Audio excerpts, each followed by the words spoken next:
Chapter 1039. The elders and sect leaders of the various sects saw this and knew what these people were thinking. With a stomp of their feet, they split up and rushed towards the 50 arenas in the plaza. 50 fighting rings were not a lot, but they covered the entire square and they had to search one by one. How could they be fast? These 10+ people had a tacit understanding and each of them found a different area. After a while, the burning candles were extinguished and the holes in the 100 arenas disappeared. One of the sect leaders looked on helplessly as the hole in front of him gradually became smaller. His heart grew anxious and he rubbed the piece of paper in his hand and actually used a hidden weapon technique to throw it into the hole. Seeing that the ball of paper was about to fall into the hole that had not completely disappeared, the sect leader's face revealed a smile. But at this moment, out of nowhere, a gust of wind suddenly blew past and blew the ball of paper askew. With a pot sound, it hit the spot where the hole had disappeared. The sect leader's face immediately turned pale and he stood there in a daze. He looked at the clear and windless square and then looked at the group of people who were gloating at his misfortune. His face immediately turned ashen. He didn't say anything and just looked at the various sects beside the stage. Then without saying a word, he turned around and returned to Huayu Palace. "What's wrong with that old man, Xiao?" One of them was indignant and said in a low voice, "He didn't go in himself and now he wants to find trouble with others? Look at him, I'm afraid he's blaming us for this. Who knows if he'll attack our sects once he leaves Transcending cult. It's just Qingshan's sect. They have some connections with the Righteous Alliance. Now that Transcending cult has appeared in Jianghu, can the Righteous Alliance still control Jianghu?" That's right. The Dalan Temple was a master who ignored the Righteous Alliance and allowed them to do whatever they wanted. Now that Transcending cult has appeared, they will not let the Righteous Alliance be the only sect. Sect leaders, I think sect leader who is right. We need to discuss this. Although Qingshan's sect is not big, it's not something any of us can deal with. Why don't we? Brother Yu is right. After the martial arts convention we need to meet up and leave together. Don't fall into Qingshan's sect's trap. Sigh, when the fragrance spreads, Jianghu is in chaos.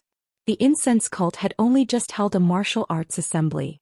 They had not even taken a step out of Dianqi Lake, but they had already stirred up a lot of trouble.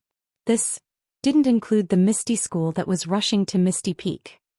When the sect leaders returned to Huayu Palace with hatred in their hearts, Abbess Shuizhen's voice was heard again. "Everyone, the name list for each arena has been decided. As for which Xiaoxia and which Xiaoxia will fight, it is up to the arena to decide. The cult of incense will not interfere. However, my perfuming school will send an inner disciple to act as a witness for each battle arena. This disciple will not judge the outcome of the battle arena, but will only place the winner's name back into the arena. As for the outcome of the battle between the two Xiaoxia in the arena, it is also simple. As long as one of them falls out of the arena within the time it takes for an incense stick to burn, the remaining one will be the winner. If neither of them falls out of the arena within the time it takes for an incense stick to burn, then, I'm sorry, but both of them will be disqualified from the next round. There will be no incense burning in each arena. When the battle begins, the arena will descend by itself. When the arena is level with the ground, it will only take the time it takes for an incense stick to burn." "Well, sect leaders, is there anything else you want to ask?" A voice called out, "Abbess Shuizhen, if both of them fall out of the arena, then, will the one who falls out of the arena be the winner? If both of them fall out of the arena, then both of them will be disqualified from the next round," Abbess Shuizhen said firmly.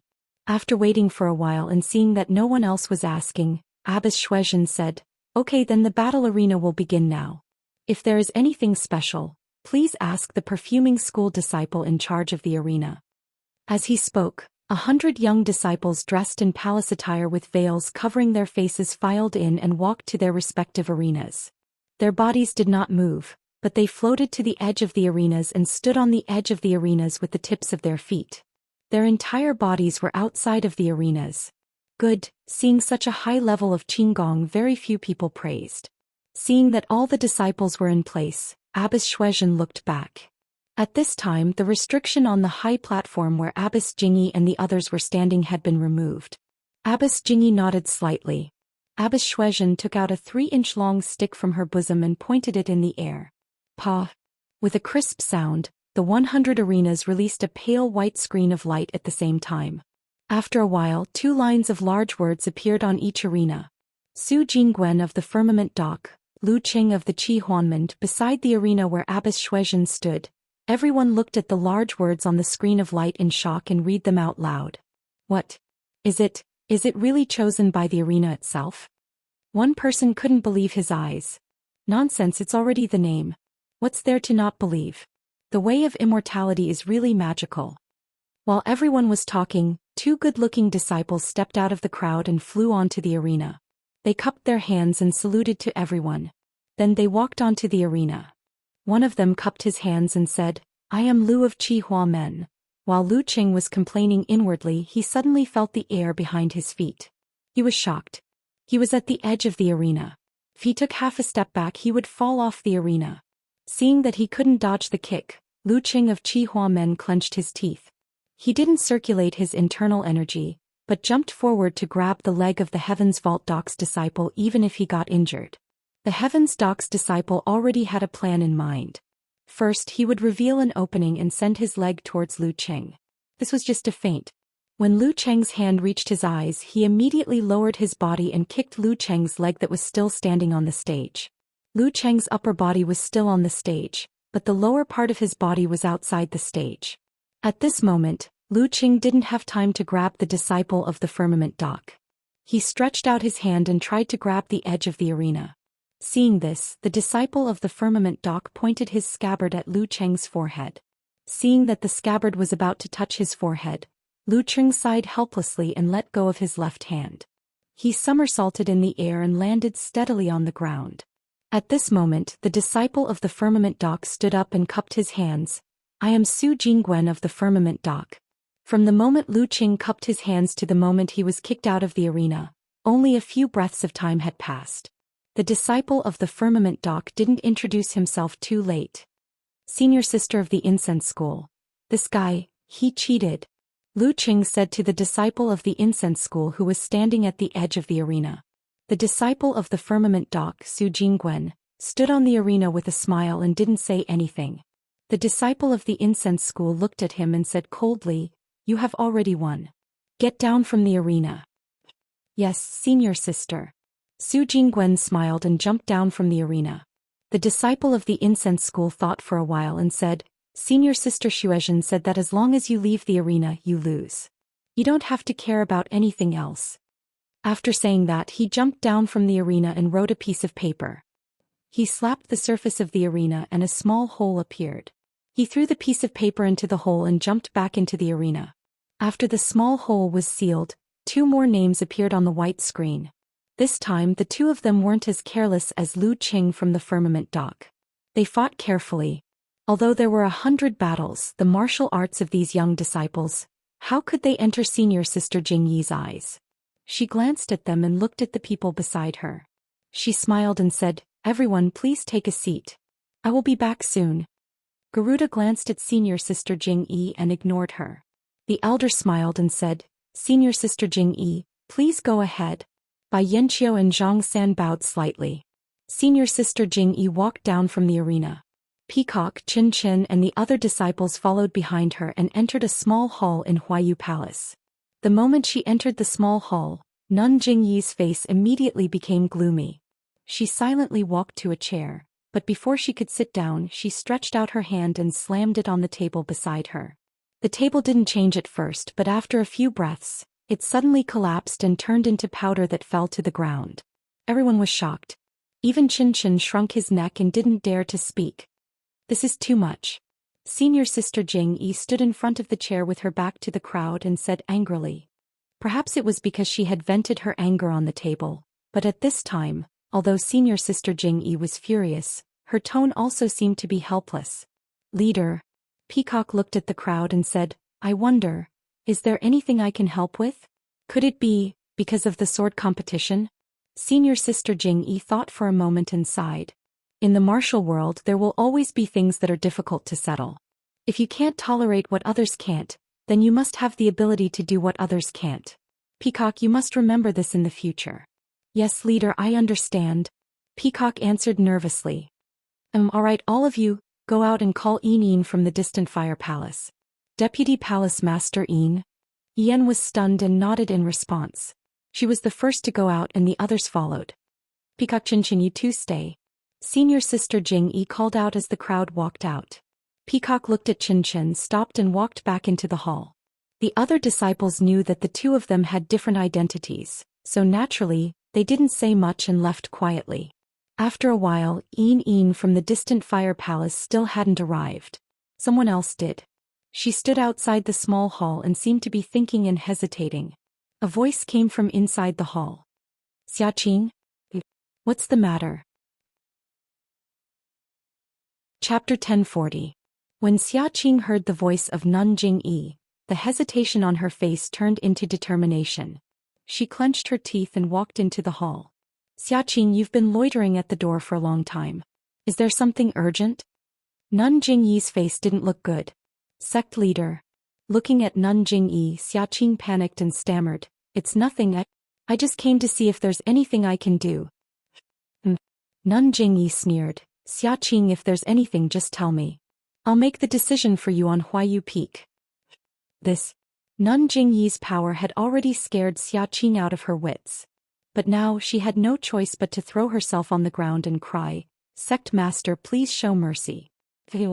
Disciple asks Sect Master to allow disciple to participate in the sword competition. Nun Jingyi was stunned. She looked at Peacock and Qinchin, who were also at a loss, and shook their heads slightly. Xiaqing, get up first. Nun Jingyi said with a pleasant face, Didn't I already say it before? Let the male disciples of Ruijin Palace go. It's better if the female disciples of Emotian Palace don't go on stage. Do you have other ideas? Sect leader. Xiaqing stood up straight and looked at the three people in the hall.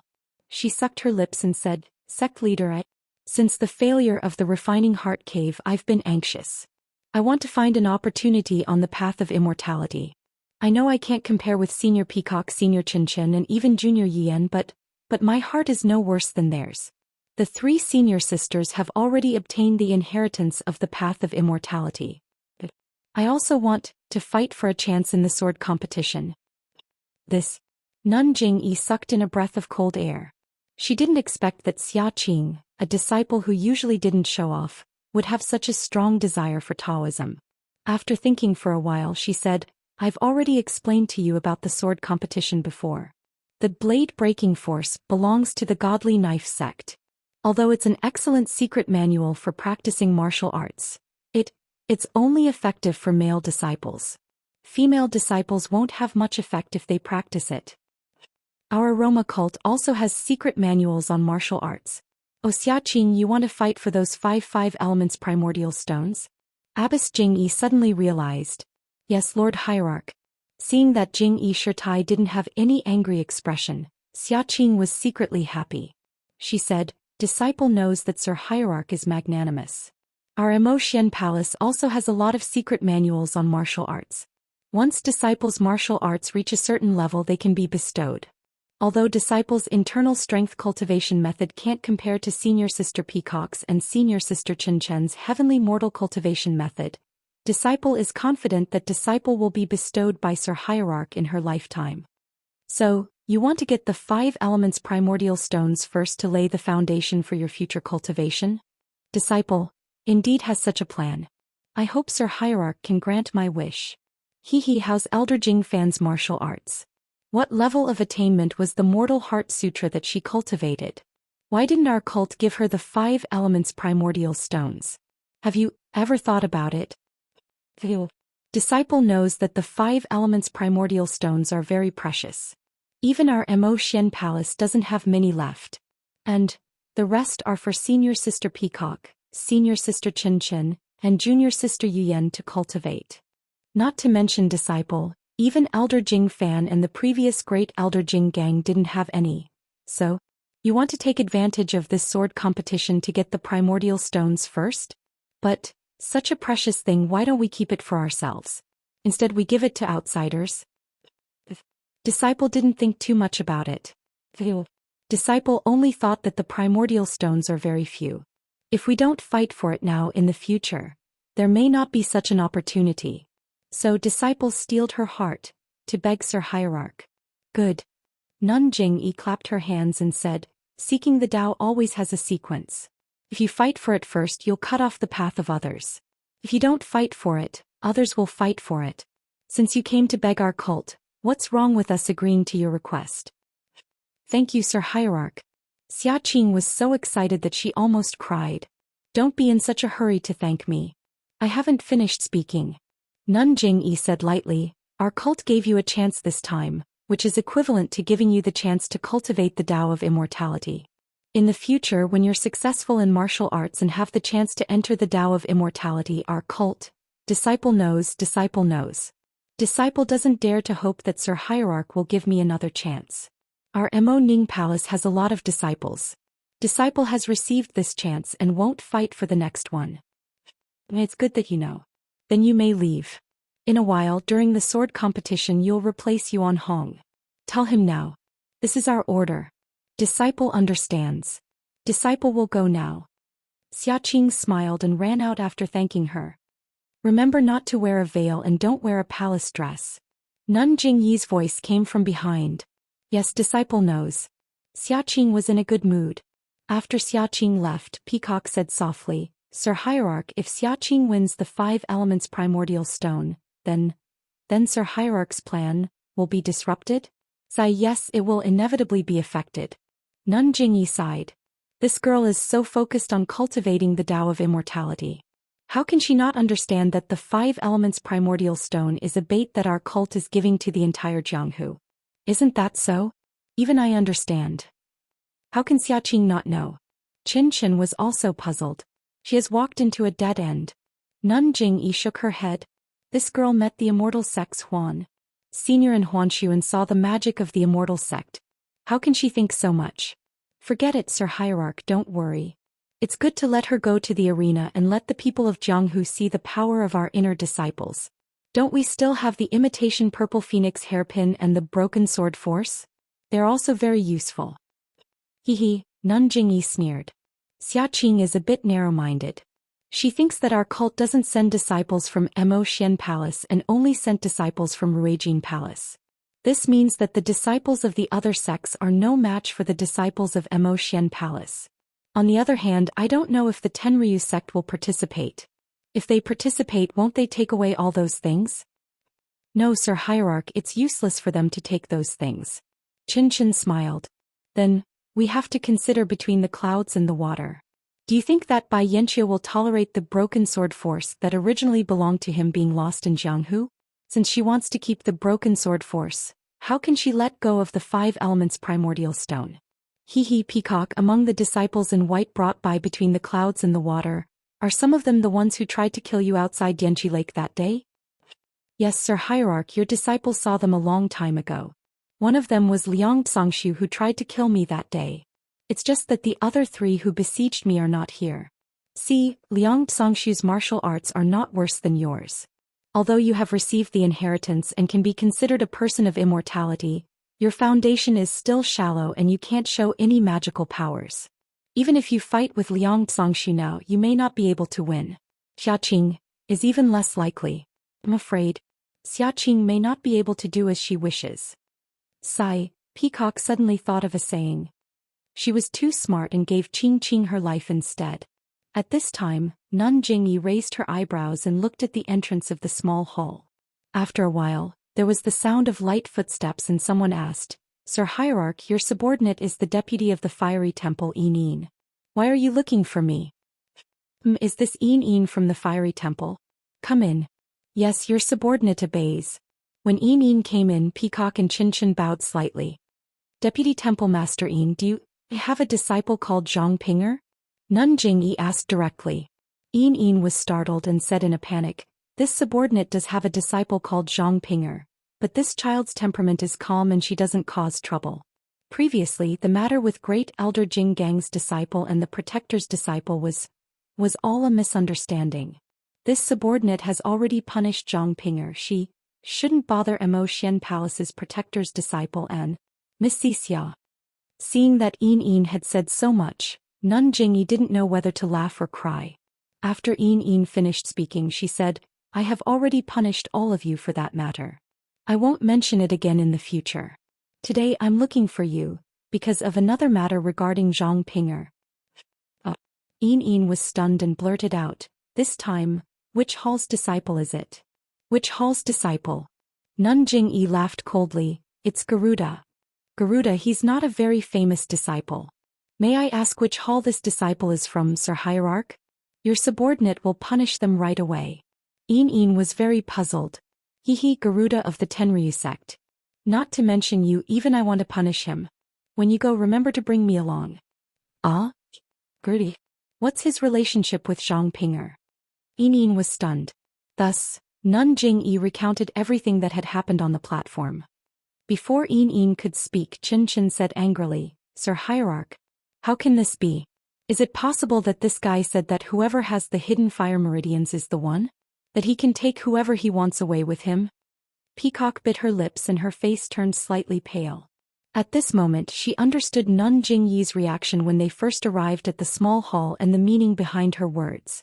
After thinking for a moment, Yin asked tentatively, Sir Hierarch, what do you plan to do? What plan? Nun Jingyi smiled bitterly, your subordinate has already called you here. What do you think I plan to do? Sigh, poor child. Yin also sighed, Garuda's words make sense. Unless Sir Hierarch has Zhang Pinger by your side at all times, with Garuda's lightness skill, it's really easy for him to kidnap Zhang Pinger. But I can't even protect a small disciple from the distant fire temple. This makes me feel very ashamed. Desperate times call for desperate measures. Moreover, this is the time for our incense sect to re-enter the martial arts world. If we fall out with the Tenryu sect because of this, the gains will not make up for the losses. Moreover, Sir Hierarch's plan must be an expedient plan. In the future, Yin could not say what would happen in the future. Chapter 1041. Yes, in the future what could they do? Zhang Pinger had followed Garuda to Heavenly Dragon sect. Not to mention whether Fragrance Cult had the ability to get Zhang Pinger back in the future.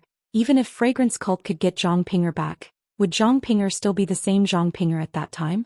Seeing that Yin was silent, Nun Jingyi was also silent. Peacock and Qin were even more silent.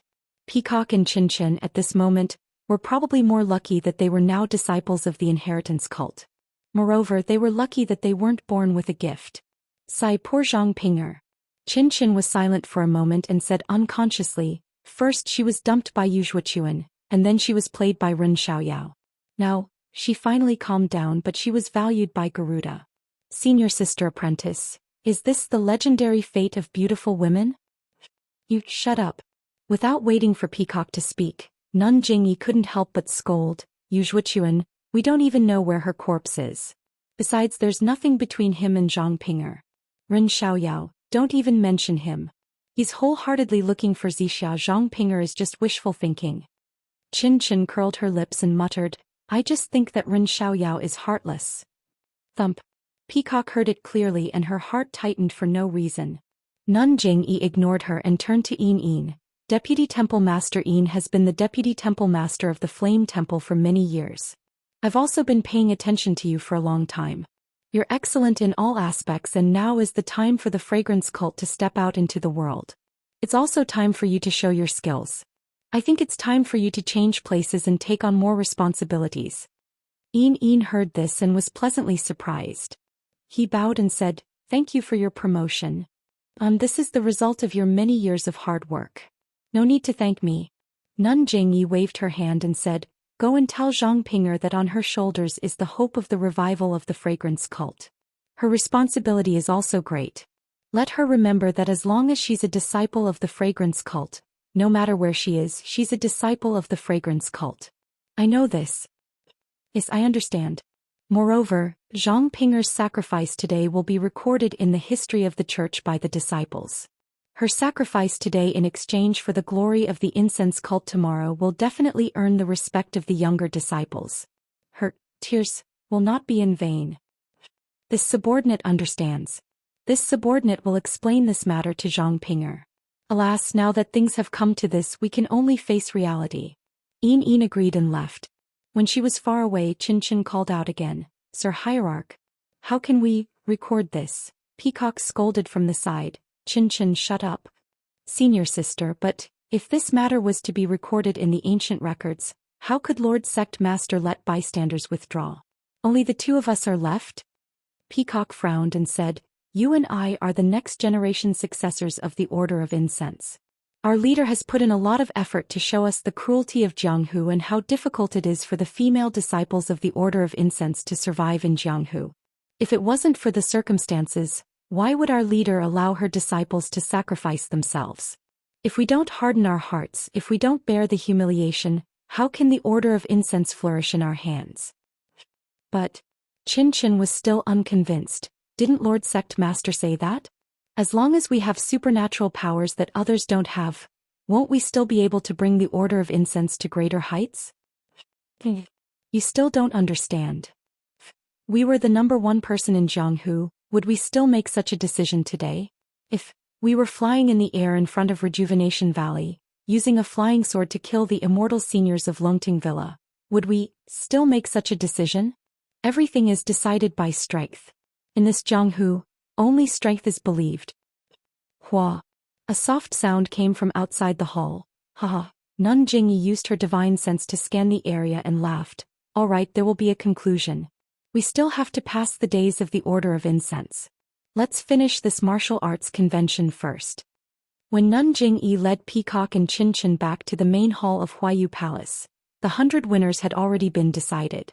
The hua-huak sound came from the inner disciples of the Order of Incense handing out the jade bottles containing the Yuhuandan pill, bone solidifying pill, and small revitalizing pill to the 100 disciples. The audience cheered and applauded. To the 100 disciples and their sects, this was already the final victory. It was enough for them to record it in their sects' records. The rest could only fight for glory. The main characters on the stages were not destined to be theirs. After that, the 50 stages in the square slowly returned to the ground. Of the 50 stages in Huayu Palace, other than the 8 stages in front of the main platform, the other 42 stages also returned to the ground. Everyone knew that in the second round of the Sword Discourse, the 120 disciples would compete in these 8 stages to determine the final 8 spots. Sure enough, the 100 female disciples of the fragrant religion who were supervising the first round of the sword arena went to the middle of the ring. There was already a small hole in the middle of the ring, and these female disciples put the winner's name into the small hole. Alright, the first round of the sword discourse has already determined the 100 disciples. I represent the Order of Incense to congratulate these disciples. I hope that they can continue to work hard and improve their martial arts to the next level. I hope that they can shine brightly in Jianghu. Nun Xuezhen jumped onto the stage and smiled. Next up is the second round of the sword discourse. As everyone can see, there are 8 stages, including the 4 disciples of the Order of Incense, the 4 disciples of the Dalan Temple, the 4 disciples of the Order of Righteous Tao, the 4 disciples of Between the Clouds and the Water, and the 4 disciples of the Tenryu sect. There are a total of 120 disciples competing for the 8 spots. 4 disciples will be selected from these 8 winners. The 4 disciples will compete in the sword discourse. The winner will compete for the top spot of the sword discourse, while the loser will compete for the top spot of the sword discourse. Alright, the Order of Incense will send out 4 disciples and place their names on the stage. The other 4 sects, please also place the names of the disciples from their sects who will be participating in the sword discourse. As soon as Nun Xuezhen finished speaking, 4 people walked in from outside the hall. 1 woman and 3 men. Seeing the appearance of the female disciple, not only was Nun Xuezhen stunned, but all the disciples of the Order of Incense were also stunned. Nun Xuezhen turned to look at Nun Jingyi in surprise. Nun Jingyi nodded slightly. Only then did Nun Xuezhen suppress the confusion in her heart. The 4 people jumped onto the stage and bowed to Nun Jingyi.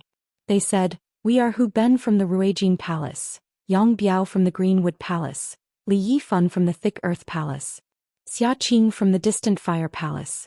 Greetings to all the sect leaders." Nun Jingyi waved her hand. The 4 people threw the paper in their hands into the small hole in the stage and stood at the side of the stage with their hands by their sides. Then 4 disciples from the Order of the Righteous Alliance also jumped out. They were all slightly older. They went onto the stage and bowed. "We are Lu Jihua, Chu Feng, Wu Shanghong and Li Feng from the Order of the Righteous Alliance. Greetings to all the sect leaders." On the stage, Alliance Master Zhang San's face was slightly dark. The corners of his eyes twitched. He knew that while the Order of the Righteous Alliance was famous in the world of martial artists and had been able to summon the wind and summon the rain over the past few decades, that was just the feeling of a normal sect in the world of martial artists. Compared to the sects beside him, his foundation was far too lacking. Disregarding everything else, the older disciples on the stage might not have been famous in the world of martial artists, but they were already extremely outstanding figures among the next generation of disciples in the Order of the Righteous Alliance. They had come to the Order of the Righteous Alliance this time to let them broaden their horizons and did not plan to let them show their faces, but the rewards offered by the Order of the Righteous Alliance really moved him. He had been running the Order of the Righteous Alliance for so many years, and every time he thought of the 4 sects of the Immortal Path, he would feel a sense of inferiority from the bottom of his heart. He had been doing his best to search for the remains of the Immortal Path, hoping to find a way to enter the Immortal Path. However, even though he had spent a lot of effort and obtained a lot of secret manuals, jade slips, and so on, he had not been able to get a glimpse of the Immortal Path. This time he was participating in the Order of the Righteous Alliance's Martial Arts Assembly. He really did not expect that such a wonderful opportunity would be placed in front of him. Of course, he also believed that Nun Jingyi definitely had some tricks she did not mention about these 3 items. But who was he? He was the leader of the Righteous Alliance, one of the 3 supersections. He firmly believed that even if Jingyi Nun still had a trick up her sleeve, as long as he could get his hands on these 3 items, he would definitely be able to decipher the secret to becoming an immortal. After the Righteous Alliance, it was naturally the disciples of Between the Clouds and the Water. Bai Yanqiu seemed to be determined to win Between the Clouds and the Water too. He sent 4 disciples including Liang Tsangshu. At this moment, only the disciples of the Dalan Temple and the Tenryu sect seemed to be particularly relaxed. The disciples of the Dalan Temple stood there cautiously with their palms clasped together. They wore smiles on their faces as they watched the sword competition in a friendly manner. Compared to the rules of the disciples of the Dalan Temple, the Tenryu sect really didn't care about trifles. There were about 20 disciples of the Tenryu sect. They sat at 5 tables, either scratching their heads or resting with their eyes closed. A few of the chairs were empty. No one knew where they had gone. For people were sitting at one of the tables. A good-looking woman was holding the hand of a middle-aged man with snow-white hair who looked to be in his 30s. She whispered, "Little Yaya, who do you think the Heavenly King will send?" "Fei Jiao, don't talk. Whoever the Heavenly King sends will go. It's not up to us to judge."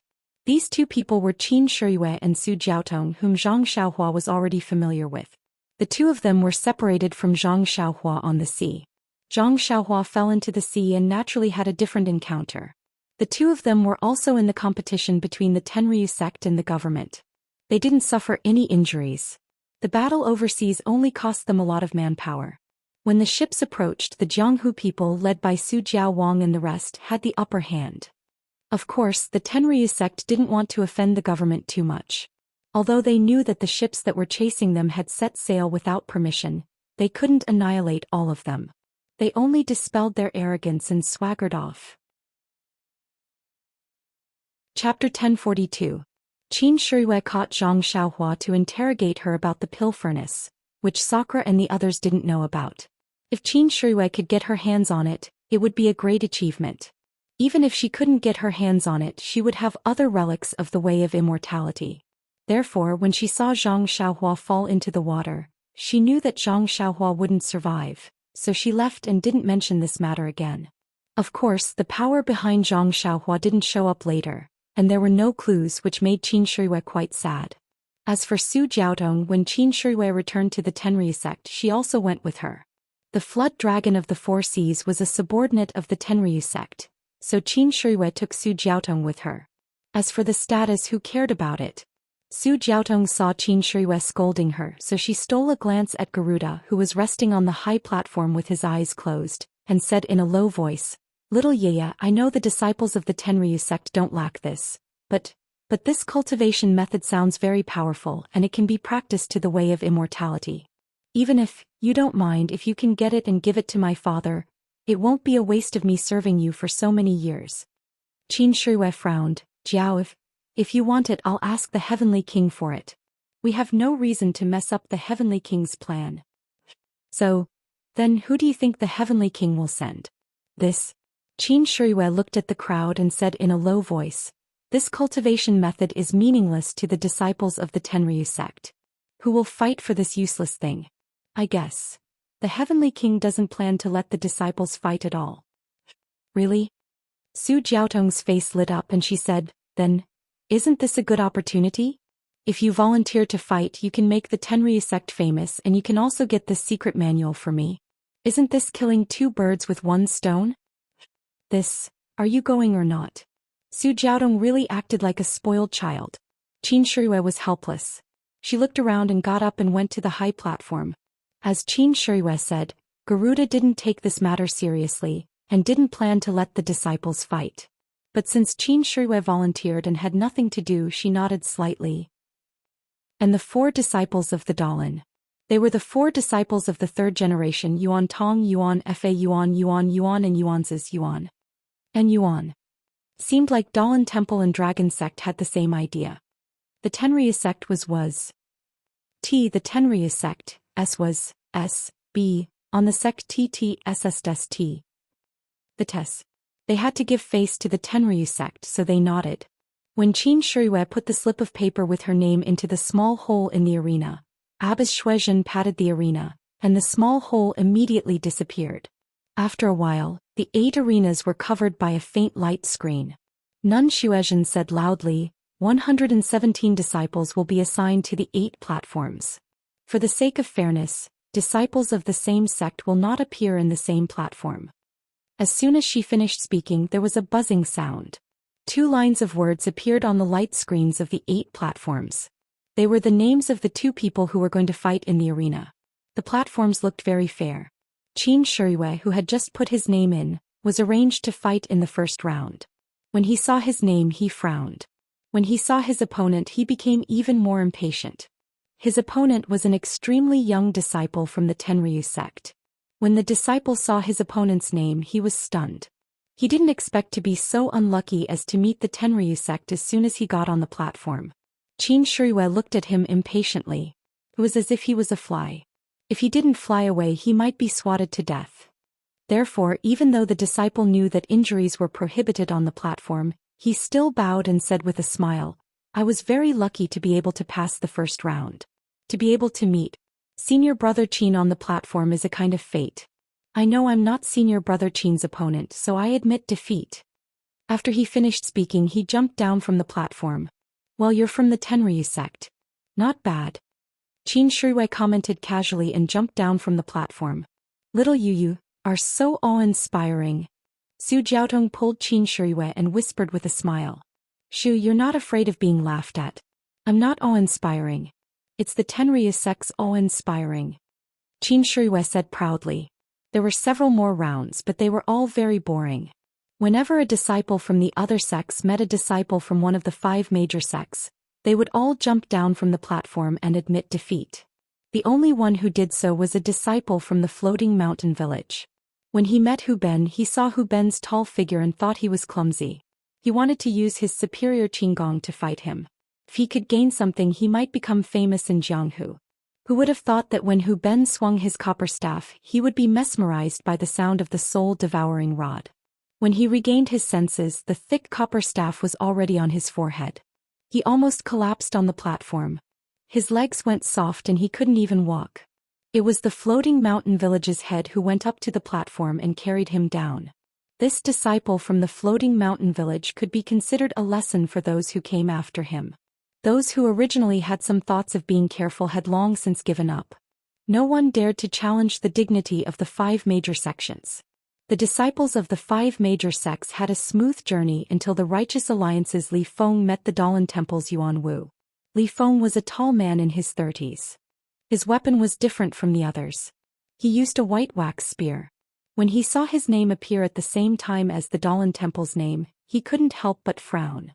He jumped onto the platform. Among the Dalan Temple's group, a short and thin disciple also jumped onto the platform. He held a very ordinary-looking wooden staff in his hand.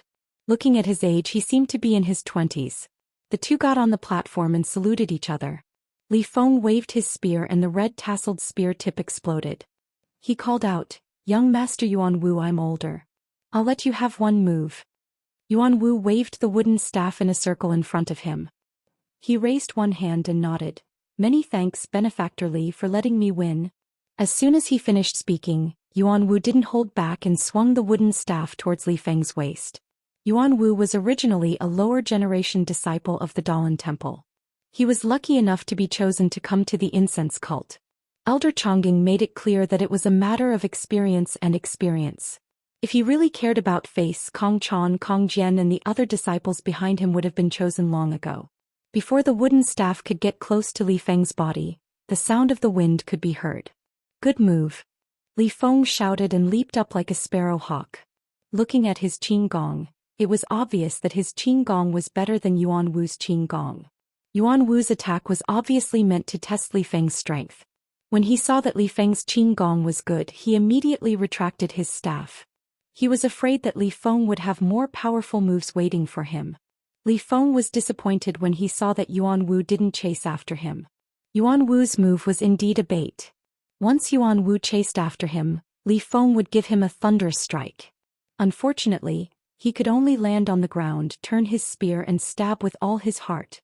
There were very few people who used spears in Jianghu. Those who used such a weapon would have extraordinary moves. Sure enough, Li Feng's spear was like a dragon that came out of the sea. It circled around Yuan Wu's body. As long as there was a slight opening, he would be able to break through the door. Unfortunately, Yuan Wu's performance disappointed Li Feng once again. When Yuan Wu saw that he was inferior to Li Feng, he immediately brandished his wooden stick and countered Li Feng's every move. He was not greedy and did not attack recklessly. The saying that the world's martial arts originated from the Dalan Temple might be an exaggeration, but there was some truth to it. Other than the widely spread Arhat fist and Liuhe fist, they all originated from the Dalan Temple. Even the Chi Mei staff technique originated from the Dalan Temple. As for the monks of Dalan Temple, their martial arts might not reach the pinnacle, but all of them had excellent fundamentals. This was the same for Yuan Wu. Since he had accepted his position, Li Feng really didn't have any good ideas. If it was under normal circumstances, Li Feng would know that as long as he attacked for a while, this monk would definitely show an opening. However, this was the sword discourse arena, and there was only an incense stick's worth of time left. More than half of the time had already passed and there were no signs of an opening. Li Feng couldn't help but feel a little anxious. Thinking about Alliance Master Zhang San's warning and his deep gaze, Li Feng clenched his teeth and circulated his energy, thrusting his spear forward. Whoosh! It actually caused the sound of the wind as it pierced straight towards Yuan Wu's face. Yuan Wu didn't dare to be careless. He held his wooden stick horizontally, blocking Li Feng's spear and lifted it up, raising the spearhead above his head. At this moment Yuan Wu's eyes slightly looked up at the spearhead. With a slight movement of his hand, Li Feng's hand cracked into 3 parts. Li Feng strode forward and raised the end of the spear with his right hand, as if he was using a 3-part stick. With a whoosh, his wooden stick smashed onto Yuan Wu's wooden stick. Bang! Bam! The 2 sticks collided. A wave of pain came from the area between Monk Yuan Wu's thumb and forefinger. Monk Yuan Wu had received several heavy blows from Li Feng and his hand was already cracked. This time Li Feng used all his strength. How could his hands not bleed? Feeling the huge force from Li Feng's 3-section staff, Monk Yuan Wu felt bitter. However, he still forcefully channeled his inner energy and raised his arms to withstand the force. Then he spun his left leg and kicked towards Li Feng's lower body. Hee. Seeing that Monk Kong Wu had the intention of attacking Li Feng's weak point to save his weak point, Li Feng understood. He used the momentum to dodge and pulled out his left hand. With a slight movement of his fingers, a flash of light came out from his sleeve. It was a sharp dagger. Li Feng held the dagger in his left hand and bent his body. He channeled his inner energy and stabbed it towards Monk Yuan Wu's chest. Please vote for me. Please vote for me. Please keep it. Please tip me. Chapter 1043. Monk Yuan Wu's heart sank when he saw Li Feng's dagger stabbing towards his chest. He knew that if he did not pull out his wooden stick he would not be able to block the attack. However, Li Feng was still holding the spear in his right hand and he was still holding the spear tip. If he pulled out his wooden stick he would still be stabbed by the spear tip. Therefore Monk Yuan Wu made up his mind. With one hand holding the wooden stick he pulled out his other hand and leaned forward. Facing Li Feng's incoming momentum, he grabbed Li Feng's dagger with his bare hand. Li Feng's attack was very fast. He did not expect Kong Wu to be so reckless. He was stunned. Just as he was hesitating, Kong Wu's hand grabbed the dagger. Immediately, the sharp blade cut Kong Wu's palm and blood dripped down the dagger. Ah! Although the monks of the Dalan temple were calm, they all exclaimed. Even Abbot Chongqing, who was watching from afar, was stunned. Amit Ba. It's not good to have too much anger. Ah, you old monk. This brave monk is bleeding for the sake of the Dalan temple's reputation. How can you say that? I like it. If you don't want it, you can give it to the Tenryu sect. Garuda laughed. The Dalan temple's reputation is not something that can be determined by this sword competition. Even if he loses, what can he do? Elder Chongqing shook his head. Alliance Master Zhang San's face was livid. Kong Wu was just a junior disciple of the Dalan temple, but he had such a strong disciple. He was able to tie with the outstanding disciple he had selected in such a short time. This was something he had not expected. At this moment, a voice shouted, "Time's up." Li Feng from the Alliance of Righteous Sects and Yuan Wu from the Dalan temple are both eliminated. Li Feng was anxious when he heard this. When he looked again, the arena was already as high as the ground. This sword discourse was considered to be over. Zai. Li Feng put away his dagger and spear and smiled bitterly. Little monk, you really wanted it. I admit defeat. Yuan Wu endured the pain and clasped his hands together. The blood flowed down his wrist. He forced a smile and said, "Thank you for showing mercy, benefactor." Li Feng shook his head helplessly as he looked at the high platform. Alliance Master Zhang San's ashen face had disappeared and was replaced by a smile. Thump. Li Feng was startled. He knew that Alliance Master Zhang was beyond furious. But what could he do? With the Righteous Alliance's Li Feng as an example in the future, no one dared to hold back in the sword conference. As long as they went on stage, they would all use their ultimate moves, afraid that they would be eliminated because of the delay. The monks of the Dalan temple, on the other hand, seemed to have received instructions from the great master Chong Gung. They no longer fought as fiercely as Yuan Wu. Whenever there was a slightly dangerous move, they would immediately withdraw. If the opponent forced them, they would immediately jump off the ring and admit defeat. But even so, under the mercy of the incense cult and the Dalan temple, when the winners of the last 8 rings were determined, except for the disciples of the 5 great sects, the disciples of the other sects were all eliminated. Of course, even though these disciples had been eliminated, they were still able to exchange blows with the experts of the 5 great sects under a situation where their lives were not in danger. This was extremely beneficial to their cultivation of the martial Tao. This was probably even more precious than the Jade Restoration Pill. Therefore, even though they had been knocked out of the arena, their faces were still flushed red and they were in high spirits. There was absolutely no dejection. The 8 disciples of the 5 great sects were Xia Qing and Hu Ben from the incense cult, Liang Zongxiu He Su and Qin Yang from between the clouds and the water, Yuan Tong from the Dalan temple, Qin Shuiwei from the Tenryu sect, and Wu Shanghong from the Righteous Alliance. In terms of the number of disciples between the clouds and the water who went all out and sent out a strong lineup had 3 disciples who won. Similarly, the Righteous Alliance, who were determined to win, only had 1 disciple. The strength of the 2 sects could be seen from this. As for Xia Qing as an inner disciple, of course her martial arts were much better than the average disciple. It was very normal for her to win. When the list of the 8 people came out, 4 of the 8 arenas were retracted into the ground. The supervising disciples of the fragrant religion sent the list of the 8 people into the small holes in the arenas. Not long after, on the light screen of the 4 arenas, 2 lines of big words appeared: Xia Qing from the incense cult, Qin Shuiwei from the Tenryu sect, Hu Ben from the incense cult, He Su from between the clouds and the water, Yuan Tong from the Dalan temple, Liang Zongxiu from between the clouds and the water, Wu Shanghong from the Righteous Alliance, Qin Yang from between the clouds and the water. The crowd was in an uproar. Judging from the performance in the sword competition arena just now, Xia Qing's martial arts were very high. She easily won several times. The same was true for Qin Shuiwei from the Tenryu sect. Her flexible sword was like a snake and it was difficult for her opponent to resist. Everyone thought that these 2 would meet in the end. Unexpectedly, they met at the beginning of the competition. For a time, many people surrounded the 2 rings, wanting to see the battle between the peak of martial arts. They saw Xiaqing look at her name. Her expression didn't change at all. She used her Qin Gong from the Tenryu sect and floated onto the ring. Qin Shuiwei from the Tenryu sect was also very elegant. She waved her flexible sword like a folding fan in her hand. She took a step and stepped onto the ring as if she was climbing a very low flight of stairs. Good, everyone applauded. They were all discerning people.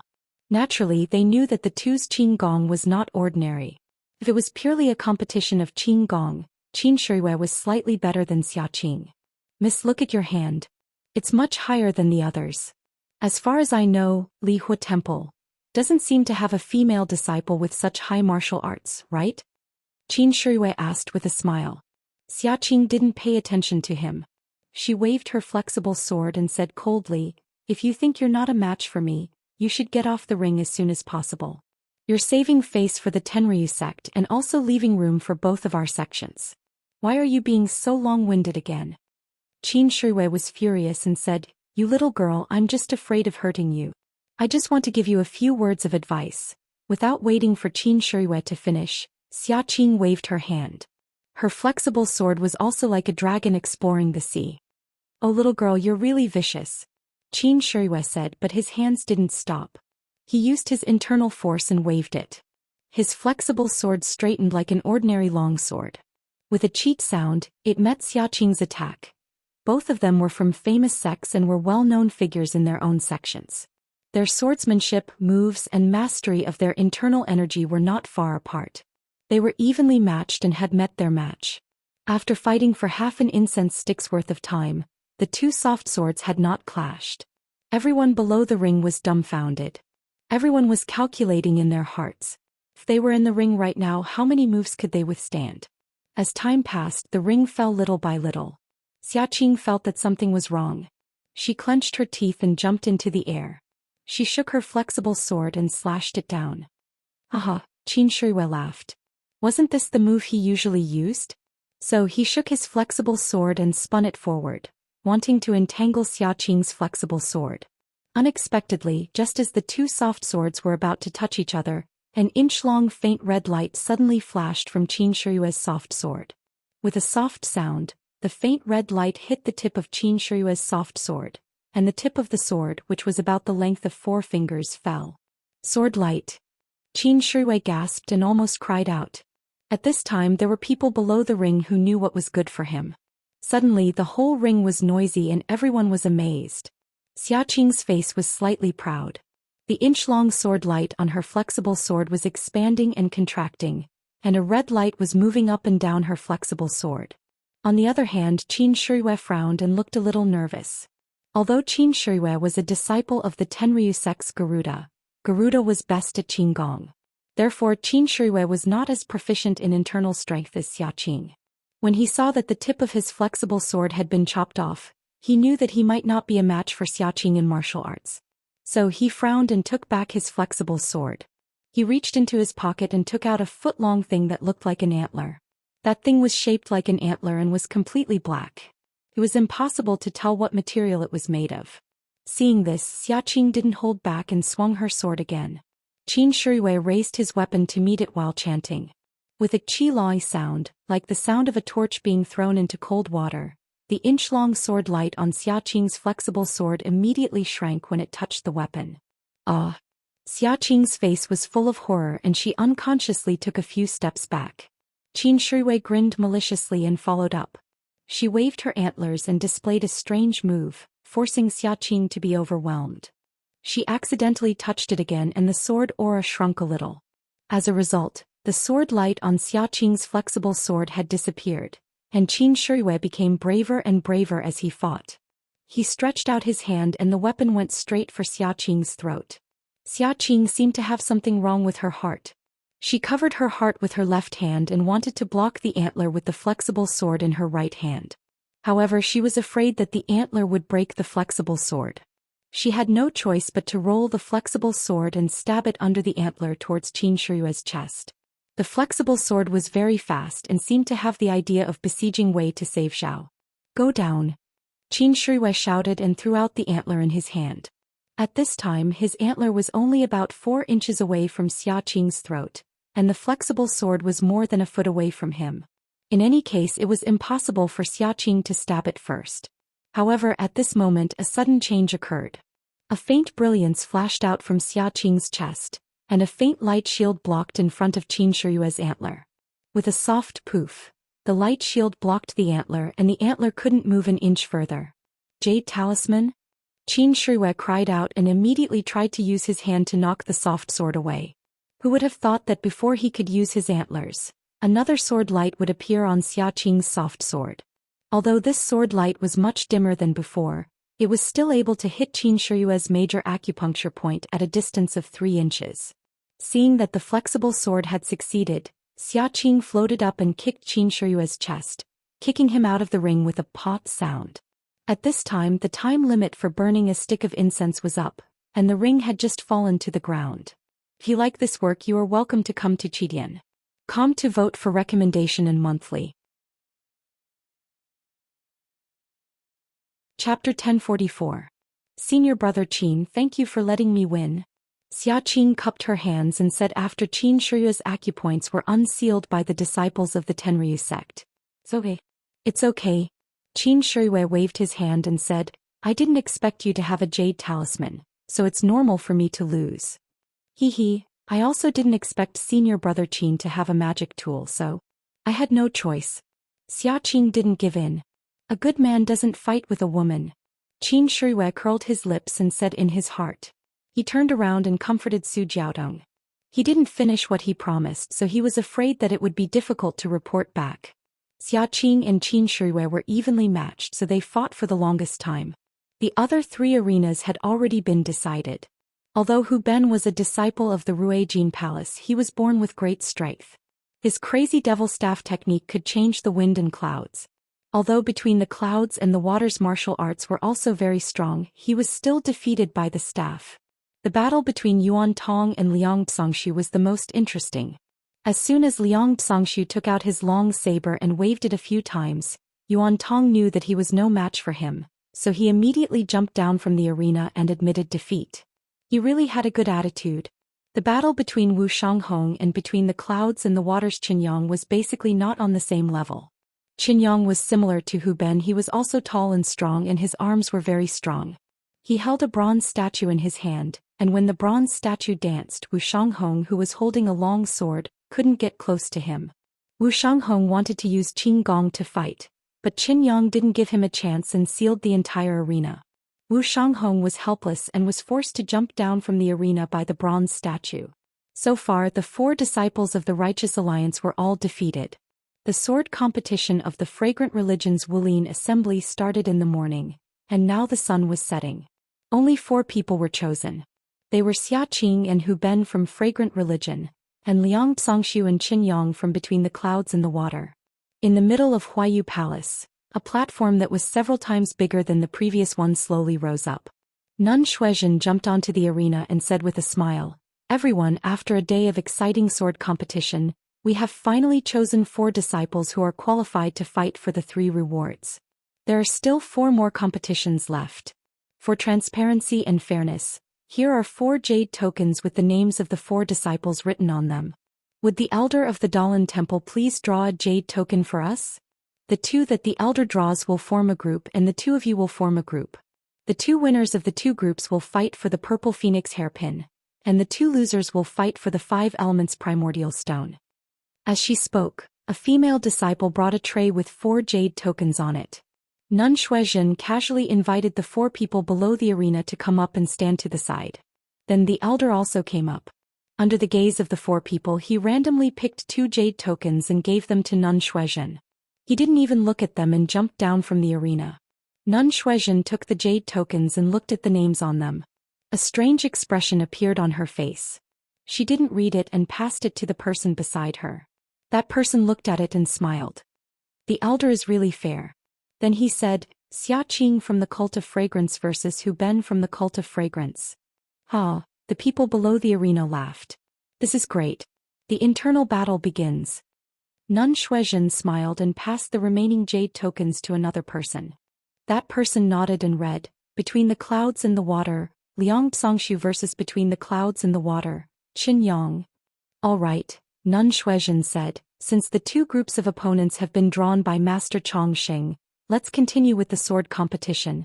The 5 people jumped down from the arena, and Xia Qing and Hu Ben came up again. Xia Qing held a soft sword and Hu Ben held a copper rod. The two looked at each other and Hu Ben cupped his hands and said, although I think highly of myself, I know that I'm no match for senior sister. I admit defeat. After that Hu Ben jumped down from the arena. Xia Qing sighed slightly and followed him down. Liang Tsongshu and Qin Yang didn't need to be mentioned. Qin Yang didn't even say a word and directly jumped down from the arena. He was the fastest to decide the winner of the sword competition today. The result was beyond everyone's expectations.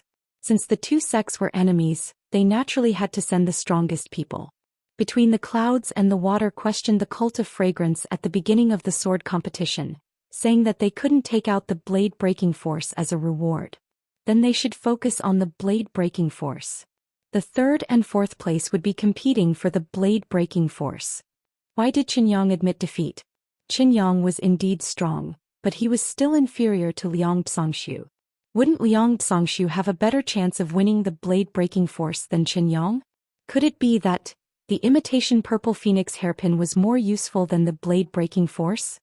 That's what most people thought. At this time Nun Shuizhen, who had just jumped down from the arena, jumped back into the arena again and said with a smile, I didn't expect the winner to be decided so quickly. Then, the next battle will be for the 3rd place of the sword competition. Whoever wins the sword competition will get the blade-breaking force. As she spoke, she waved the blade-breaking force in her hand and turned around to stand at the edge of the arena. When Hu Ben and Qin Yang stood on the arena, Qin Yang's words made everyone understand what Between the Clouds and the Water was planning. Qin Yang cupped his hands and said, Senior brother Hu, I didn't have enough fun in the battle just now. I think senior brother Hu didn't have enough fun either, right? Hu Ben was stunned and said, that's right. Junior brother Qin. What do you mean? Pa, it's nothing. I just want to add one more rule to the arena. I don't know if senior brother Hu is willing to accept it. Tell me about it. Hu Ben was not fooled. It's simple. The time in the arena is short, the task is heavy, and we can't kill people. It's really difficult. Since senior brother Hu is good at physical strength, why don't we compete in physical strength? We can't dodge from the first move until one of us is knocked out of the arena. If one of us dodges the first move, then he loses the battle. What do you think? Everyone under the arena suddenly understood.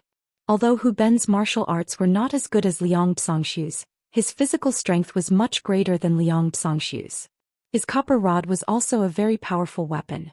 Although Liang Tsongshu's saber had the blade qi, he was not sure if he could avoid killing people in the time it took to burn an incense stick. When Hu Ben heard this, he laughed proudly. Ha, good, except for a junior brother who used his strength to subdue me, I have never met anyone who is stronger than me. Junior brother Qin, what you said is very good, let's do it. As he spoke, he swung his copper rod. The terrifying whistling sound swept towards Qin Yang's body. Qin Yang silently circulated his internal strength. His mind was clear and the copper man in his hand swayed. With a dong sound, the two heavy weapons collided. The sound was so loud that it deafened everyone's ears. However, this was just the beginning. Next, it was like forging iron in a blacksmith's shop. The dong-dong sound was endless. The two people collided with each other. Ha, good. Hu Ben laughed. This is a real battle.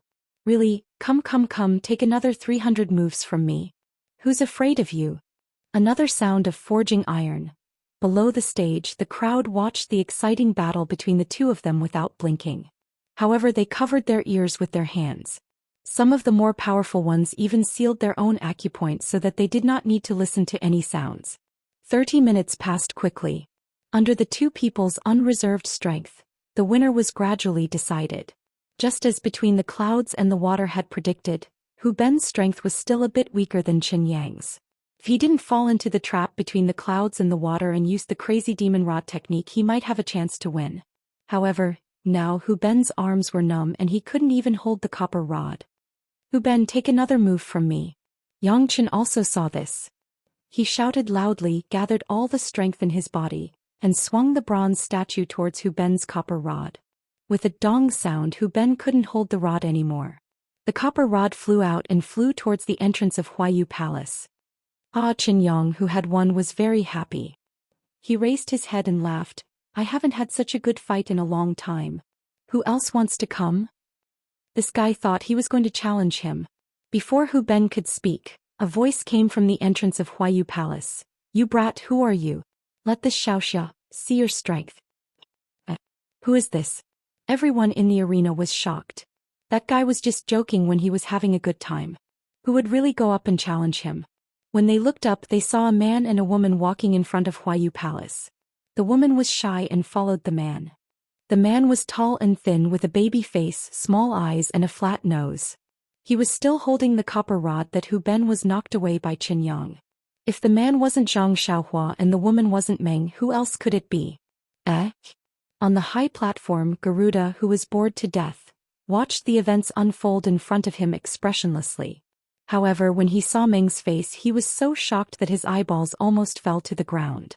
With a shout, he stood up and was about to use the levitation technique to fly over, but he was stopped by Nun Jingyi. Garuda, Heavenly King? Did you see someone familiar? Garuda was stunned and looked back at Nun Jingyi. His eyes narrowed and he sneered, Jingyi, how dare you? You don't know who she is? I know. She's an inner disciple of the Aroma sect. Her name is Zixia. Zixia? Garuda was surprised. He looked back at Meng several times and shook his head. This is the saintess of the Tenryu sect. How can she be an inner disciple of the Aroma sect? Saintess? Bai Yanqiu exclaimed. She was also puzzled when she saw Zhang Xiaohua and Meng. But she didn't care too much. Even if Zhang Xiaohua told Nun Jingyi about this, Bai Yanqiu knew that Nun Jingyi wouldn't do anything to her. After all, this happened before she came to the Aroma sect. She wasn't just saying that she would let bygones be bygones. But Bai Yanqiu didn't expect that the Mo Xian Gong disciple she didn't want to meet was actually related to the Tenryu sect. And she was the saintess. Then, this was really troublesome. Chapter 1045. Bai Yanqiu's heart was in a mess. He regretted that he didn't meet this disciple of Mo Sun Gong. Zhang Xiaohua walked to the side of the ring with the copper rod in her hand. She got on the ring in a flash. She cupped her hands and said with a smile, Senior brother, you must be a disciple of Between the Clouds and the Water. I came back late this time and heard your challenge. My hands are itching. I want to take this opportunity to exchange pointers with you. What do you think? Oh right, I haven't asked your name yet. After Zhang Xiaohua finished his words, Qin Yang regretted it just like his Bai Zhongmen. He didn't have any reason to boast. Now he really got the disciple. Although this disciple didn't look good, was very young and might not be good at martial arts, but this was a mistake. He had completed the task given to him by the head. He only needed to slap his butt and jump off the ring. Why did he talk so much? However, Qin Yang had already thought about it. He cupped his hands and said, Junior brother, I am Qin Yang of Between the Clouds and the Water. I haven't asked your name yet. Zhang Xiaohua curled her lips and said, Senior brother Qin, haven't you seen me before? Qin Yang frowned and looked around. He shook his head and said, Forgive me, but I haven't seen you before. Well, if you haven't seen me before, then so be it. I am Ren Xiaoyao, a disciple of the protector of the incense cult. Zhang Xiaohua's words surprised the people below the ring. These people were, of course, Qin Shiyue and Su Jiaotong. Qin Shiyue had just been defeated in the arena. She did not complete the task that Su Jiaotong had assigned to her. She only lost because of her carelessness. She did not know how many humiliating conditions she had agreed to, but she did not manage to make Su Jiaotong happy. Just as she was feeling depressed, she saw Hu Ben's copper rod being knocked away. Zhang Xiaohua entered the arena. When she saw Zhang Xiaohua's familiar face, she did not care what she was thinking. She immediately shouted, Jiao, look. This was a way to divert attention. In fact, he might not remember Zhang Xiaohua, a child from 5 years ago. However, Su Jiaotong had some impression of Zhang Xiaohua. Not to mention the old man pushing the cart that day, which made her feel ashamed. Zhang Xiaohua risked her life to save Qin Shiyue, which gave her the opportunity to be with Qin Shiyue. This made her feel grateful. Later, although she felt a little guilty that Zhang Xiaohua was buried in the fish's belly, 5 years were enough for her to forget this inconspicuous person. Now, at best, Zhang Xiaohua was the real Xiaohua who served as a foil to the romance between Su Jiaotong and Qin Shiyue when they first met. However, although Xiaohua was Xiaohua, the scene when Su Jiaotong and Qin Shiyue first met was engraved in her mind. When Su Jiaotong saw Zhang Xiaohua for the first time, she couldn't help but blurt out, "Hey, isn't this the one who was buried in the fish's belly?" Ren Xiaoyao. Oh, we really do know each other. Qin Shiyue wasn't surprised. She took a closer look and shook her head. It looks very similar. It's exactly the same as it was 5 years ago. But, Jiao, you're a lot more plump than you were 5 years ago. Ren Xiaoyao was a child. He's already become another person. How could it be him? As she said that, her eyes stared at Su Jiaotong's chest with a lustful look. Su Jiaotong was stunned for a moment, but she immediately understood. She nodded and said, "Yes, I only remembered it because I had a deep impression of you when I met you." "You're right." Then she rolled her eyes at her and said, "I'm so plump. Isn't it all because of you?" "Hee, you still have to work harder." Qin Shiyue saw that she had successfully changed the topic. She was secretly pleased and actually started to tease Su Jiaotong. The two of them didn't say much when Zhang Xiaohua's self-introduction fell into their ears. "Ah? It's really Ren Xiaoyao? How is this possible?" Qin Shiyue and Su Jiaotong's faces were filled with disbelief. They threw away the gradually rising wetness in their hearts and turned to look at the arena. In the arena, Qin Yang was even more shocked. He secretly said, "Ren Xiaoyao? Is this name so common that I need to know him?" However, he smiled and said, "Junior brother Ren came late and didn't participate in the sword competition arena. It's really a pity that he couldn't show his martial arts. I also wanted to compare notes with junior brother Ren. But this arena has already ended. I have the heart but not the strength." "Huh," Zhang Xiaohua laughed. He had a lot of opinions about between the clouds and the water. If it was someone else in the arena, even if they shouted until the sky was broken, he wouldn't care. It had nothing to do with him. But this, between the clouds and the water? Who let him hear it? He deserved to be unlucky. Could it be senior brother Chen's words just now were just farts? Zhang Xiao's words were really hurtful, but it also made the people below the arena happy. Yes, what did they come here for? Wasn't it just to watch the show? Between the clouds and the water was a sect that had just shown its face. Unexpectedly, it was able to sit on the high platform. Moreover, it had taken up 2 of the final 4 spots. Any sect that didn't know the ins and outs of the sect would murmur in their hearts. Now that there was someone, and it was a disciple of the fragrant religion who stood out to cause trouble, wouldn't it be exactly what they wanted? Ha! The people below the arena were convulsing with laughter. Only the sects that were related to between the clouds and the water didn't dare to laugh. But sometimes they couldn't help but laugh. It was really uncomfortable to watch. Junior brother Ren. Qin Yang was furious. He slammed the bronze statue on the stage and scolded, "I respect you as a disciple of the fragrant religion. You are also young, so I don't mind you coming on stage. But why are you speaking so rudely?" "Ah," Zhang Xiaohua laughed and pointed her finger outside. "Senior brother Chen's words are funny. You can ask the people below. Who didn't hear it? I am you, the one who invited me to come on stage. Why did I come on stage? If you don't dare to accept the challenge, then your words just now are farts." Farts. Zhang Xiaohua's words, one word at a time, were sonorous, and in the end she used the word farts to end it. The people below the arena were very happy. They all shouted, "Yes, yes, we can all testify." Qin Yang didn't expect this result. He was very embarrassed. If it was any other time, he would have already challenged her. But in this arena, he couldn't make the decision without permission. He unconsciously turned to look at Bai Yanqiu, who had a complicated expression on his face. Bai Yanqiu was thinking about the karma of the dream. He didn't have time to think about how Zhang Xiaohua and the dream were able to escape between the clouds and the water. At this time he saw that things were getting out of hand. He couldn't help but look at Nun Jingyi and sneered.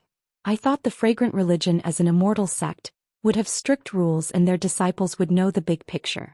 How come this protector disciple doesn't know etiquette? Today my eyes have been opened." "Ah," Nun Jingyi laughed instead of being angry. "Bai Zhangman, these words are very interesting. This is exactly what I wanted to say to you. Bai Zhangman also doesn't know etiquette." "Nun Jingyi, why do you say this?" Bai Yanqiu became angry. Is the fragrant religion bullying us between the clouds and the water? I won't talk to you about this. Let the elder explain it to you. Nun Jingyi snorted disdainfully. The elder nodded. Nun Jingyi's words are reasonable. By Zhangmen, the sword competition of the 5 sects has always had rules. For 2 disciples who haven't met, if one of them loses to a 3rd disciple, and the 3rd disciple wins against the other disciple, then the disciple can take out his prize and challenge the other disciple. Moreover, the other disciples can also challenge the other disciples who have won in the arena. However, the challenger must take out something of equal value to the prize of the disciple he challenged. Of course, this rule was created by the 5 sects to encourage the other sects to exchange ideas. It hasn't been used for a long time. Moreover, there are too many sects participating in the sword competition today. This is a special case. This old monk didn't expect that someone would take out such a valuable prize to challenge someone. Hearing this, Bai Yanqiu shook her head and said, Elder, I already understand what you said, but Qin Yang was the winner of the arena, and he didn't want to challenge someone of a higher rank. Rin Xiaoyao didn't win against other disciples? The elder laughed. The rules are set like this, but there are a lot of accidents outside the rules. We're too lazy to make the details. In the past, it was always the disciples who exchanged pointers and they were always tormented. Moreover, this old monk has really encountered a situation like today. How about it? You don't have to believe the words of this sect, but what about the elder? Nun Jingyi sneered. Moreover, the matter that the elder mentioned, even Garuda knows about it. Hehe Jingyi, how many years has it been? How can you still remember it? Garuda laughed. That's right, it's this heavenly king. That day Jingyi got a treasure. This heavenly king coveted it and went to the arena to take it. What about it? Where did it happen? Sai, that was the last time we had a sword competition. How many years has it been? Now that I think about it, it seems like yesterday. Unfortunately, I'm already separated from senior sister Jingyi by life and death. What? Jingyi is no longer here? Garuda said curiously. She's not old enough? I know. She must be too competitive and has gone mad. Nun Jingyi looked at Garuda as if trying to figure out the meaning of his words. Bai Yanqiu frowned. Nun Jingyi, do you mean that my disciple must accept this challenge? Nun Jingyi came back to her senses and said, no need. It's fine as long as he says no. Then she added, as long as you give up your face between the clouds and the water, it's fine. Isn't it the same as not saying anything? Bai Yanqiu's nose was almost crooked from anger. Bai Yanqiu thought for a moment and said, this is the first time I've met between the clouds and the water. Let me think about it. No problem. Anyway, even if it's a challenge, your disciple has just had a fight. It's impossible for her to continue now. Nun Jingyi was secretly pleased. She ordered her disciples to call Zhang Xiaohua and Qin Yang down from the arena. Please vote monthly, please vote recommendation, please collect, please tip. If you like this work, you're welcome to come to Chidian. Come to vote. Chapter 1046. Zhang Xiaohua, Meng and Qin Yang came to the high platform. Qin Yang walked to Bai Yanqiu with a long face. He sincerely admitted that he had learned the serious consequences of careless talk today. Then he stood with his hands down and quietly waited for the consequences. Jingyi Nun smiled and asked in a gentle voice, Zixia Ren Xiaoyao, why did you come back so late? Why did you come back to Huayu Peak when you saw that the distinguished guests of the Dalan Temple had arrived and the martial arts convention was about to end? Zhang Xiaohua looked at Meng and then squinted at Bai Yanqiu. She said, after I came out of the Dalan Temple with senior sister Zixiao, I saw that it was still early, so I took the opportunity to deal with some personal matters. But just as this disciple was about to return to the incense cult, I ran into this sect leader Bai's subordinates, who insisted on inviting this disciple to the Water Cloud sect. This disciple wanted to report back to the sect leader, but dozens of disciples from the Water Cloud sect had invited this disciple, so this disciple had no choice but to go. Jingyi Nun finally understood why Zhang Xiaohua, who usually looked very gentle, was so aggressive as soon as she entered the Huayu Palace. She could not help but sneer at Bai Yanqiu and said, Bai Zhangmen, since you invited the protectors of your sect, you should be courteous and sincere. I'm afraid it's inappropriate to invite dozens of people. Bai Yanqiu said with a smile, It's precisely because I wanted to be courteous and sincere that I used dozens of people. Only the fragrant religion can have this kind of face. Zhang Xiaohua said again, the water island between the clouds and the water is really good, but the route is complicated. Brother Liang used a carriage and a black cloth to bring me and Zixia between the clouds and the water. Hehe, it must have been hard on you. Ren Xiaoyao, you actually managed to walk out on your own. Abbess Jingyi laughed. That's right. I don't know what Bai Zhangmen is thinking. He came to Huayu Peak to participate in the martial arts circle convention and left his disciple and dream between the clouds and the water behind. Zhang Xiaohua bared her teeth and said. Bai Yanqiu threw caution to the wind and said with a smile. I invited Ren Xiaoyao to come over because I wanted to ask about the fragrant cult and when the martial arts convention would be held. But when I heard that time was tight, I hurried over. Then he instructed his disciples to treat Ren Xiaoyao and Zixia with respect. Then he sent people to escort the two disciples back to the incense religion slowly and carefully. But I don't know what Ren Xiaoxia would say that I left the two of you between the clouds and the water.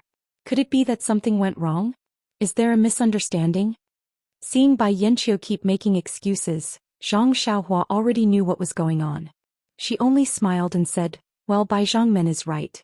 Bai Zhangmen might have instructed senior brother Peng. But he might have other important things to do. After sending us out of between the clouds and the water, he immediately went to do other things. Peng Yeyu? Bai Yanqiu was stunned. What? Didn't Bai Zhangmen instruct senior brother Peng? Zhang Xiaohua looked at Bai Yanqiu with a faint smile. Oh no, I instructed him. These words seemed to be said to Zhang Xiaohua, but in fact Bai Yanqiu wanted Garuda to hear it. That's right, it was Garuda. When Meng went up to the high platform from outside, Garuda's eyes were fixed on Meng. He did not seem to care about Bai Yanqiu's explanation. Meng already knew about her background. Looking at the 5 people sitting on the high platform and then at Garuda's position, she already knew who this person was. But when she thought about her mother's situation, she unconsciously turned a blind eye to Garuda's gaze. On the high platform where the sect leaders were, there was a restriction that blocked off their voices. The people outside could not hear what they were saying. Just as Zhang Xiaohua was about to report to Nanjing Yi, the last round of the Martial Arts Society convention had already begun on the arena outside. The last match was naturally between Xia Qing from the School of Fragrance and Liang Zhongshu from Between the Clouds and the Water. Peacock had already told Xia Qing about Liang Zhongshu's strength when she saw that it was Xia Qing's turn. But when she was done, she realized, was there really a need for that? Sure enough, when Zhang Xiaohua and Qin Yang left the arena, Nun Xuezhen announced the start of the last match. Xia Qing held a soft sword in her hand, and Liang Zhongshu also held a long saber. They both leaped into the arena. But after they introduced themselves, Xia Qing smiled and said, Brother Liang, Between the Clouds and the Water is a guest from afar. Our sect leader has instructed. Before she could finish, Liang Zhongshu suddenly realized that something was wrong. He immediately exerted force on his feet and tried to jump off the stage. Unfortunately, what he thought was exactly what Xia Qing had predicted.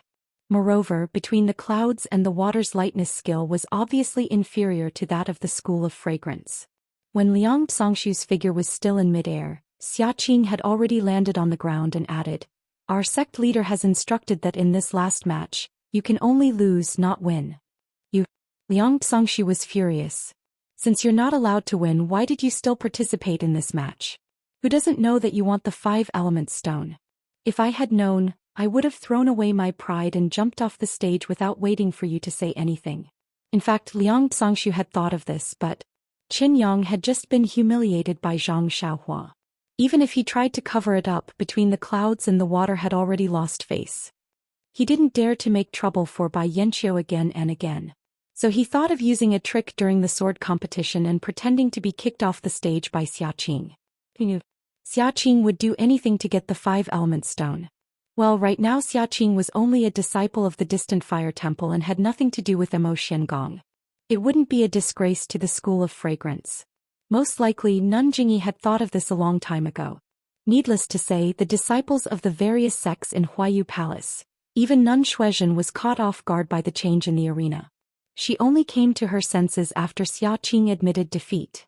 With a bitter smile, she shouted, According to the rules of the sword competition, the one who falls to the ground first is the loser. Therefore Liang Zhongshu of Between the Clouds and the Water is the winner. He has won the prize of this martial arts competition, the imitation purple phoenix hairpin. Ha! The whole arena roared with laughter, followed by a burst of clapping sounds. It was unknown whether it was praise or ridicule. Liang Zongxu was quite helpless, but he still went up the stage and took the imitation purple phoenix hairpin from Nun Shuizhen's hands. This thing. Alas, for sects other than the 5 great sects, it might be a treasure, but now that the way of immortality had been annihilated, between the clouds and the water was the inheritance of the Shandao sect. What kind of broken magic tools did they not have? They even had quite a few complete magic tools, so who would be lacking in this? In contrast to Liang Zongxu's bitter smile, Xia Qing's smile was as beautiful as a flower. It was impossible to tell that she was the loser of a battle. Abbess Shuizhen was also smiling at this time. She handed the jade box with 5 primordial stones in it to Xia Qing and said, "Congratulations, disciple Xia Qing from the Fire Palace. I hope you will continue to work hard in the future and make further progress to become the champion of the Sword Conference." "Thank you, Nun Shuizhen." Xia Qing could not suppress the smile on her face. Seeing the two of them like this, even an idiot could tell that the value of the 2 items were different. Everyone in the arena was a little curious about why Nun Jingyi made such an arrangement. Then they looked at the high platform where Nun Jingyi and the others were standing. They wanted to see how the protector who suddenly appeared would deal with Qin Yang. Of course, Qin Shiyue and Su Jiaotong were also looking forward to it. They also wanted to know if this Ren Xiaoyao was the Ren Xiaoyao they knew. However, after some discussion they agreed that this was just a coincidence. It was impossible for a young man to grow from a person with poor martial arts to one of the top masters in Jianghu in 5 years. Nun Jingyi looked at the farce on the stage and laughed in her heart. She looked at the unhappy Bai Yanqiu and sneered. She turned to Master Chongqing and said, "Master, according to the previous rules, we have decided to provide Ren Xiaoyao with a manual of the same value as the blade-breaking force. He will have a sword competition with the disciples of Between the Clouds and the Water. What do you think?" Master Chongqing nodded and said, "Of course, but I wonder if Bai Zhangmen is willing to accept?" When Bai Yanqiu heard this, he was moved. He looked at Ren Xiaoyao, then at Qin Yang. He thought about Zhang Xiaohua's performance Between the Clouds and the Water and said, "That's great. Since I'm participating in the sword competition of the 5 sects Between the Clouds and the Water, I naturally have to follow the original rules of the 5 sections. But I have a request." "Please speak, Bai Zhangmen," Master Chongqing said with a smile. "That is, there is no time limit for this competition. What do you think?" "What do you think, Nun Jingyi?" Master Chongqing asked. "Of course," Nun Jingyi said without hesitation. Seeing Nun Jingyi's quick response, Bai Yanqiu felt that he had been tricked. However, when he thought about it carefully, there was nothing he could think of. Would Master Chongqing be the supervisor of this competition? Bai Yanqiu stood up and said. Master Chongqing nodded and said, "This matter involves the incense cult and Between the Clouds and the Water, so of course I have to be the supervisor." Below the arena, the crowd saw that the host of the Dalan Temple had come to the arena in person, and they were all interested. Nun Shuizhen walked to the front and told the whole story. In the end, she took out a small booklet and said, "This is my incense cult's martial art, like water. It is also a martial art, but it is more for women. Now I give it to my sect's disciple Ren Xiaoyao. If he loses this competition, this like water will belong to Qin Yang Between the Clouds and the Water. If he wins, then Qin Yang's blade-breaking force will belong to my sect's disciple Ren Xiaoyao." "Great!" the crowd shouted. They realized that this was the climax of the martial arts circle convention. However, they were all whispering. Ren Xiaoyao was so young, how could his martial arts be comparable to Qin Yang's? However, when Ren Xiaoyao and Qin Yang went to the arena again, they saw Zhang Xiaohua holding the wrought copper staff. She looked like she knew everything.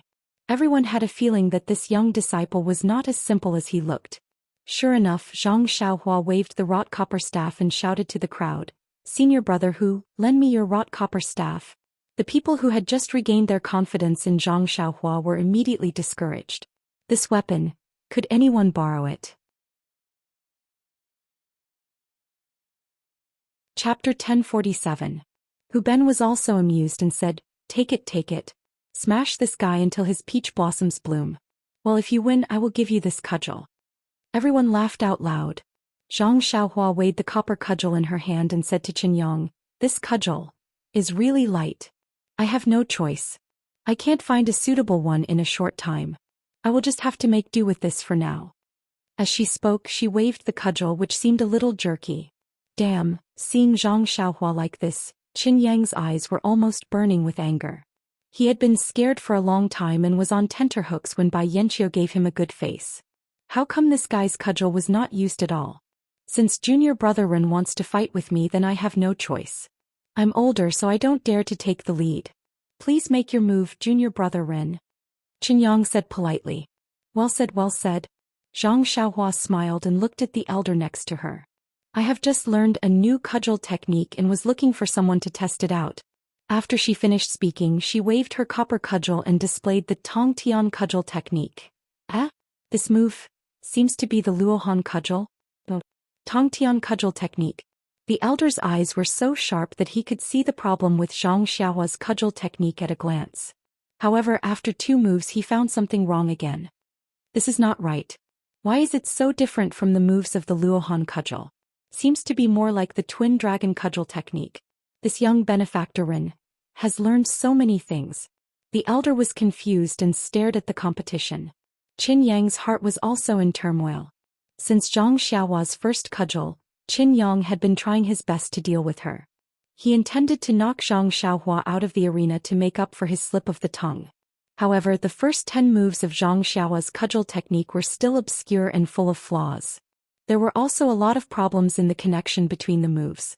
Qin Yang hit her with the copper cudgel several times, forcing Zhang Xiaohua to stop her moves and resist with her strength. To Qin Yang's surprise, Zhang Xiaohua's strength seemed to be no less than his. Every time their weapons collided, there would be a loud sound, which was even louder than the competition between him and Hu Ben. However, after every collision with him, Zhang Xiaohua tried to pick up her broken moves again. After dozens of moves like this, Qin Yang gradually felt that something was wrong, because Zhang Xiaohua's moves were becoming more and more skillful. The cudgel was like Zhang Xiaohua's extended arm, which was natural and easy to control. And the cudgel technique displayed by Zhang Xiaohua became more and more mysterious. Not only were there no flaws, but the moves were also as smooth as flowing water. The overwhelming cudgel waves hit Qin Yang from all directions, making him feel breathless. With a loud bang, Zhang Xiaohua's cudgel hit Qin Yang's copper cudgel. She laughed and said, "Cool, such cudgel technique only exists in heaven." Then she shouted again, "Qin Yang, watch my moves." After that she turned her head and a creaking sound came from her neck. She raised the cudgel high and waved it, like a rolling yellow dragon, rolling and smashing towards Qin Yang's face. Seeing this, Qin Yang suddenly felt that something was wrong. He saw a flaw in Zhang Xiaohua's moves, so he raised his copper cudgel and pushed it. "That's why I asked you to come." Zhang Xiaohua laughed and hit the copper cudgel. Qin Yang's hand was a bit numb. Before Qin Yang could change his move, Zhang Xiaohua waved her cudgel again. With a whoosh, the cudgel hit Qin Yang's left shoulder. Qin Yang had no choice but to raise his copper cudgel to block it. Since Zhang Xiaohua had taken the initiative, why would she be polite? Qin Yang was being hit by Zhang Xiaohua's copper rod from head to toe. Cracking noises were almost audible. Qin Yang was hit by Zhang Xiaohua's copper rod from head to toe. Poor Qin Yang, it was the opposite. Just now he was chasing after Zhang Xiaohua's flaws and wanted to compete with Zhang Xiaohua in strength. Now every time Zhang Xiaohua hit the copper cudgel, her strength increased a bit. After a dozen hits, Qin Yang couldn't stand it anymore.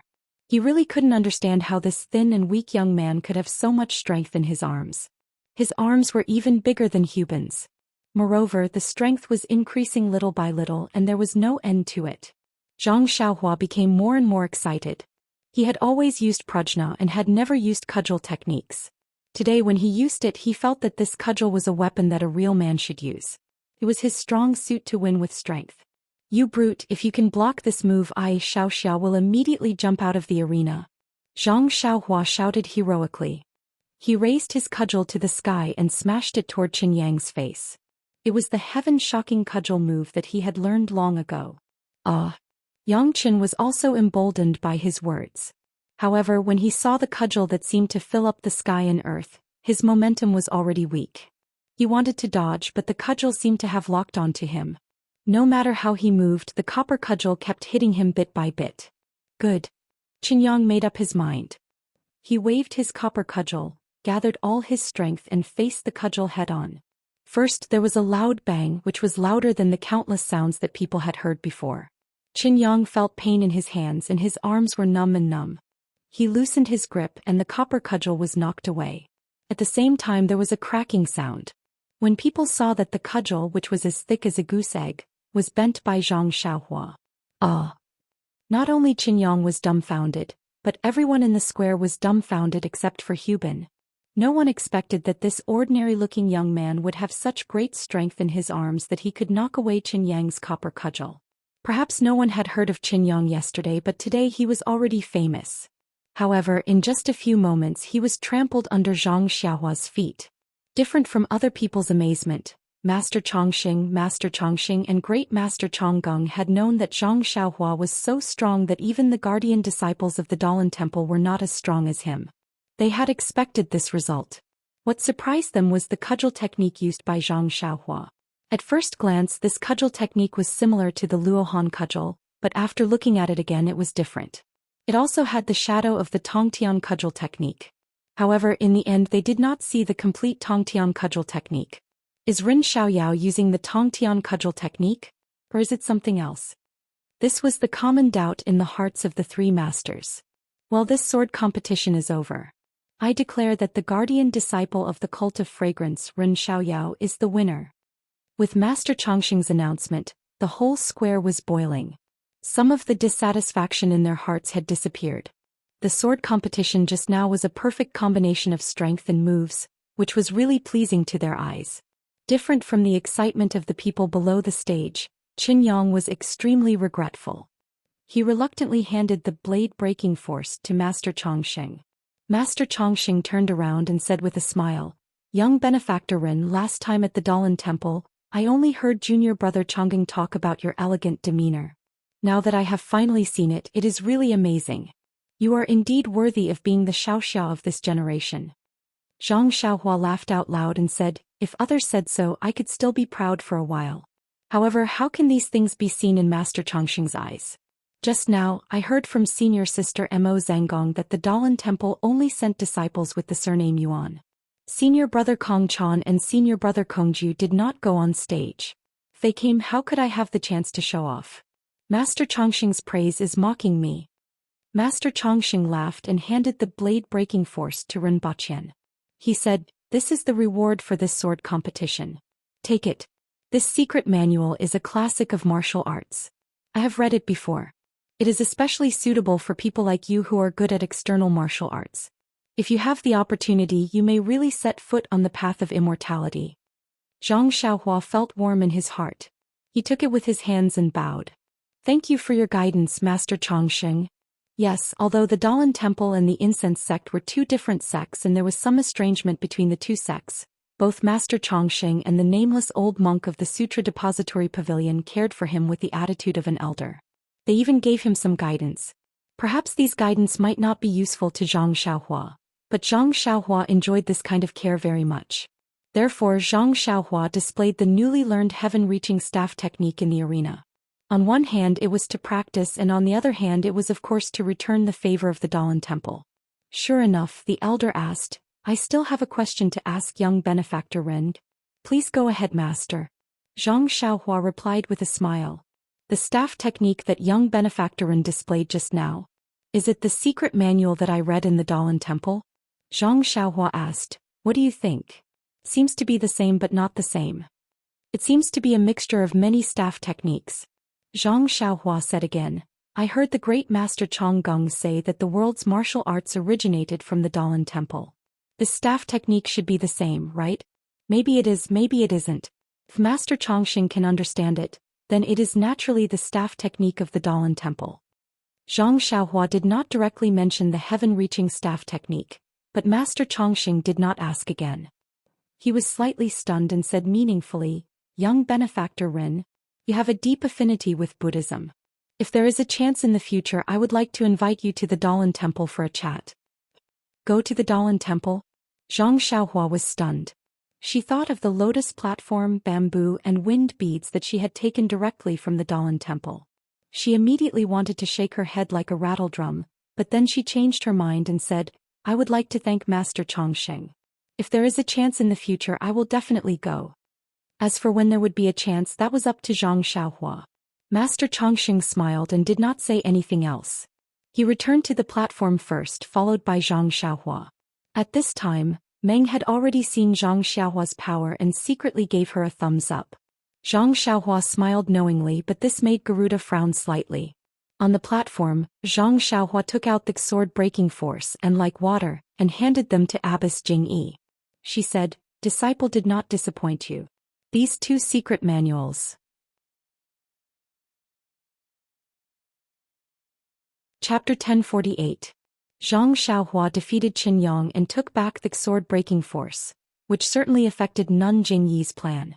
However, seeing Zhang Xiaohua increase the prestige of the fragrance cult in the arena and kill the arrogant man between the clouds and the water, Nun Jingyi was overjoyed.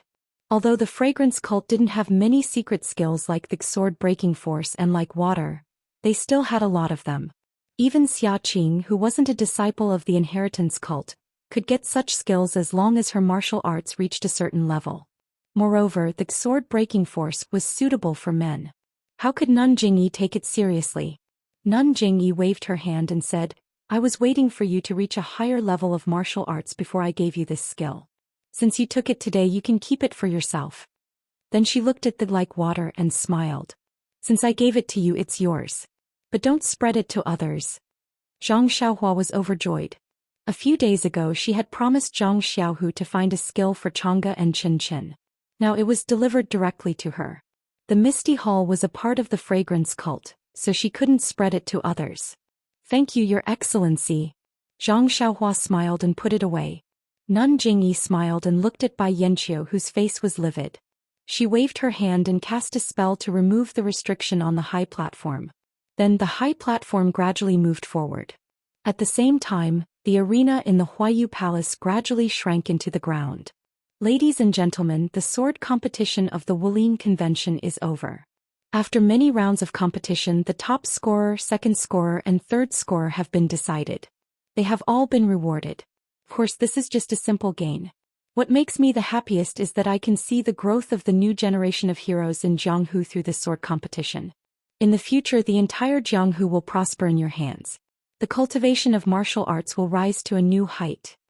Nun Jingyi turned to look at Bai Yanqiu and said to the crowd, This Wulin Convention is not only a ceremony for our fragrance cult to re-enter Jianghu, but also a starting point for Between the Clouds and the Water to enter Jianghu.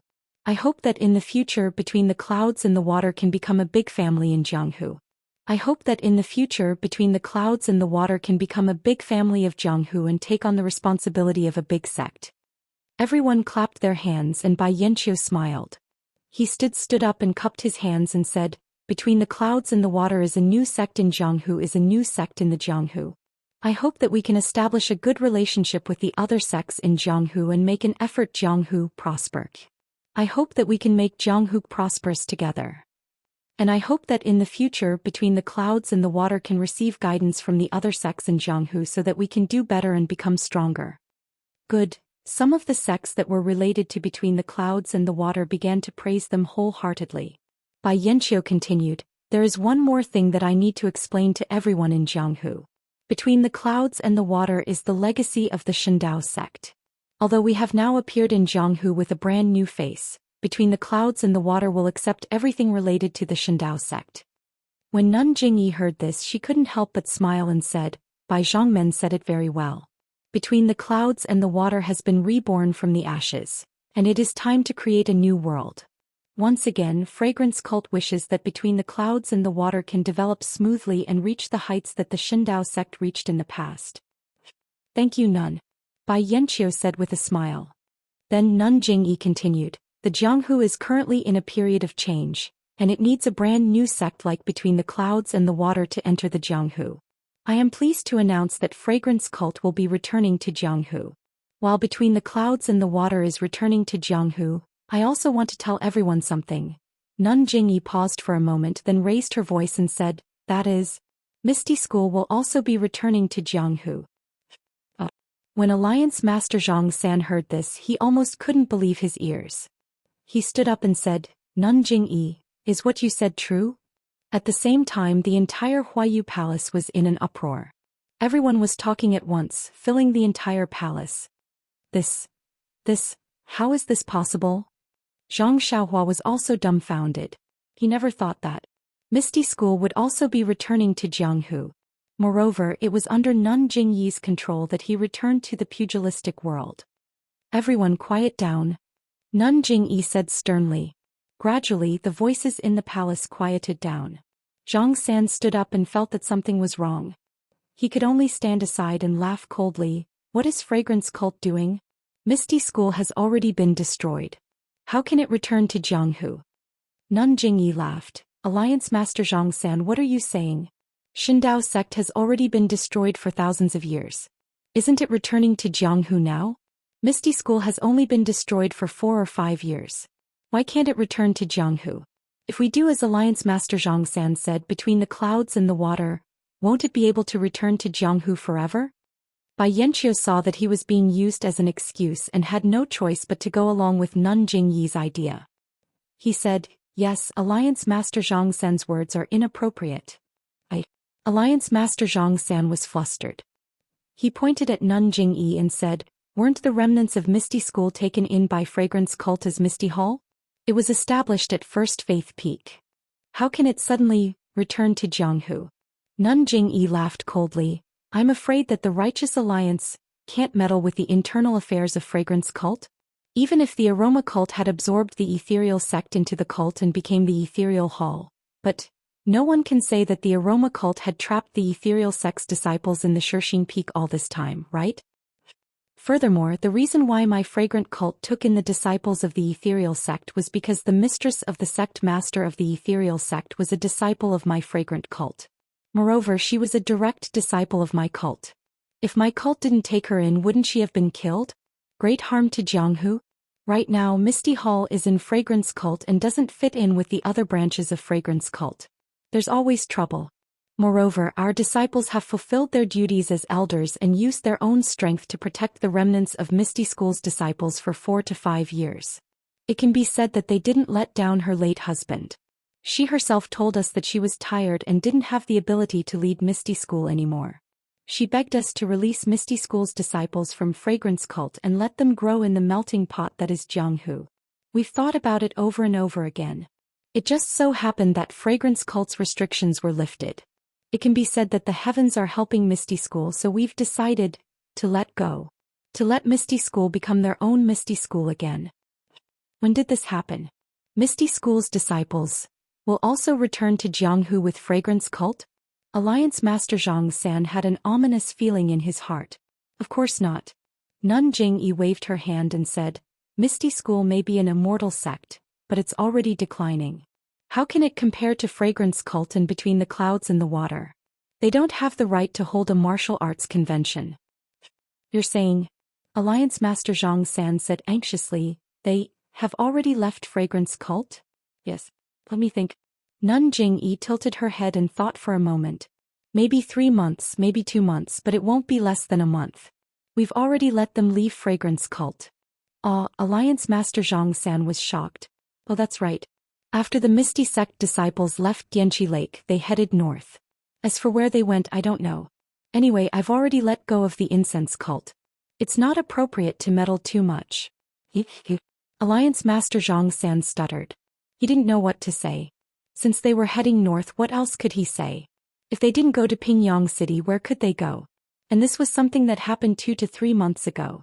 Why didn't he receive any news? Thinking of this, Alliance Master Zhang San calmed down.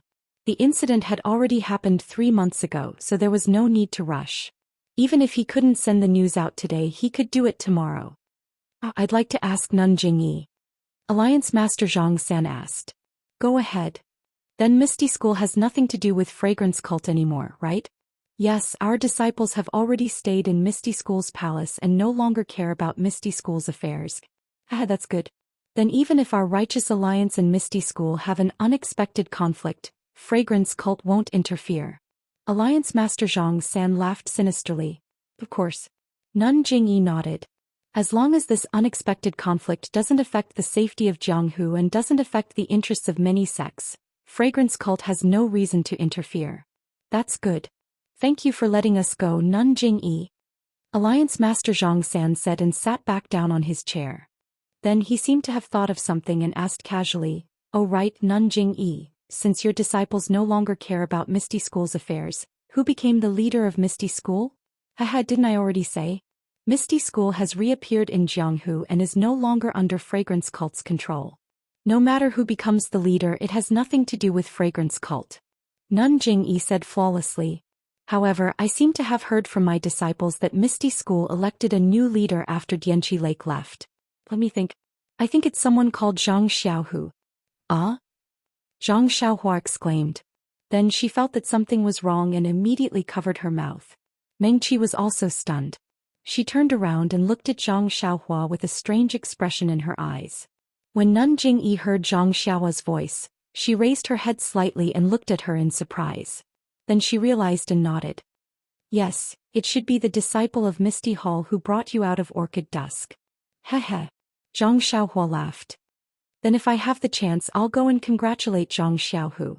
Zhang Xiaohu saved your life. Of course you can go and thank him. However, you can't do it under the banner of Fragrance Cult. Nun Jing-yi said with a double meaning. How could Zhang Xiaohua not know?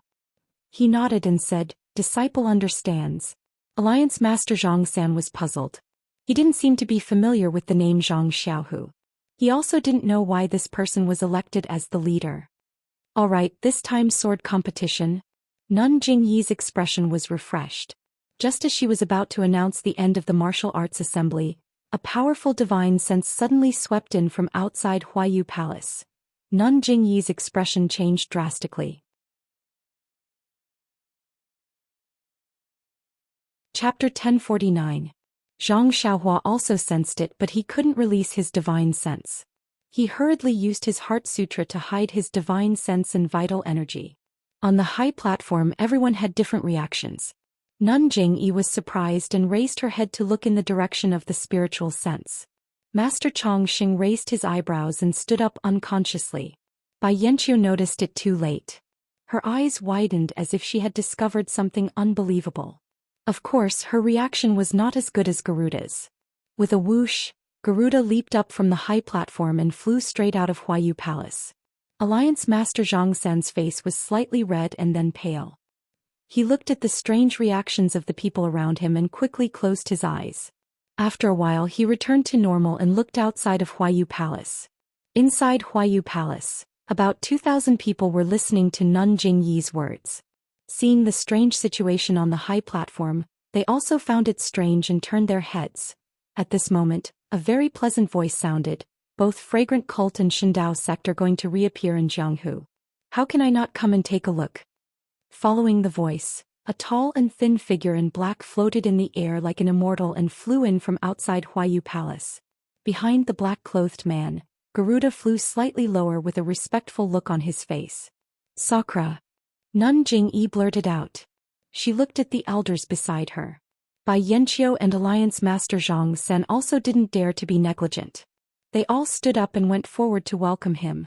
The black-clothed man gradually descended from the sky and landed on the high platform. A voice sounded, "I haven't participated in the 5-sect sword competition for many years. I didn't expect to come today. Tongxing Jingyi, how are you?" Very good, very good. Sakura, how are you?" Nun Jing-yi and the elders looked nervous, but their faces were full of smiles. "Is this Sakura?" Below the high platform, Zhang Xiaohua accompanied Meng and looked from afar. Just by looking at the levitation technique, it's only Essos of Zhang Xiaohua couldn't help but feel proud of her flying technique.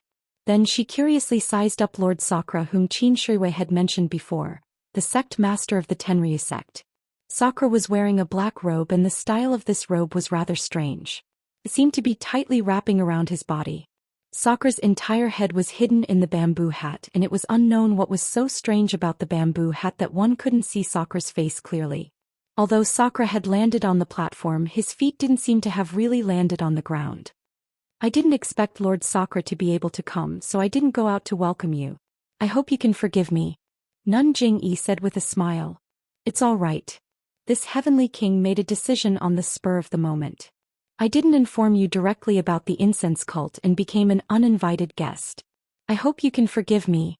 In the face of the number one person in Jianghu, other than Elder Chongqing and Abbess Jiajingyi, Bai Yanqiu and Zhang San had been hesitating for a long time. They did not know what to do. Needless to say, below the platform the whole place was silent. A series of footsteps came from outside Huayu Palace. Another dozen disciples of the Tenryu sect entered in a single file. They walked to the bottom of the platform and stood with their hands by their sides. All right, everyone, take a seat. Sakura waved his hand and walked to the front of the 5 chairs. He picked the chair in the middle and sat down. Abbess Jingyi frowned, but she concealed it immediately and sat down beside Sakura. Elder Chongqing took a look and also sat down. Bai Yanqiu looked at Alliance Master Zhang San and went forward to greet Sakura. I'm Bai Yanqiu between the clouds and the water. Greetings to Heavenly King Sakura. And so it's between the clouds and the water. I thought it was still called Shindao sect. Sakura said and didn't speak anymore. Bai Yanqiu was bored and didn't dare to say anything. He lowered his head and found a chair beside Abbess Jingyi to sit down. Zhang San walked forward and also cupped his hands. Greetings to Heavenly King Sakura. And Zhang San, long time no see, your martial arts have improved by leaps and bounds. Sakura looked at Zhang San and said strangely. Zhang San's expression changed slightly and he smiled. No matter how much I improve, it's impossible for me to be Sakura's opponent. That might not be the case. Sakura said. All the martial arts in the world return to the origin. In the end, all of them can be cultivated to the extreme. Zhang San casually replied with a few words and picked the last chair to sit down. Heavenly King, I wonder why you have the leisure to come to my place to preach incense cult? Abbess Jingyi smiled. Jingyi, your words are against your heart.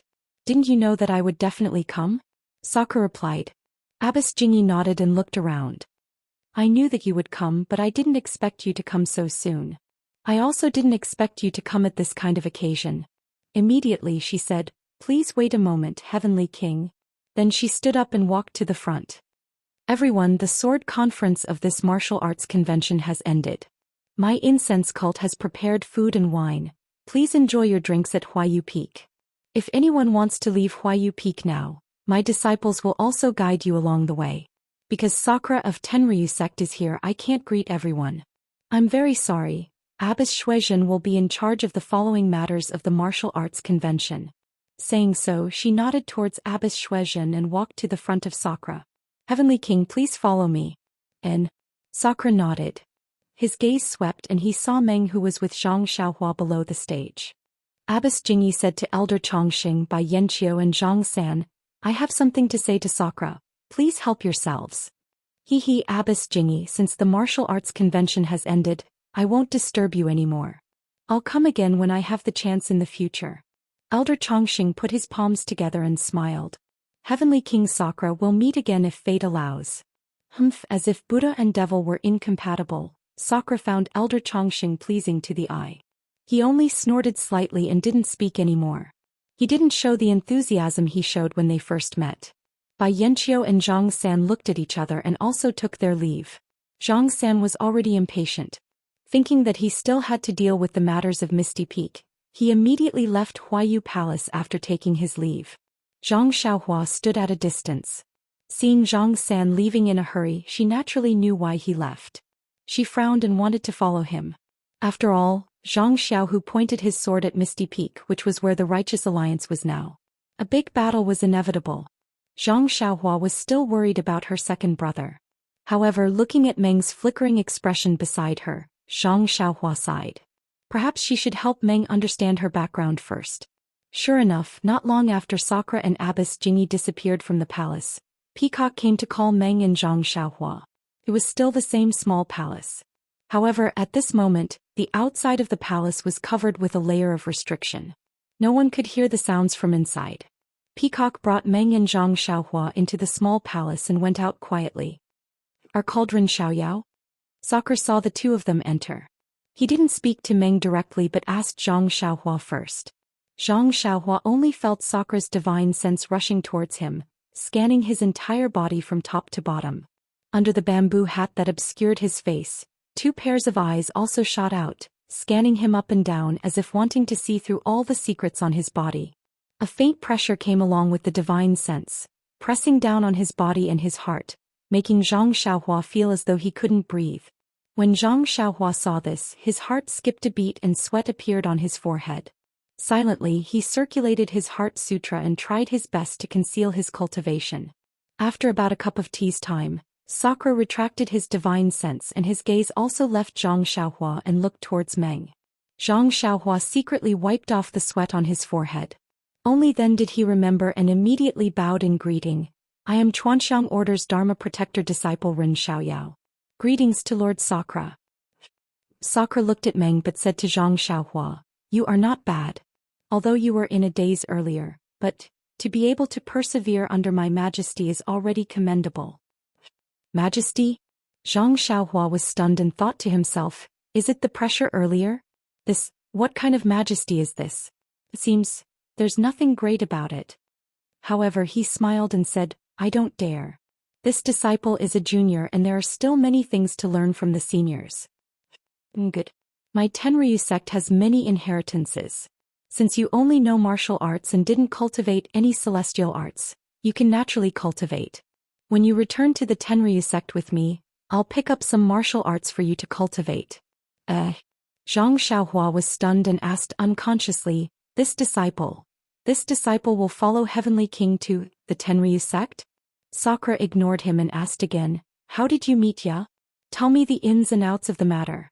Oh yes, during this period of time you must have found many clues. Tell me everything. Zhang Xiaohua took a look at Meng. At this time Meng still had her head lowered and didn't know what she was thinking. Hence she told him everything from the first time she met Meng Qi until she found the small village outside the town. Of course, Zhang Xiaohua talked about Meng Qi's matters and didn't talk about her own matters. Presumably, even if Zhang Xiaohua wanted to talk about it, Sakura might not be willing to listen. After Zhang Xiaohua finished, Sakura nodded and asked, presumably you already know about your background? Reporting to Sakura, I already know. However, I have already lost all my memories. I still don't know why Mother is the sacred ambassador of the Tenryu sect and why I, myself, have been missing for so many years. Your mother isn't some sacred ambassador. The sacred ambassador is a title to outsiders. Your mother is the previous saintess of the Tenryu sect. However, because of some other reasons she left the Tenryu sect and chose to live in a small village. As for the reason, I don't need to tell you now. You will definitely understand in the future. And you are the current saintess of the Tenryu sect. Me.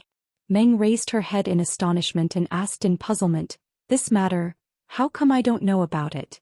Sakura looked at Meng Qi's familiar face and smiled, you silly child. Then he looked at Nun Jingyi and said, this is the matter of the Tenryu sect. Nun, can you leave for a moment? Of course. Nun Jingyi stood up and left. Zhang Xiaohua also wanted to leave but was stopped by Sakura. Ren Xiaoyao, don't go. This is also related to you. Me? Zhang Xiaohua was baffled. Chapter 1050. Not only was Zhang Xiaohua stunned, even Nun Jingyi, who was about to walk out of the small palace, frowned. She looked back at Zhang Xiaohua thoughtfully and nodded. Since Sakura asked you to stay here, then you will stay here. Yes, sect leader. Zhang Xiaohua agreed. When Abbess Jingyi left the palace, Sakura used his divine sense to scan the place. He snorted from his nose and waved his left hand. Several wisps of black gas flew out from his hand and landed on the floor of the palace, disappearing without a trace. Sakura then waved his right hand again and quickly threw out a red jade talisman. When the jade talisman landed on the floor, Sakura muttered something. After a long while, several wisps of black gas activated the restriction. A red light screen flashed and disappeared, covering the entire palace. Seeing Sakura's familiar technique and strange incantation, Zhang Xiaohua couldn't help but think, the Tenryu sect is a demonic sect, and the cultivation method they practice is different from the way of immortality. Looking at Sakura's incantation, it is quite different from the way of immortality, but the technique is similar. I'm afraid the Tenryu sect made some improvements after the sharp decline of the chi of heaven and earth. Seeing Zhang Xiaohua staring at him, Sakura was also concerned. After he finished setting up the restriction, he said, Yet about your experience Ren Xiaoyao has already told me. It's really been hard on you.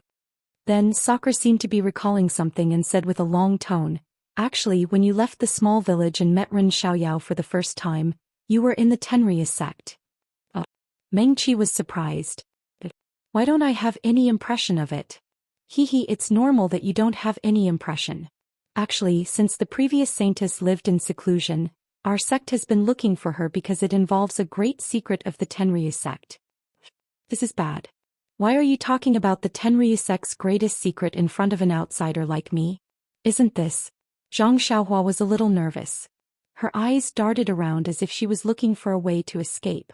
In my Tenryu sect, Sakura has always been the leader, followed by the saintess and then the other heavenly kings. But do you know why the saintess who doesn't have high martial arts has a higher status than the heavenly kings? Zhang Xiaohua shrugged. Meng also looked at him in puzzlement and asked Sakura, may Heavenly King please dispel my doubts? Because it's very simple. The husband chosen by the saintess is the Tenryu sect's next generation Sakura. The daughter of the saintess is the next saintess. Sakura said word by word, shocking Zhang Xiaohua and Meng so much that their mouths were wide open, not knowing what to do. In my Tenryu sect there's always a saying. First there's the saintess, then there's Sakura, then there's the heavenly kings. Therefore, the saintess is the root of my Tenryu sect's existence and also the link of inheritance. But, Meng wanted to speak but was stopped by Di Shitian. Actually, there's no buts. Madam Aya, who is your mother, is the previous generation's saintess. This lord is the husband she chose, so this lord is Di Shitian. And you are the daughter of the previous generation's saintess, which is also this generation's saintess. In other words, Xiaoya is this lord's daughter. Meng and Zhang Xiaohua had already heard it from Sakura's words. They didn't dare to believe it. It wasn't that they didn't guess Lady Aya's position in the Tenryu sect and Meng's position in the Tenryu sect, but they never thought that Meng was actually Sakura's daughter. And the so-called saintess. The extremely important saintess. And Sakura pointed at Zhang Xiaohua and said, if he's the husband you chose, then he's the next Sakura. Your daughter is the next saintess. Zhang Xiaohua was really speechless.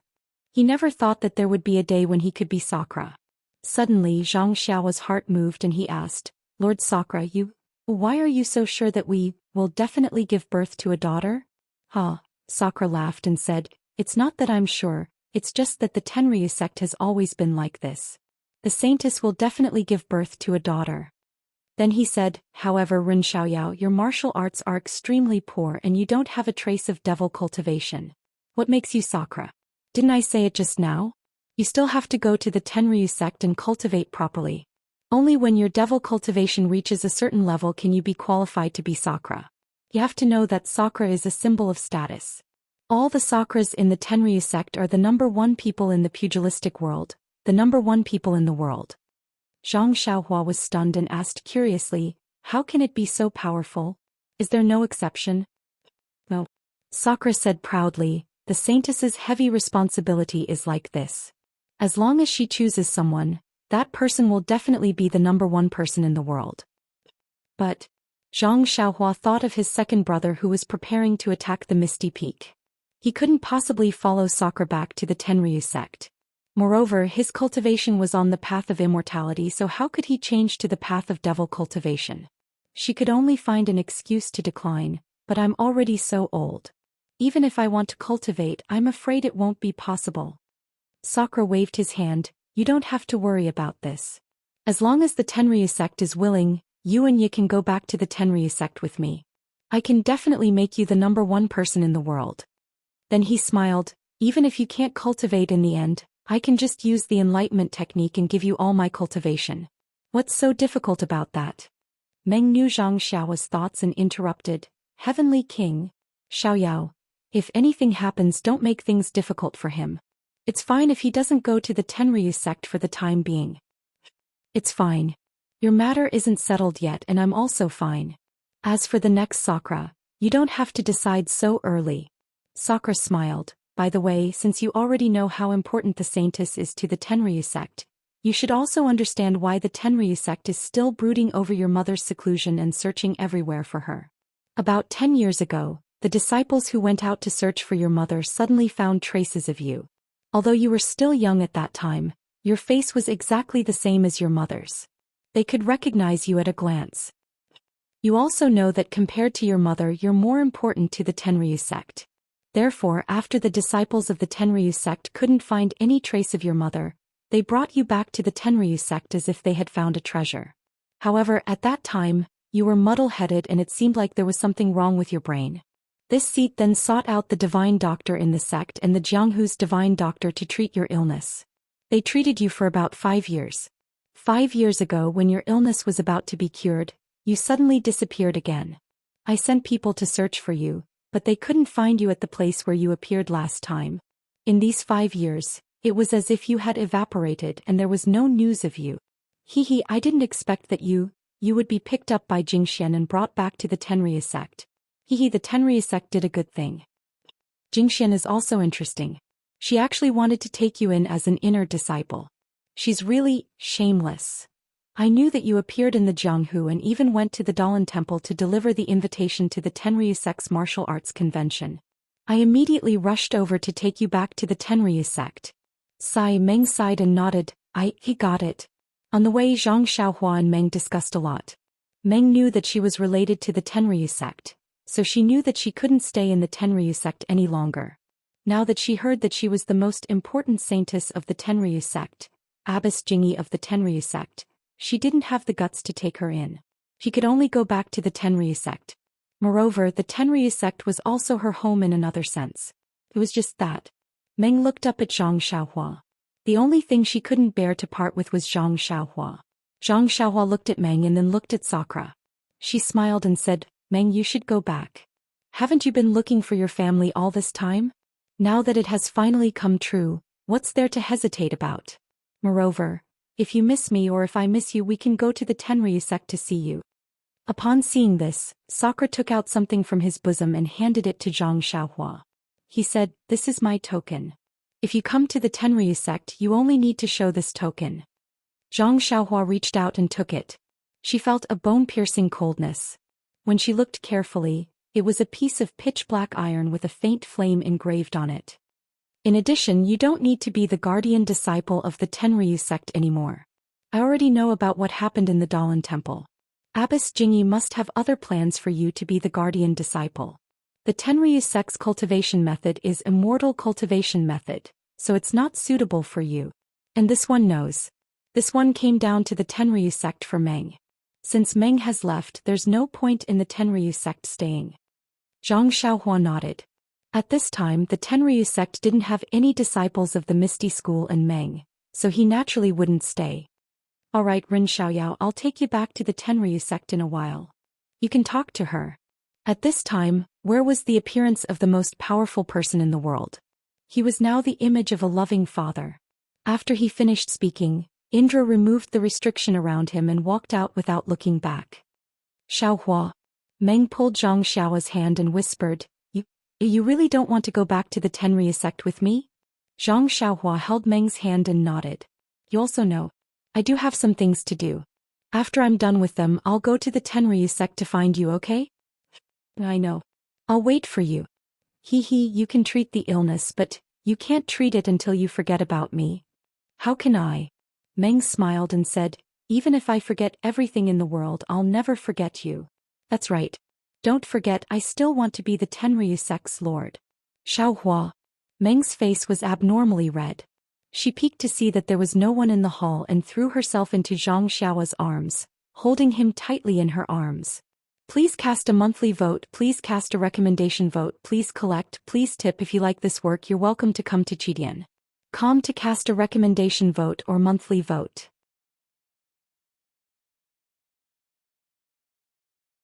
Chapter 1051. After some time, there was a coughing sound at the entrance of the temple. Zhang Xiaohua and Dream turned around to see Peacock and Qin Chen standing outside. Peacock and Qin Chen's expressions were different. Peacock's face was cold like frost. She was already cold to begin with, and now she was even more unapproachable. However, Qin Chen bit her lips. Her eyes were filled with indignation and even a trace of provocation. Her chest rose and fell slightly as if she was feeling aggrieved. Cough cough Xixia, No, I should call her Xiaoya. I really didn't expect that the usually obedient and obedient little tail behind me was actually the saintess of the dragon sect. How come I didn't see it at all? Chin coughed and said, Ren Xiaoyao, you have good taste. No wonder after taking advantage of Nia Xiaoyao from the Rejuvenation Valley, you immediately wiped your mouth and denied it. So you have already noticed Zixia. She's not ordinary.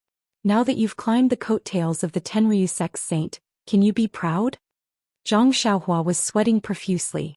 Chin was a straightforward person, but he did not mean any harm. Although everything in the refining heart cave was just an illusion, Zhang Xiaohua still had a good impression of Chin and Peacock.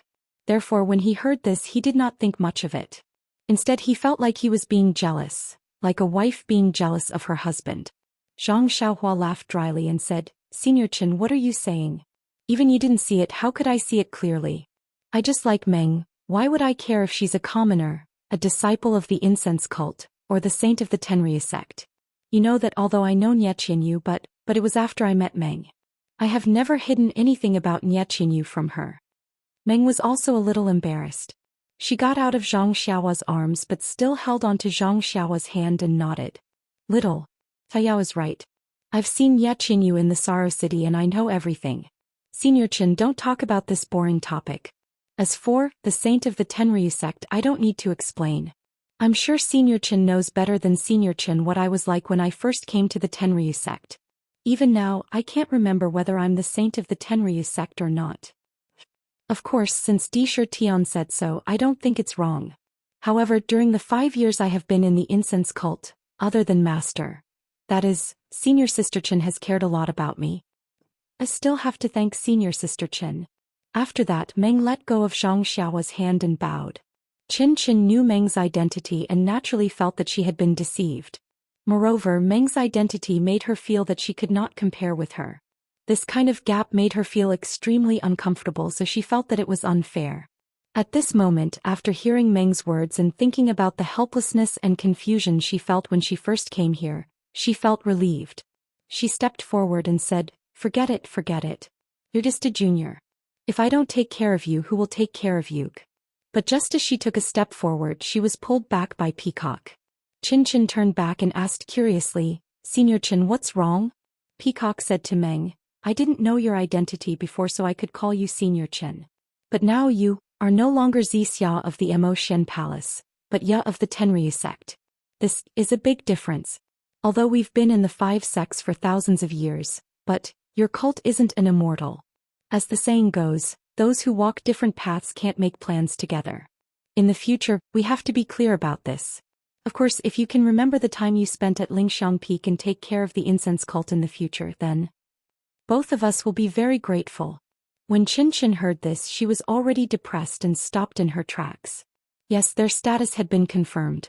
Zixia was no longer the Zixia of the past. The difference between immortals and demons, the difference in their identities, the difference in their sex, they were all standing in front of Meng and Chin. It was impossible for them to go back to how they were before. When Zhang Xiaohua heard this, she also sighed. Meng didn't seem to understand and didn't know how to explain it. From Wan Wuxin, Zhang Xiaohua knew that the Tenryu sect was created by the ancient Sakra. It was a branch of the demon sect that fed on immortals and was a mortal enemy of immortals. Of course, the demon sect and the demon sect were both rebuilt. The demon sect's Sakra must have considered this problem when he created the Tenryu sect and passed down the martial arts. However, the difference between immortals and demons still existed. Moreover, when the way of immortals was annihilated 10,000 years ago, the way of diabolism was also affected. The way of martial arts flourished, and the relationship between the way of immortals and diabolism was already somewhat blurred. In this martial arts society convention, the way of diabolism, sat together with way of immortals, way of diabolism, and by Yanqiu instead of facing each other with weapons. From this, it could be seen that the two ways of diabolism had changed. Perhaps the two ways of diabolism were not enemies of each other. Then again, the immortal path was the immortal path and the demonic path was the demonic path. There was a fundamental difference between the two. With the rise of the immortal path, the demonic path would surely undergo changes as well. How could Dream, Chin or Peacock be able to control these changes? Perhaps drawing a clear line and treating the other party coldly was the best way to go. Therefore Zhang Xiaohua reached out to hold Meng's hand and said with a smile, "No matter where you are, what happened has happened and happy times have been. Maybe you can't call senior sister Chen senior sister now, but after all, you used to call her that. So you just need to keep it in your heart. Regardless of the vicissitudes of the world and whether people have changed, you just need to guard your heart." "I know." Meng's expression softened. Zhang Xiaohua said gently, "Also remember this. No matter who you are, I have set my mind on you. Even if you run to the ends of the earth and become a beggar, I will still pursue you." Meng blushed and looked at Qin and Peacock who were not far away. She spat at Zhang Xiaohua and whispered, "Can't you say this when? It's not like I haven't heard it before." "And in front of the two senior sisters?" When Peacock and Qin heard that Meng still addressed them as two senior sisters, they felt relieved. However, when they heard Zhang Xiaohua's words, their hearts ached. Zhang Xiaohua giggled and said, no way, I want to say this every day all the time. I want to say it to you, to everyone in the world." Sigh, how shameless. Qin was jealous for no reason. "Junior brother Ren, don't try to make the saint happy, the hierarch has invited you." "Yes, I understand. Please lead the way, senior sisters." Zhang Xiaohua's face stiffened and immediately put on a serious face and said righteously, "Making the saint happy is my next life's mission. If the hierarch summons me, I will have to put it aside for now." Meng laughed and pinched Zhang Xiaohua's hand. "Ren Xiaoyao, you bastard." Qin laughed and pointed at Zhang Xiaohua without any demeanor. Peacock could not hold it in anymore and laughed. Then with a straight face she turned and left. When Meng and Zhang Xiaohua followed the two to Huayu Palace, there was no one else in the palace. The Tenryu sect was here and the world's #1 martial artist, Sakura, was here. Who would dare to stay in the palace for a moment longer? At this moment there were only 2 chairs on the platform. Sakura and Nun Jingyi each sat on one while the others stood on both sides. Nun Jingfan, Nun Shuizhen and several consecrators had also arrived. Besides Sakura, Garuda and the others were also standing quietly. Meng came to the platform, hesitated for a moment and still bowed to Nun Jingyi. Nun Jingyi quickly turned her body slightly and said with a smile, "Congratulations to ya for finding out her identity. I didn't work in vain these years. I hope that if there is a chance in the future, you will take care of me more." This disciple, thanks, Nun Jingyi, for taking care of me these years. If there is a chance in the future, I will never forget these years of kindness. Nun Jingyi was elated and said, "That's great. My junior sister Jingxian didn't bring you back in vain because of fate." "Oh, Nun Jingyi, I still want to go to Lingxiang Peak to pay my respects to Master before I leave." Meng hesitated for a moment and said, There's no need. As long as you have junior sister Jingxian in your heart, where can't you pay your respects? If you don't have her in your heart, even if you pay your respects every day, what does that mean?" Nun Jingyi rejected without any trace of politeness. Sigh, Meng sighed slightly and nodded. Nun Jingyi is right. "All right, Jingyi. My heavenly dragon cult has accepted your invitation to spread the incense cult and will definitely repay you in the future. This seat will now bring the saintess back." Sakura Jiaoming didn't like it and continued, "Respectfully send Sakura off." Nun Jingyi also hoped that Sakura would leave early. However, when Sakura stood up and saw Zhang Xiaohua beside Meng, he said, "That's right, just now we were talking about you and forgot about Ren Xiaoyao. This Ren Xiaoyao came to your Tenryu sect for less than a year and also hasn't practiced the martial arts of your Tenryu sect. It's fine if he doesn't become a guardian disciple." Nun Jingyi looked at Zhang Xiaohua and frowned slightly. She said, "Ren Xiaoyao indeed hasn't practiced the martial arts of my Tenryu sect, but this guardian disciple, he can also become one. He might have a bright future ahead of him." Nun Jingyi's words, "indeed hasn't practiced the martial arts of my Tenryu sect," were quite forceful. She even looked at Zhang Xiaohua as if she was hinting something. Zhang Xiaohua only looked at Meng as if she didn't understand at all. Nun Jingyi saw that Sakura was a little unhappy. Although she was unwilling, she could only say, "Of course, if the Tenryu sect has any better arrangements, I think it would also be excellent." Zhang Xiaohua heard these words clearly. She moved her gaze away from Meng's face and took out his waist token. She handed it over and said emotionally, "Esteemed leader, Ren is untalented. After coming to the Misty School for more than a year, esteemed leader has taken good care of me and I'm really grateful. It's just that Rin is small and weak and his martial arts are also low. Even if he wants to do something for the Tenryu sect, he has the will but not the power. Therefore, I can only remember the kindness of the Tenryu sect in my heart and strive to remember it at all times and every day. Nun Jingyi felt powerless after hearing this. She waved her hand and let Qin Qin put away Zhang Xiao's waste token. Please vote monthly, please vote recommendation, please collect, please tip. If you like this work, you are welcome to come to Chidian.com to vote recommendation and monthly.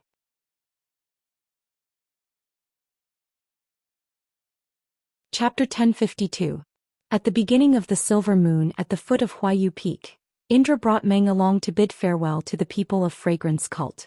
Meng whispered to Zhang Xiaohua, "Aren't you going to the Tenryu sect with me?" Zhang Xiaohua smiled bitterly in his heart. He was on the path of immortality, which was poles apart from the Tenryu sect. Why would he go to the Tenryu sect? Could he really be the Sakra? Moreover, this Indra was an expert of the demonic path, and his magical powers were unimaginable. Although he had temporarily concealed his cultivation and didn't let him know, he couldn't guarantee that he would be exposed after a long time. Of course, Zhang Xiaohua also had his own plans. The Tenryu sect was established on the path of the demonic path, and they didn't covet the path of immortality. Although he didn't know why Indra collected the immortal relics, it was safer to expose his immortal secrets in front of Indra if it was exposed. However, one may know a person's face but not his heart. Who knew what Indra was thinking? Zhang Xiaohua didn't dare to put his life in the hands of others, even if he felt that he wasn't inferior to Indra in terms of flying techniques. You also know that I have other things to do. When I have some progress, I'll go to the Tenryu sect to see you. Zhang Xiaohua didn't dare to hold Meng's hand in front of everyone. Meng nodded. She knew that these things couldn't be said clearly, so she forced a smile and said, "Then remember to come and see me quickly. Or wait until I'm done with the Tenryu sect's matters, I'll go and see you too?" But Meng wanted to ask where to find Zhang Xiaohua, but when she said that she felt that it was inappropriate, so she changed her words. "You and I help each other in times of need, don't forget each other in your heart." After saying that, Meng took the initiative to hold Zhang Xiaohua's hand. Her eyes were a little moist and she said, "Be careful, take care and think of me." "Will." Zhang Xiaohua also forced a smile and held her hand even tighter. Not far away, Abbess Jingyi said, "Sakura, it's already late now. Why don't you rest at my fragrant cult for a night and set off tomorrow?" "Haha." Sakura laughed and said, "Even if I want to rest, I don't need to preach at your place. If I were here, would your incense cult be stable?" Nun Jingyi secretly curled her lips. He's quite tactful. "Alright, yeah, come with me." Sakura also didn't talk to Nun Jingyi anymore. His figure floated up and he pulled Meng's hand. "Although the martial world is big, there will always be a time when we meet again. There's no need to care about a momentary love." Then with a pull, the two of them flew up at the same time. They were about 30 feet above the ground and quickly flew in the direction of Dianqi Lake. "Our hearts are connected and the world is boundless." A voice floated down from the night sky. "Help each other in times of need." Zhang Xiaohua almost floated up and shouted loudly. Seeing that Sakura had left, Garuda and the others also bid farewell to Abbess Jingyi and walked past Zhang Xiaohua. Although they didn't show absolute respect, their eyes were full of kindness as they nodded at him. It was as if they loved the house and its crow. Zhang Xiaohua's mood was complicated. She nodded with a smile. When she saw Qin Shiriyue and Su Jiaotong, she couldn't help but be stunned. Seeing this, Qin Shiriyue rolled her eyes and cupped her hands. "Ren Xiaoxia, you look very familiar. I wonder, have we met before?" Zhang Xiaohua's expression immediately returned to normal. She smiled and said, "This? Senior Martial Brother, what's your name? I've never seen a disciple of the Tenryu sect before, but where have I met Senior Martial Brother?" Qin Shiriyue was slightly stunned. She turned to look at Su Jiaotong and said with a smile, "My name is Qin Shiriyue. I'm Garuda Heavenly King's direct disciple." "Oh, Senior Martial Brother Qin." Zhang Xiaohua cupped her hands. "Senior Martial Brother Ren, I met someone who looked exactly like you 5 years ago. It's just that person was very young and shorter than you. When I saw Junior Brother Ren just now, I almost thought that I was back in time 5 years ago." Really?" Zhang Xiaohua asked curiously, "What's that person's name? Where did you meet him?" Hee, what a coincidence. That person is also called Ren Xiaoyao.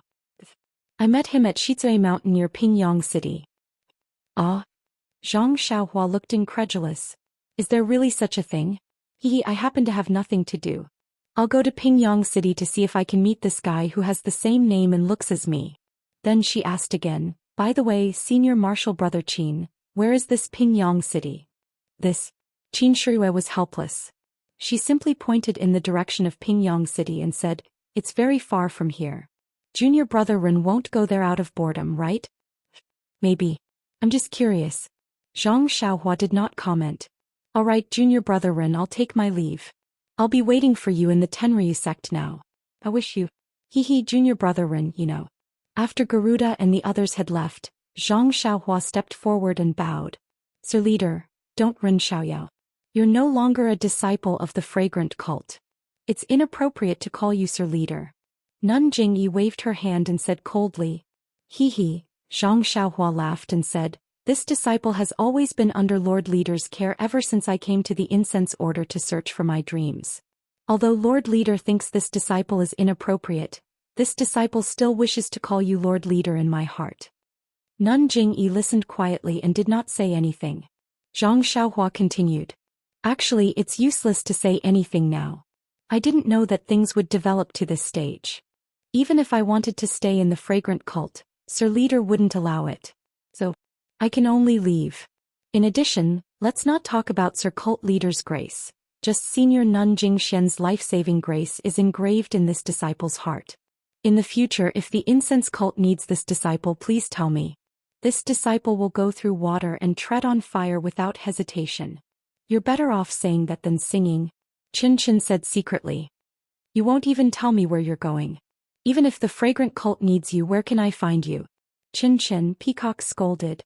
Don't you know you have a mouth? Qin felt wronged. It's true. He's gone. Where can I find him? Peacock's heart skipped a beat. Senior Sister Kong, Senior Sister Qin, don't worry. With the fragrant cult's methods, how could they not know where Rin is? Alright, I appreciate your kindness. But the fragrant cult has been passed down for tens of thousands of years. Who knows how many difficulties and obstacles we've encountered. We've never asked for help from outsiders. Nun Jingyi waved her hand. Rin Xiaoxia, if there's nothing else, please leave the fragrant cult as soon as possible. Seeing that Nun Jingyi had ordered him to leave, Zhang Xiaohua nodded helplessly. I'll leave now. But in order not to be with the Tenryu sect, I'll leave later than them. I'll go to Jinghai Lake tomorrow morning. Rin Xiaoxia, there's no need to panic. Hearing that Zhang Xiaohua did not want to leave with the Tenryu sect, Nun Jingyi's tone softened.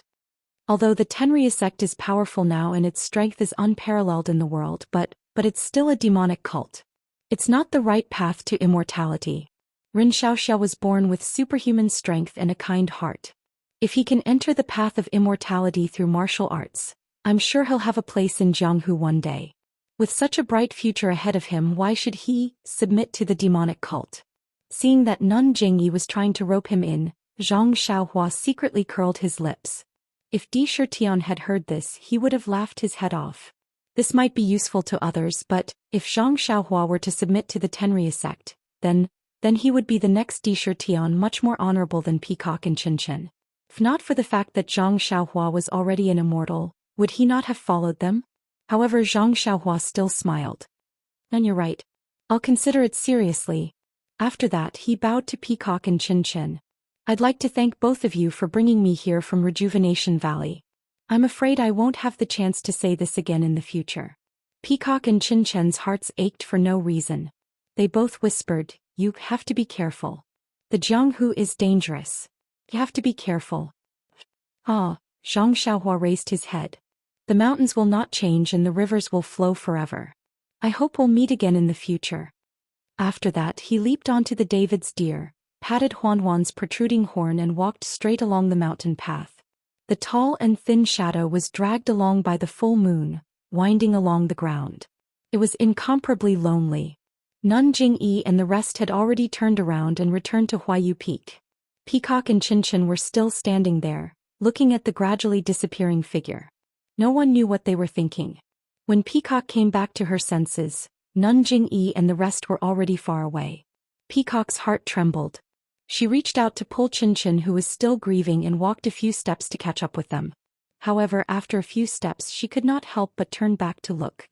Usually, although they did not meet often, she knew that he was in Mo Xian's palace on Lingxiang Peak. She always felt a sense of security. However, now that she had to leave and perhaps they would not meet again, she knew that this person had been imprinted in her heart. Zhang Xiaohua went down Huayu Peak and walked along the mountain path. On the mountain path, there were disciples from various sects in the Jianghu as well as the inner disciples of Ruijin Palace. The cult of fragrance had been established for thousands of years. Everything in the cult had long been mysterious. Many people who came to participate in the martial arts convention wanted to see what was going on. They did not dare to stay in Huayu Palace, but they still wanted to stay in the cult of fragrance for a few days. Since the martial arts convention was over, there would be a few days for them to go out.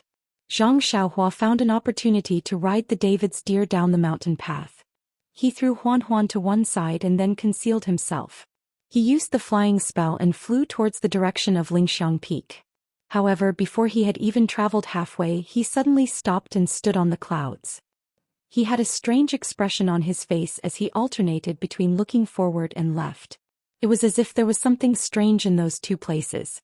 After waiting for the time it took to burn a stick of incense, Zhang Xiaohua's face lit up with joy. He whistled and flew down. When he landed about 50 feet from the ground, there was a black shadow coming from the direction of Lingxiang Peak. It was like a gust of wind rushing towards Zhang Xiaohua. On the left of Zhang Xiaohua there was also a black shadow. It was like a bolt of lightning and was even faster. It was also coming towards Zhang Xiaohua's direction. Please vote for me. Please vote for me. Please keep it. Please tip me.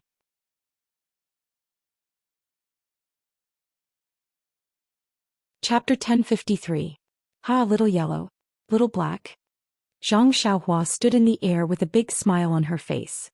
Her heart was filled with warmth, and the sadness from the dream's departure was greatly reduced.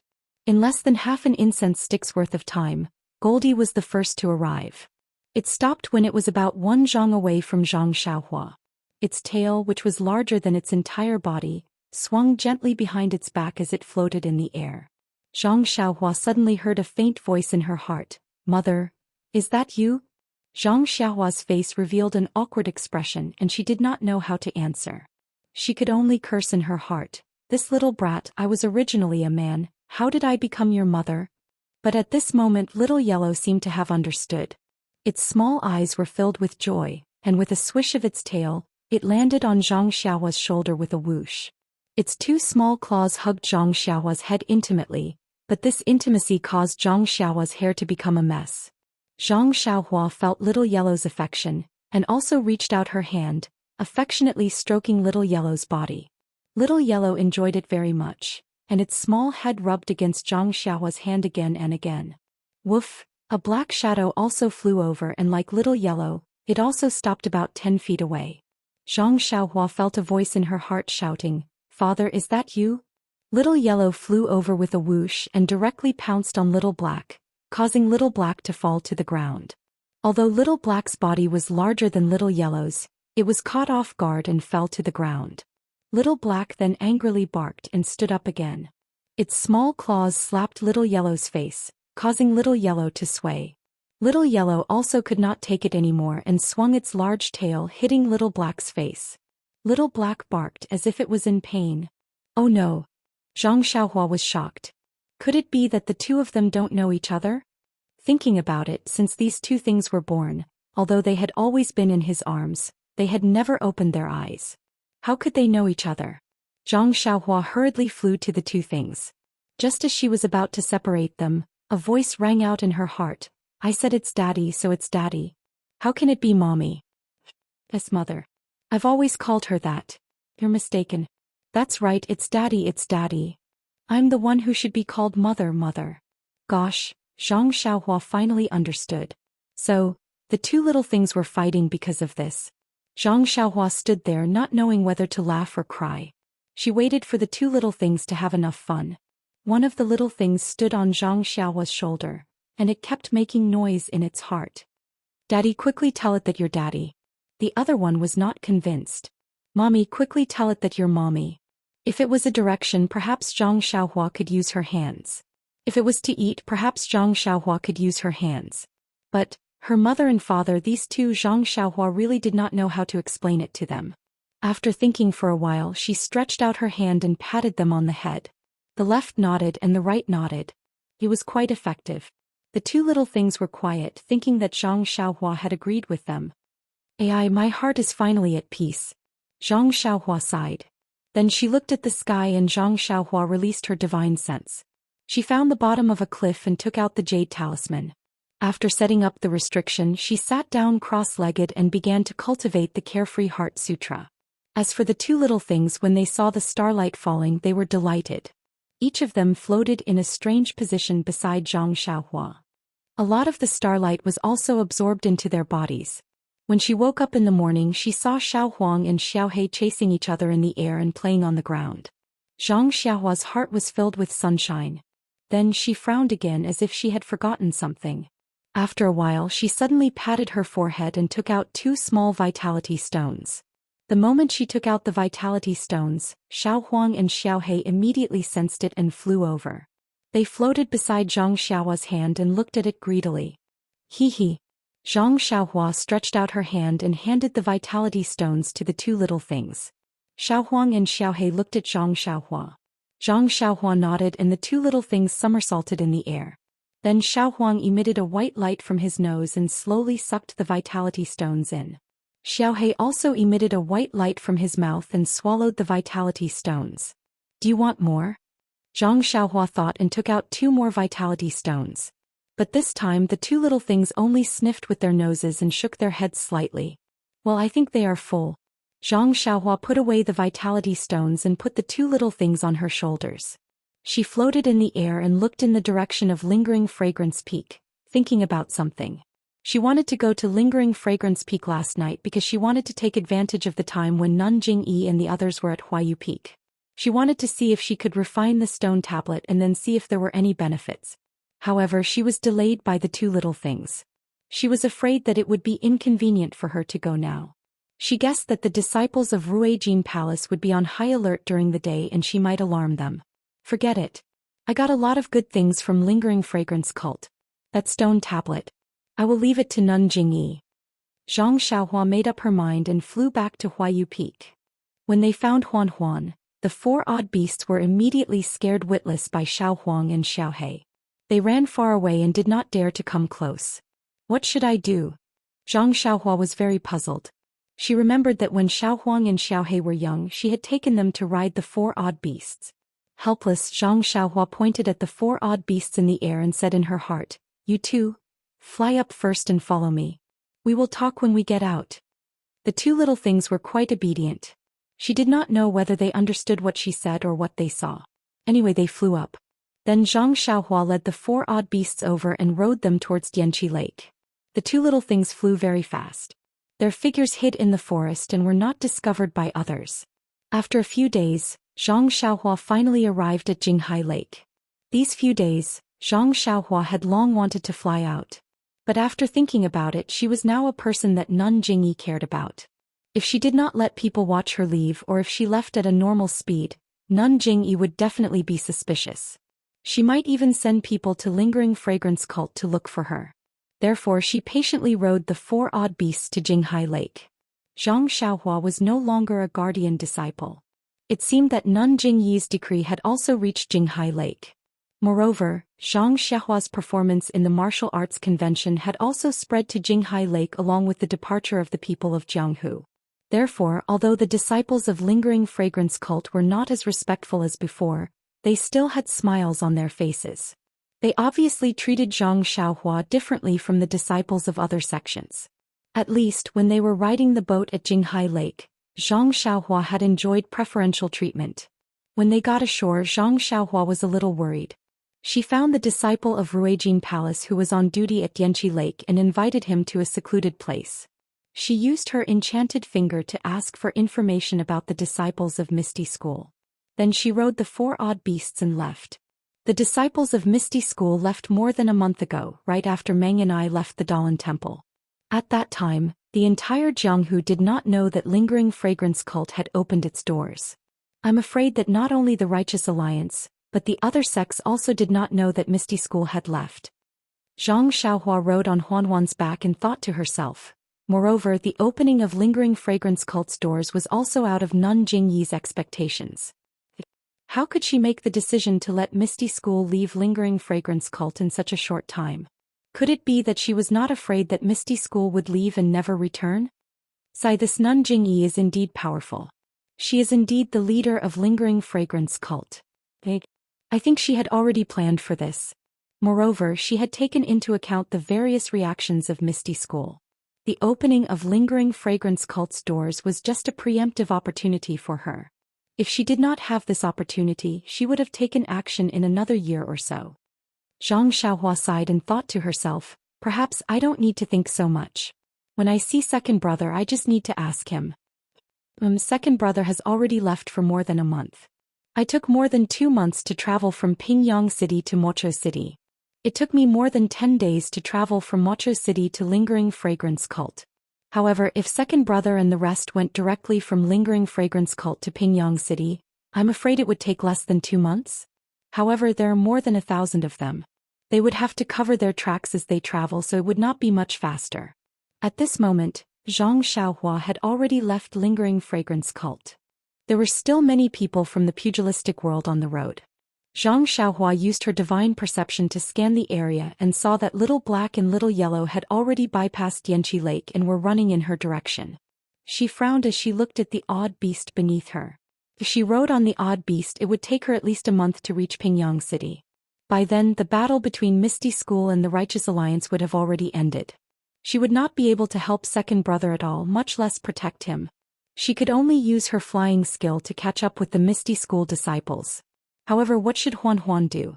Suddenly, Huanhuan panicked and ran towards the forest beside the mountain path. Zhang Xiaohua smiled bitterly.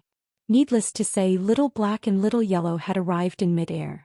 However, as soon as he arrived at the forest, Zhang Xiaohua's heart skipped a beat. The odd beast had been captured by the Pill-Sprouting Hall's disciples on Tianmu Peak, but they had still managed to escape.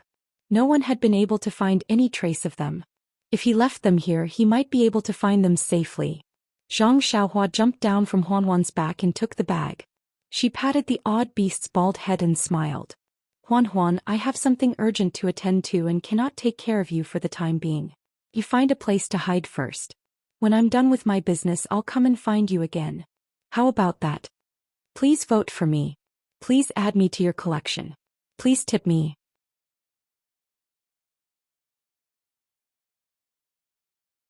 Chapter 1054. However, before Huanhuan could say anything, 2 faint shadows descended from the sky. The odd beast let out a low howl and scurried into the forest, not daring to bother with Zhang Xiaohua anymore. Zhang Xiaohua sighed. Although she was reluctant to part with the odd beasts and felt sorry for Ji Xiaohua who shared the same name as her, but her second brother's life was more important, so she had no choice but to give it up. With a wave of her hand, Xiao Huang and Xiao He each took one of her shoulders. Zhang Xiaohua made a hand seal to hide her figure, then she soared into the sky, looking towards the north, and flew straight over. Zhang Xiaohua flew extremely fast. In less than 4 hours she arrived at an unfamiliar place. It was a desolate place with few people. While she was flying, Zhang Xiaohua's heart skipped a beat. She seemed to have sensed something, so she used her divine sense to look down. She saw dozens of groups of more than 100 people looking for a faintly discernible path in the mountain range and moving forward. Aren't they people from the Tenryu sect? Why did I meet them? Could it be that the Tenryu sect is also in the north? Zhang Xiaohua seemed to know why she sensed something, but Sakura and Meng were obviously not in the group. Zhang Xiaohua was too lazy to look carefully. Just as she was about to withdraw her divine sense, a woman suddenly jumped out of the group. She came to the side of the mountain path in a few leaps and poked her head out to look at the deep cliff. She shouted, "Garuda, if you don't let me go, I will jump down now." Zhang Xiaohua's divine sense swept over. Wasn't this woman Zhang Pinger? He was surprised. Why is she here? Could it be that Garuda kidnapped her? Thinking of this, Zhang Xiaohua was furious. Zhang Pinger and him, although one had feelings for each other and the other was heartless, Zhang Pinger had brought Zhang Xiaohua from Shishing Peak to Lingxiang Peak. She was also someone whom Zhang Xiaohua was grateful to. How could she let Zhang Ping'er be bullied? She waved her hand and Zhu Meng took action to protect herself. Then she covered her figure and breath and slowly descended. Xiao Huang and Xiao He stopped in the air far away. Miss Zhang, why are you doing this? Garuda's lazy voice was heard. Then he seemed to take it very seriously. He slowly walked out of the crowd and said with a smile, now that things have come to this, why do you still want to seek death? If you don't want to pass down the incense cult, how can I take you from Abbess Jingyi? What does this mean? Zhang Xiaohua frowned slightly as she hid at the side. Garuda, you think I don't know? If you hadn't used the Tenryu sect to force me to spread the incense cult, how could I have ended up like this?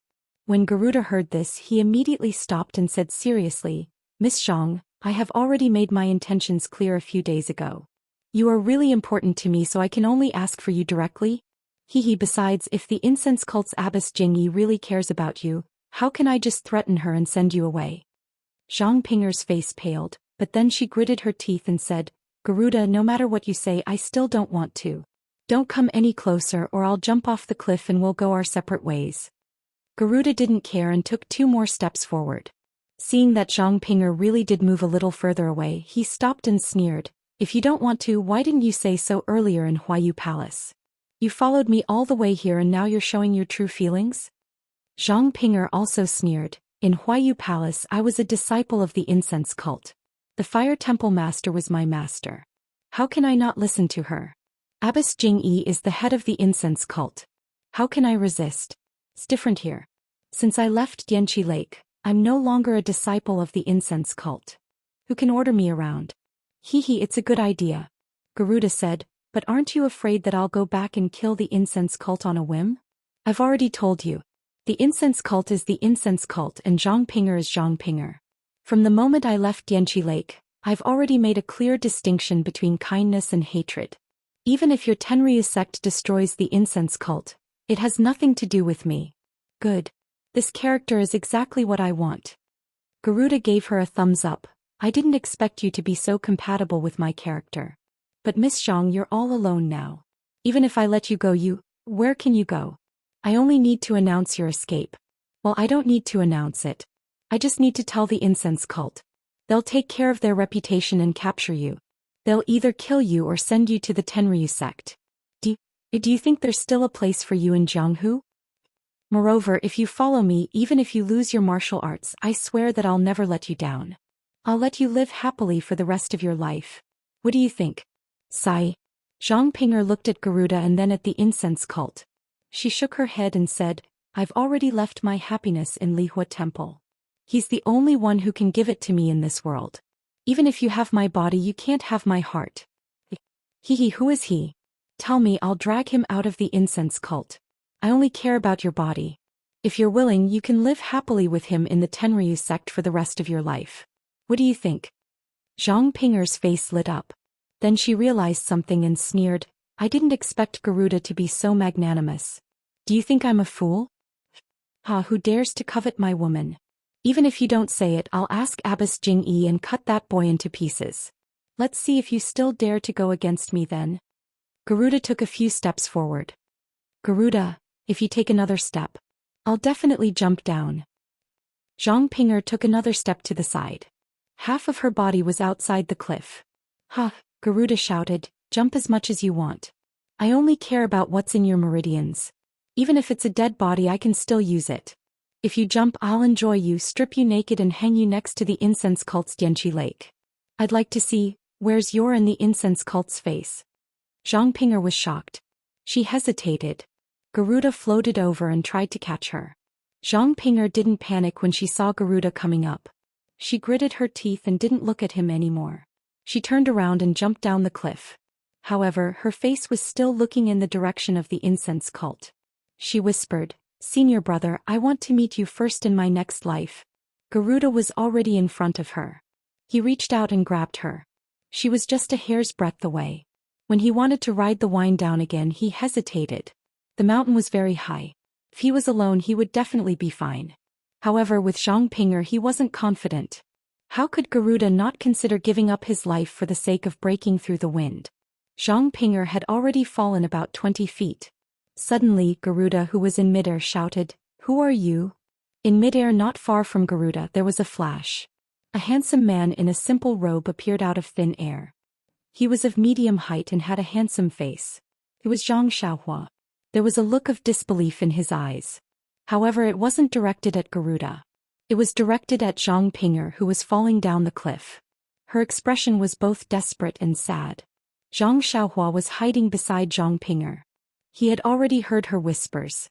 He didn't expect that he was so important to Zhang Ping'er. Once this cold-faced but warm-hearted woman fell in love, she had already engraved Zhang Xiaohua in her heart. Therefore Zhang Xiaohua was so shocked that he exposed himself. He even forgot to save Zhang Ping'er. Garuda and Zhang Xiaohua didn't care. He made a gesture and quickly flew down the cliff to catch Zhang Ping'er, who was falling rapidly. Zhang Ping'er was completely disheartened. However, she was determined and didn't faint. She suddenly stopped and felt a pair of warm hands around her waist. It felt so familiar that she couldn't help but wonder if she was in a dream. She turned around and hugged Zhang Xiaohua. She blurted out, "Senior brother. Is that you?" Zhang Xiaohua smiled bitterly and said in a hoarse voice, "Who is your senior brother?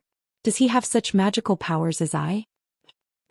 Zhang Ping'er's face was flushed. She quickly withdrew her hands and calmed herself down. When she looked carefully, she was even more surprised. She was actually flying outside the cliff. Immortal Elder? Zhang Ping'er suddenly realized that the news of an immortal cultivator appearing in Rejuvenation Valley had already spread throughout the Jianghu 2 months ago. Although the fragrant sect was somewhat uninformed, people had already talked about it at the martial arts circle convention. How could Zhang Ping'er not know? However, she had never thought that she would encounter it. "Immortal Elder, save me! Immortal Elder, save me!" Zhang Ping'er immediately grasped at the life-saving straw. Don't shout, don't shout. If I didn't save you, I wouldn't have helped," Zhang Xiaohua said, amused. When Zhang Ping'er heard this, she blushed again. Her heart was filled with hope again. In the distance, Garuda floated in the air. His expression was uncertain, as if he was hesitating about something. When he saw Zhang Xiaohua flying over with Zhang Ping'er in his arms, his eyes narrowed. He immediately took out a coarse black bottle from his chest. He formed a seal with one hand and muttered something. A black fog flew out of the bottle. Garuda pointed at Zhang Xiaohua. The black fog immediately turned into an arrow and pierced toward Zhang Xiaohua. With a zhi sound, a yellow shadow fell from the sky and blocked in front of Zhang Xiaohua. As soon as the shadow appeared, a white light came from the shadow and covered the black fog. The arrow immediately panicked and was no longer in shape. A part of the black fog was sucked into the white light. Garuda was shocked. He looked at the small and skinny little marten beside the black fog in amazement. Woof, another bark. Another black shadow flew over. Similarly, a white light appeared and continued to suck in the black fog. When Garuda saw this, he calmed down and hurriedly used both his hands and mouth to retrieve the black fog. However, at this moment, 8 sword beams appeared out of thin air and shot towards Garuda from about 10 feet away.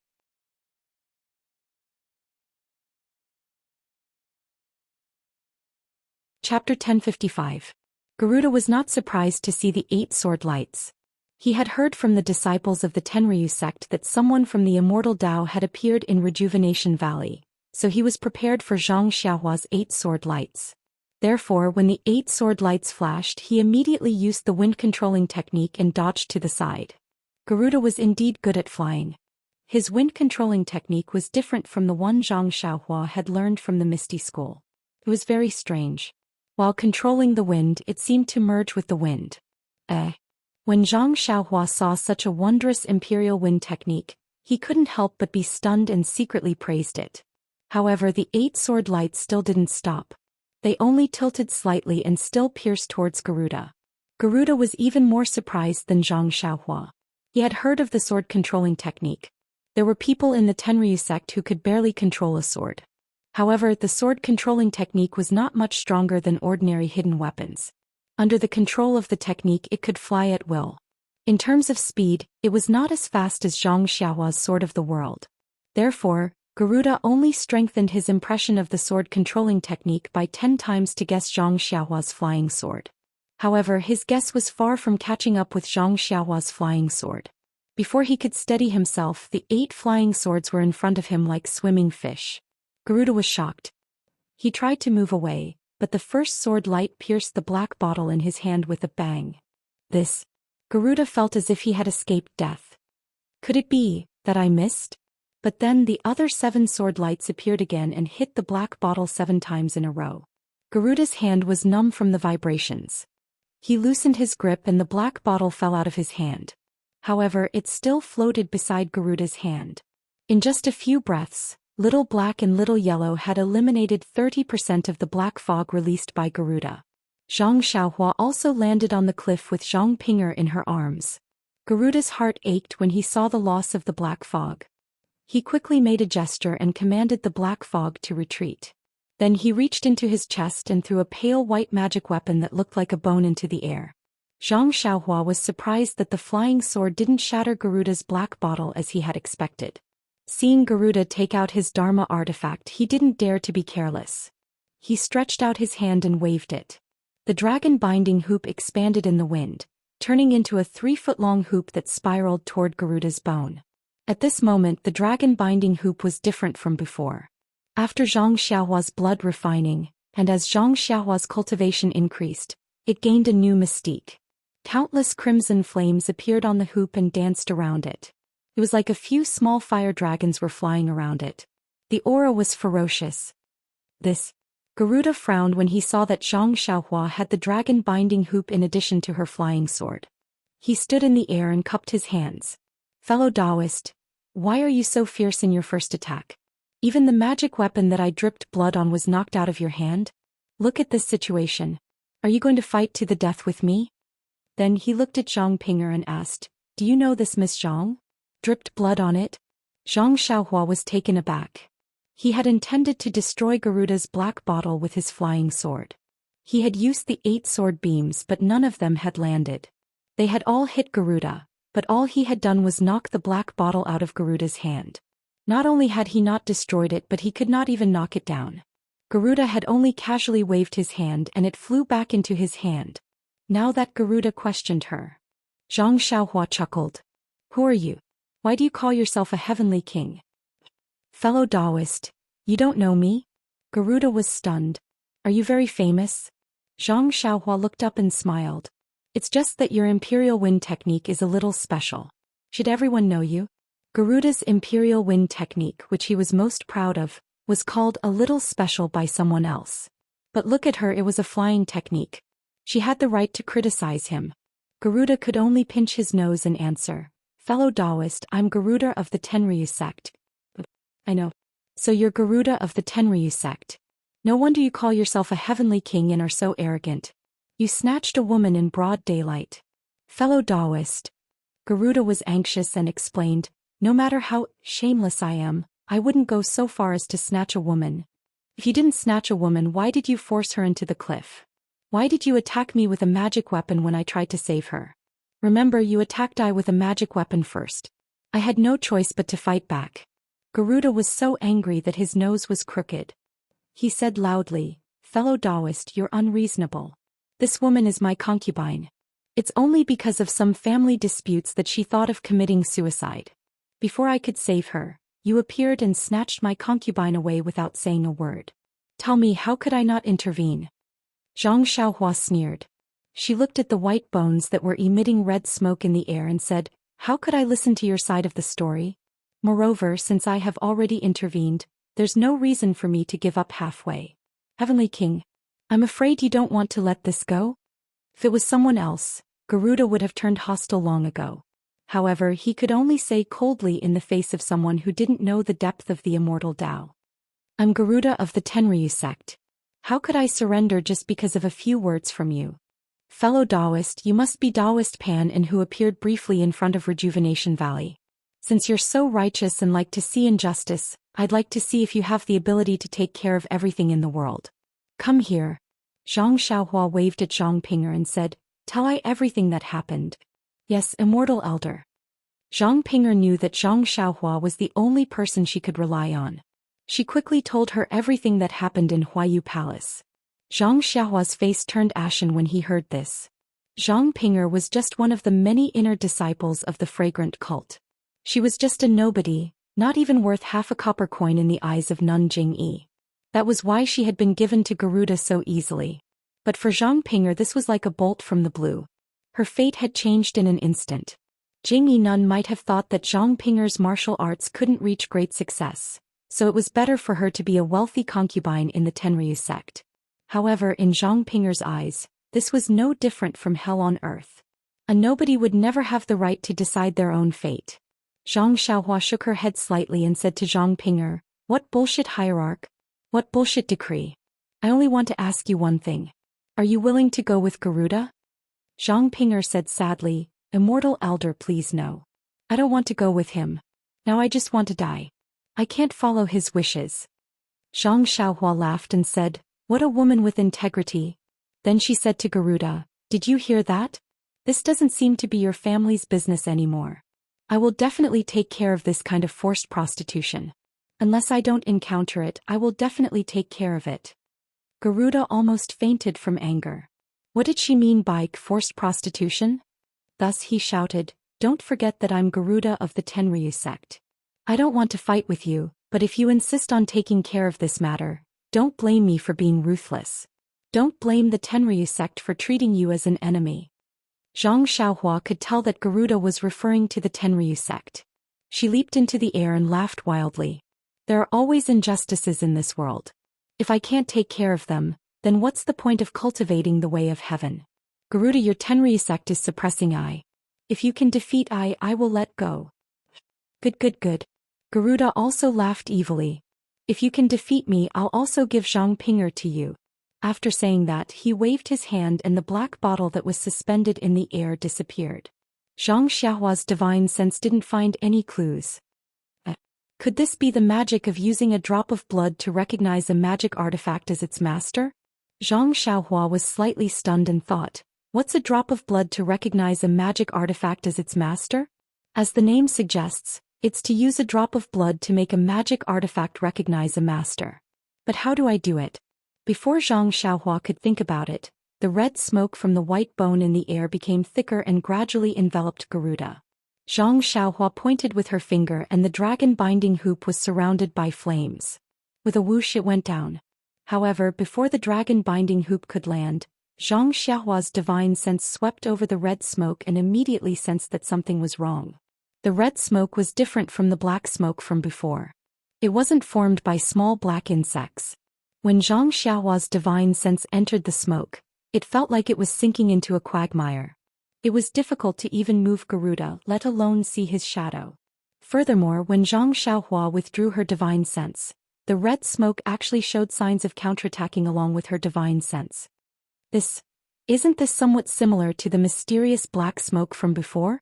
Zhang Xiaohua was shocked. Since her divine sense couldn't be used freely in the red smoke, the dragon binding hoop couldn't land, and even the flying sword couldn't pierce it. No wonder Garuda was somewhat fearless. Zhang Xiaohua thought and didn't dare to be careless. She released the crimson spirit protection and first protected herself. Then she tried to throw a fire talisman into the smoke. With a sizzling sound, the flames burned for a while before extinguishing. It didn't have any effect on the smoke at all. What magic artifact should I use? Zhang Xiaohua scratched her head.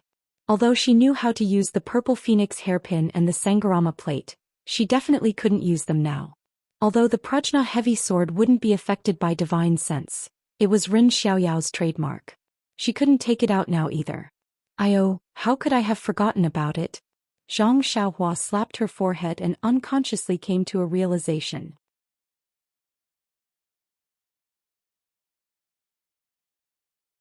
Chapter 1056. In fact, when Garuda mentioned the magic item that could recognize its master by dripping blood on it, Zhang Xiaohua was already deep in thought. Now that he saw the crimson smoke getting thicker and thicker, Zhang Xiaohua immediately thought of the wind pearl he had obtained in the wind-forbidden valley of the Dalan Temple. She remembered that the wind pearl was very unruly at that time. Even the vitality of the bamboo used to suppress it had been depleted by it. However, when she tried to retrieve the wind pearl, she was cut by the wind from the wind pearl. After a drop of blood fell into the wind pearl, The wind pearl became much more obedient and no longer released any evil wind. Could it be that the wind pearl is bound by blood? Zhang Xiaohua thought to herself. As she was thinking, the red smoke approached Zhang Xiaohua. It seemed that Garuda wanted to wrap Zhang Xiaohua in the smoke before killing her. Zhang Xiaohua flew up about 10 feet and reached into her belt to take out the jade box that contained the wind pearl. At this time, the restriction on the jade box was still there and the divine thought was still there. Zhang Xiaohua opened the jade box and held the wind pearl in her hand. Sure enough, she felt that it was connected to her blood. But how can I release the wind? Zhang Xiaohua wondered. Strangely, just as Zhang Xiaohua thought of this, a suction force appeared from the wind pearl and sucked the vital qi in Zhang Xiaohua's meridians into the wind pearl. Then a gust of evil wind appeared outside the wind pearl. With a whoosh, it blew towards Garuda's smoke. At first it was just a gust of wind, but when it reached the smoke it became a gust of wind. It was the nemesis of smoke. As soon as the wind blew, all the red smoke was blown away, revealing Garuda, who had an incredulous expression on his face. Then another gust of wind blew. Crack. The wind blew a crack on the floating white bone above Garuda's head. Ah! Garuda was shocked. He immediately ran away and kept the white bone in his hand. The other members of the Tenryu sect who were watching the battle from afar didn't stop to rest when they saw Garuda escape. They turned around and flew in the direction that Garuda had flown to. Looking at their clumsy appearance, it seemed that they had never experienced such a difficult situation before. At this time, Zhang Xiaohua's face was also somewhat pale. Just now, the 2 wisps of evil wind had sucked away 90% of the true qi in his body. It made him want to kill the thief, but he didn't have the strength to pursue. A drop of blood to claim ownership? It's really amazing, but I don't think I can be the master of this wind pearl. Otherwise, I wouldn't have let it absorb my true qi. Zhang Xiaohua thought as she put the wind pearl back into the jade box. At this moment, little black and little yellow landed from the sky. They looked at Zhang Xiaohua curiously as she put the jade box into her belt. Zhang Ping'er was pleasantly surprised. She took a few steps forward and fell to the ground. Thank you for saving my life, immortal elder. Zhang Xiaohua waved her hand and helped Zhang Ping'er up. She smiled and said, don't mention it, don't mention it. I just happened to be there at the right time. Anyone would have helped me. Then she looked at the desolate wilderness and frowned. This place is dangerous. It's not a good idea to stay here for long. Where are you going? Let me give you a ride. Zhang Ping'er looked miserable and shook her head. I've lived in the fragrant sect for a long time. I don't have any relatives in other places. But now the fragrant religion has abandoned me. This world is so big, but there is no place for me to stay. Zhang Xiaohua was a little embarrassed. Zhang Ping'er suddenly thought of something and fell to the ground again. She cried and said, Immortal Elder is merciful. Can you take me as your disciple? Even if I have to work like a horse, I will repay Immortal Elder for saving my life. Oh? That's a good idea. Zhang Xiaohua's face lit up.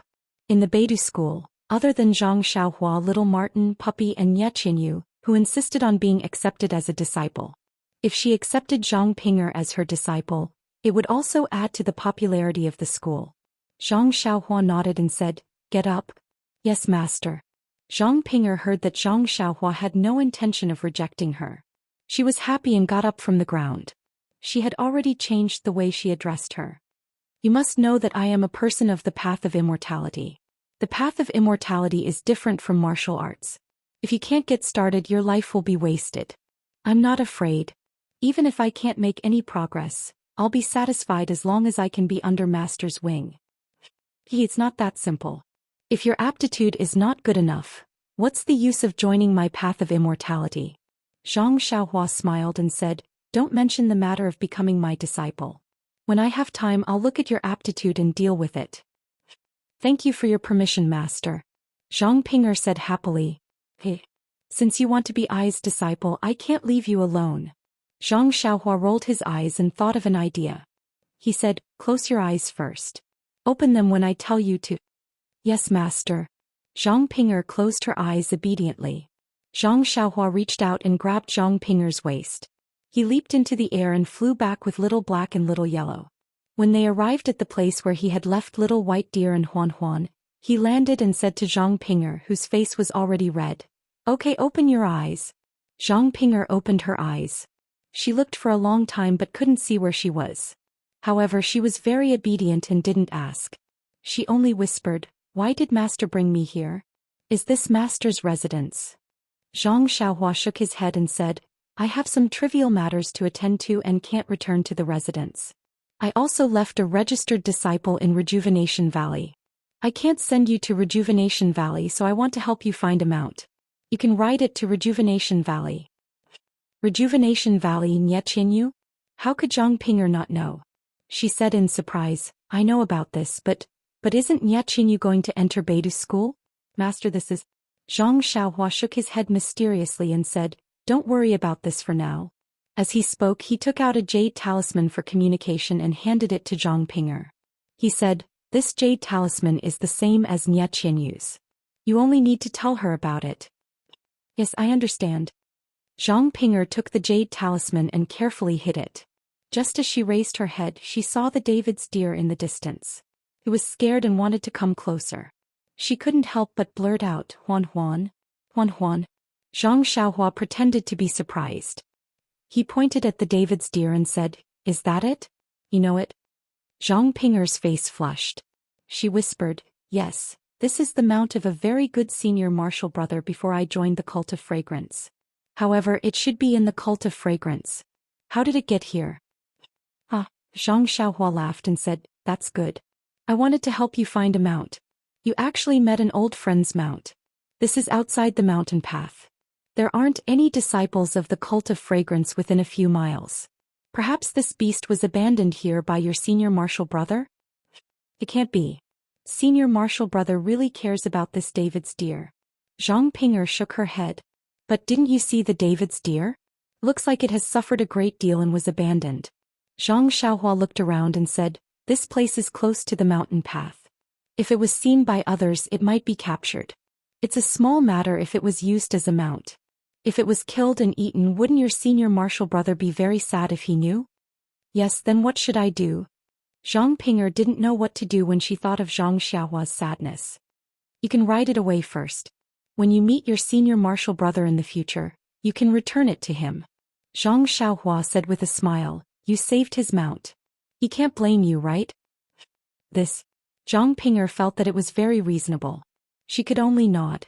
"Okay, you can go up. Rejuvenation Valley seems to be in that direction. You can ask as you go." Zhang Xiaohua pointed in that direction and said, "When I finish my business, I will go to Rejuvenation Valley to find you." "Master, you can't abandon your disciple." Zhang Ping'er said pitifully. "I won't. I am a person of the Tao of Immortals. I pay the most attention to my reputation." Zhang Xiaohua didn't know whether to laugh or cry. She turned around and flew north. Zhang Ping'er waited until Zhang Xiaohua had flown out of sight before she patted her cheeks and confirmed that this really wasn't a dream. She then happily flew in the direction of Rejuvenation Valley. Zhang Xiaohua flew back and found the great wisdom sword that she had thrown on the ground.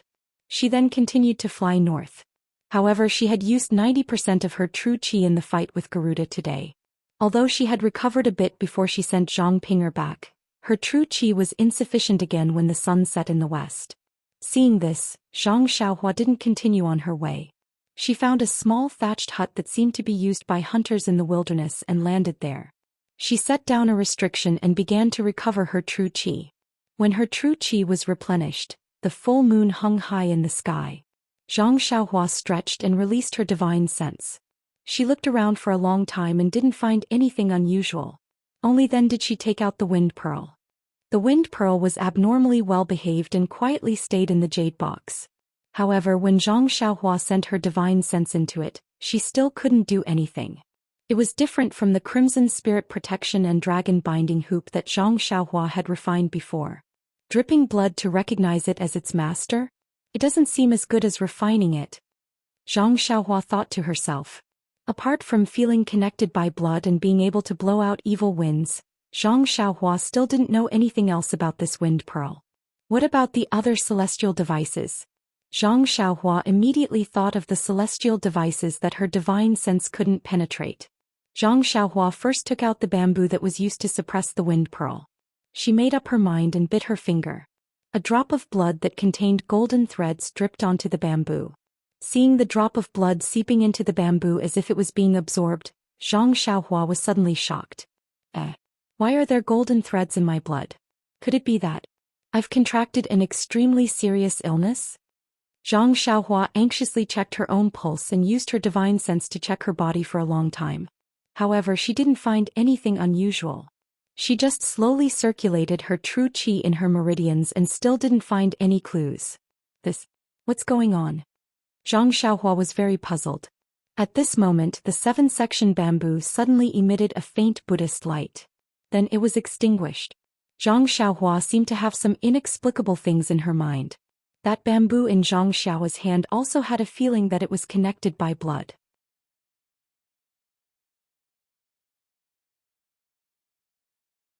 Chapter 1057. The Tree of Seven Wonders? This lousy thing is called the Tree of Seven Wonders? Zhang Xiaohua stared at the ordinary-looking bamboo in her hand in disbelief. It seemed that only the 7 bamboo sections had anything to do with the name Tree of Seven Wonders. Regardless of whether it was treasure, wonder, or tree, there was no connection at all. Oh my god! This Dalan temple. The old monk really knows how to come up with names.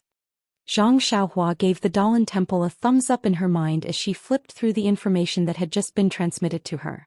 Unfortunately, all that appeared in her mind was a blur except for the name. He did not even know how to use it. It must have been because it had been fighting with the wind bead for so long that it had exhausted everything. It didn't even have time to write down its last words.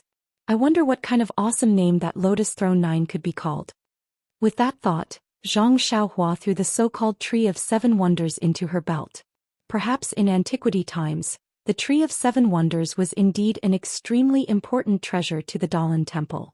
But now it only had a little Buddha's light left. It needed the help of the Lotus Throne to suppress the wind bead. It was no longer as glorious as it used to be. Zhang Xiaohua endured the pain and dripped a drop of blood on the Lotus Throne 9. Just like the Tree of Seven Wonders, there was a faint Buddha's light, followed by white, red, orange, yellow, green, cyan, blue, purple and black. 9 colors flashed on the Lotus Throne 9. Finally, the 9 lotuses on the Lotus Throne 9 each had a different color and disappeared. At the same time, some blurry things appeared in Zhang Xiaohua's mind. What made Zhang Xiaohua's jaw drop was that the Lotus Throne 9 did not have a name at all. Perhaps its name was Lotus Throne 9. Are you kidding me? The previous ordinary bamboo was so arrogant. Even the famous Tree of Seven Wonders did not have any treasures. This Lotus Throne 9 could compete with the Black Flag, so it must be of a high level. Since it's only called Lotus Throne 9, I wonder if it's because this celestial device is not good enough? Or the monks who use it are lazy? The things left behind by the 9th grade Lotus platform were also blurry. Zhang Xiaohua only leaped up and sat on the Lotus platform. With a thought, the Lotus platform emitted a faint Buddhist light, enveloping him inside. It should be a defensive magical artifact like the Crimson Spirit Shield. Zhang Xiaohua had no idea how to find other functions. Forget it. Zhang Xiaohua also put the 9th-grade Lotus Throne into her belt. You're already surnamed Zhang. Even if you grow hair, don't even think about running away. One day I'll find a way to use you. Looking at the time, Zhang Xiaohua also lost interest in piercing her blood to recognize her as the owner. She sat cross-legged and took out a few of the jade slips that she obtained from Immortal Huolong from Dragon Mountain. She took a quick look at them. Immortal Huolong's Tao was the orthodox Tao of Celestials. Talked about how to absorb qi into the body and then refine the qi. When the qi refinement stage was completed, one would have to condense the vital qi into a liquid state in the lower abdomen, which was known as the real liquid. At the same time, one would enter the so-called foundation establishment stage. The cultivation of the foundation establishment stage was obviously different from that of the qi refinement stage. There were many ways to cultivate and the variety was also very complicated. Zhang Xiaohua was confused. What about after the foundation establishment stage? Zhang Xiaohua continued to read, but there was a blank page of martial arts manuals. Isn't that so? Immortal Huolong himself said that he was in the foundation establishment stage. If he himself did not complete the foundation establishment stage, how could he have martial arts manuals after the foundation establishment stage? It's just that. What's the realm after the foundation establishment stage? It seems like Senior Wan Wuxin's cultivation was after the foundation establishment stage, but I've never heard of him achieving it before. Zhang Xiaohua scratched his head and wanted to keep the jade bamboo slip into his money bag. But suddenly he seemed to have thought of something and his face was slightly shocked. He released his spiritual perception and impatiently immersed it into the jade bamboo slip. After he finished searching, his face revealed a puzzled expression. No wonder I felt that something was amiss just now. Now I finally understand. This immortal Huolong's cultivation of the lower dantian is the same as the current martial arts. The martial arts manuals that he passed down all focus on the lower dantian. I am unable to cultivate it. Furthermore, the martial arts manual that Immortal Huolong cultivated, Fire Cloud Sutra, only has 13 levels of the Qi refinement stage. Compared to the Carefree Heart Sutra, it's 5 levels lower. What's going on? Following that, Zhang Xiaohua took a look at Immortal Huolong's martial arts manuals. Although the dantian that he cultivated was different, the martial arts manuals were similar. They all revolved around drawing energy into the body and using the meridians to refine the energy. Though this is great. Zhang Xiaohua came to a realization. Wasn't the meridians that Immortal Huolong's Fire Cloud Sutra used to refine the meridians that he knew of? Previously, when he saw the meridians of the Byron when they were born, he had recorded it in his heart. However, he was unable to find a way to cultivate it. Now, wasn't this Fire Cloud Sutra a new way to cultivate it? But I've only cultivated 10 levels of the Carefree Heart Sutra. There's still a lot more in the future. The heaven and earth's energy is also insufficient. Where would I find the time to cultivate the lower dantian? Zhang Xiaohua scratched his head again. Forget it, I'll wait till I've mastered the Carefree Heart Sutra before I cultivate this Fire Cloud Sutra. Or I'll let the Beidou school disciples cultivate this Fire Cloud Sutra. After making up his mind, Zhang Xiaohua kept the Fire Cloud Sutra in his money pouch. He did not look at the other jade scrolls. He would wait till the Beidou school was established and have the time to sort them out. Seeing that there was still time, Zhang Xiaohua took out the Blade Breaking Force and Soft as Water. These two secret manuals were the manuals of the Shindao sect and the Incense sect. They were the manuals that helped to improve the martial arts. Zhang Xiaohua was thick-skinned enough to keep them. How could he not take a look at them? After reading them, Zhang Xiaohua frowned. These two secret manuals were similar. According to the manuals, the inner strength of martial arts could indeed be converted into true qi. However, it was extremely dangerous and required luck. It was not much different from the difficulty of drawing qi into the body. It was a supreme technique that could be used when the qi of heaven and earth was decreasing sharply. However, there was a huge drawback. The true qi in the meridians was converted by the inner strength of martial arts. The foundation was too weak. In the future, it would be congenitally deficient. It would be difficult to achieve great success in cultivation. Even when mobilizing the qi of heaven and earth, it would be difficult to achieve great success. Many of the supernatural powers that Zhang Xiaohua knew of, such as the flying sword, would be difficult to achieve great success. Oh, where was I thinking? Zhang Xiaohua patted her forehead and laughed. The qi of heaven and earth has decreased greatly. Although it is recovering, I'm afraid it will be thousands or even tens of thousands of years later. Even if there is a supernatural power that can mobilize the qi of heaven and earth, there is no qi of heaven and earth to mobilize. Isn't that nonsense? It would be better to just mobilize the true qi in the body. Moreover, haven't I been mobilizing the true qi in my meridians? How many times can I use the qi of heaven and earth? It seems that the sword-breaking force and, like water, are more precious than the Fire Cloud Sutra and the Carefree Heart Sutra. After all, the former could be used to become a celestial while the latter could never be used without help. Alright, these two secret manuals should be given to second sister-in-law. However, I have to keep a copy of them in Beidou school to give the disciples of Beidou school a path to heaven. Zhang Xiaohua now had the awareness of the founder of Beidou school. Oh yes, what is the use of Elder Hu's Peiyuan pill? I have to find out how to use it. Zhang Xiaohua flipped through Fire Dragon Jinren's jade bamboo slip and found it in one of the jade bamboo slip. Oh, as expected, I understand now. When Zhang Xiaohua finished reading it, she was overjoyed. She had always felt that it was extremely difficult to attract qi into the body. Without a trace of cultivation, how could one sense the qi of heaven and earth outside the body? Even the sword-breaking force and, like water, were used by martial arts experts to change their inner strength and sense the chi of heaven and earth. After all, they had inner strength and had a preliminary foundation. The people of the celestial path were extremely powerful. How could they not have thought of this? This Peiyuan pill was a pill that cultivated the chi of heaven and earth in the body of a cultivator of the celestial path. Consuming the Peiyuan pill would allow the cultivator to sense the characteristics of the chi of heaven and earth. Furthermore, using the chi of heaven and earth produced by the Peiyuan pill as a foundation, one would be able to attract chi into the body. It's done. Zhang Xiaohua smiled and said, "Disciples of Beidou School, you are in luck. Now that everything is ready, we only need one thing." Previously, Zhang Xiaohua had obtained the 5 colors chalcedony from 9 Radiance Peak and the Spirit Gathering Formation. She should be able to set up the 5 elements Spirit Gathering Formation. Now that she had obtained the Peiyuan pill and the cultivation method of Immortal Fire Dragon, she even had the cultivation method of martial arts. The establishment of Beidou School seemed to be a matter of course. However, what did Zhang Xiaohua mean by "everything is ready, we only need one thing"? After taking stock of her recent gains, Zhang Xiaohua patted her money pouch with satisfaction. Just when she was about to cultivate the Worry-Free Heart Sutra, she suddenly remembered that the small mirror that she used to use often had now been restored to the real Hao Tian mirror.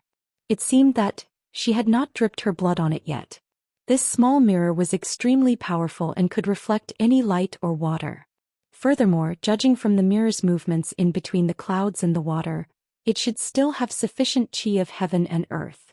It would not give her a half-assed introduction like the Lotus Throne and the Tree of 7 Wonders, right? Luckily, the Hao Tian mirror did not disappoint Zhang Xiaohua.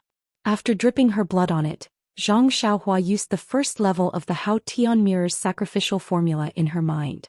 At the same time, she also had the introduction of the Hao Tian mirror.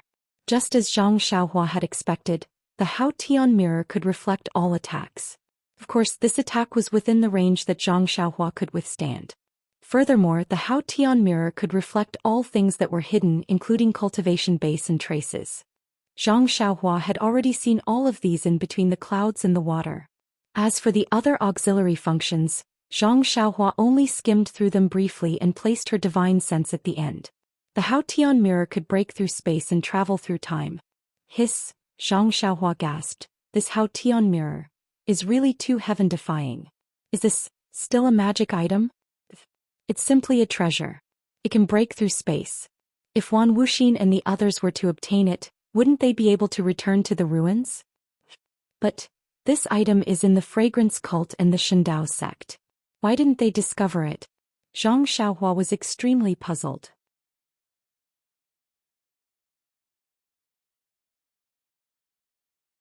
Chapter 1058. Oh, thank goodness. Thank goodness I didn't let them get it, or I wouldn't be able to get it.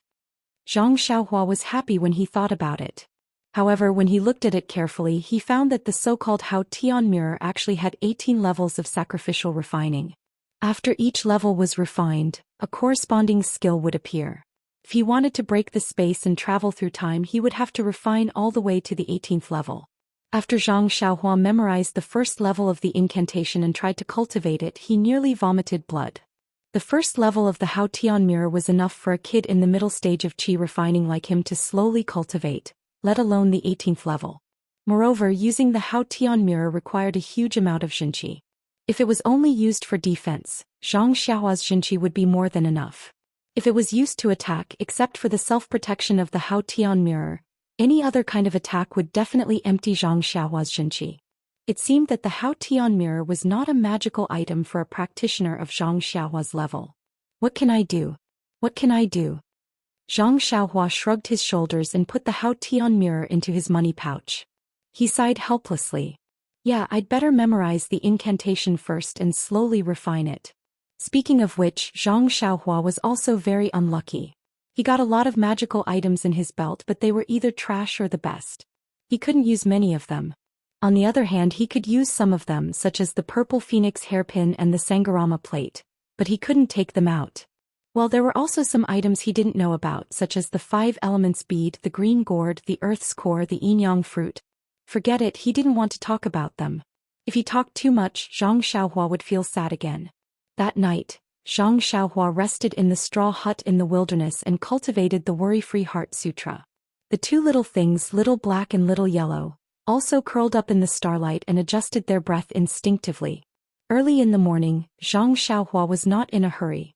She first practiced the Big Dipper magical fist, then took out the wrought copper staff and practiced the heaven-piercing staff technique several times in the fresh and earthy fragrance. That day Hubin had said that if he could defeat Yangchen he would give the cooked copper rod to Zhang Xiaohua. After leaving the arena, Zhang Xiaohua didn't look for Hubin. She decisively put away the cooked copper rod, giving Hubin a chance to keep his promise.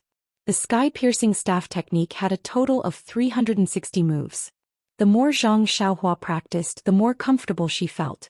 The more she practiced, the smoother the flow of her real qi in her body became. But as for the specific benefits of her practice, Zhang Xiaohua herself was not clear.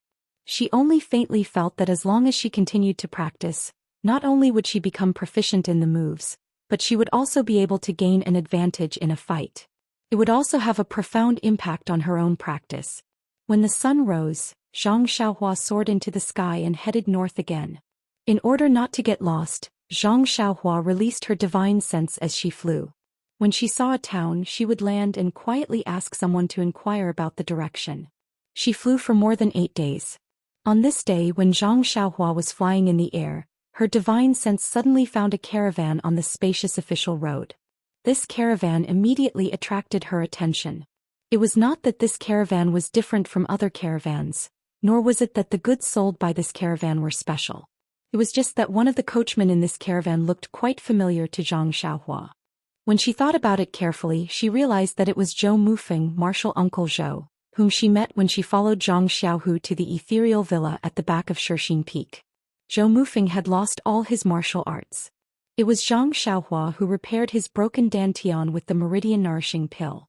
So it's the old, weak, sick and disabled from the Misty School. They actually followed us out. Zhang Xiaohua smiled. Her divine sense carefully scanned the caravan again.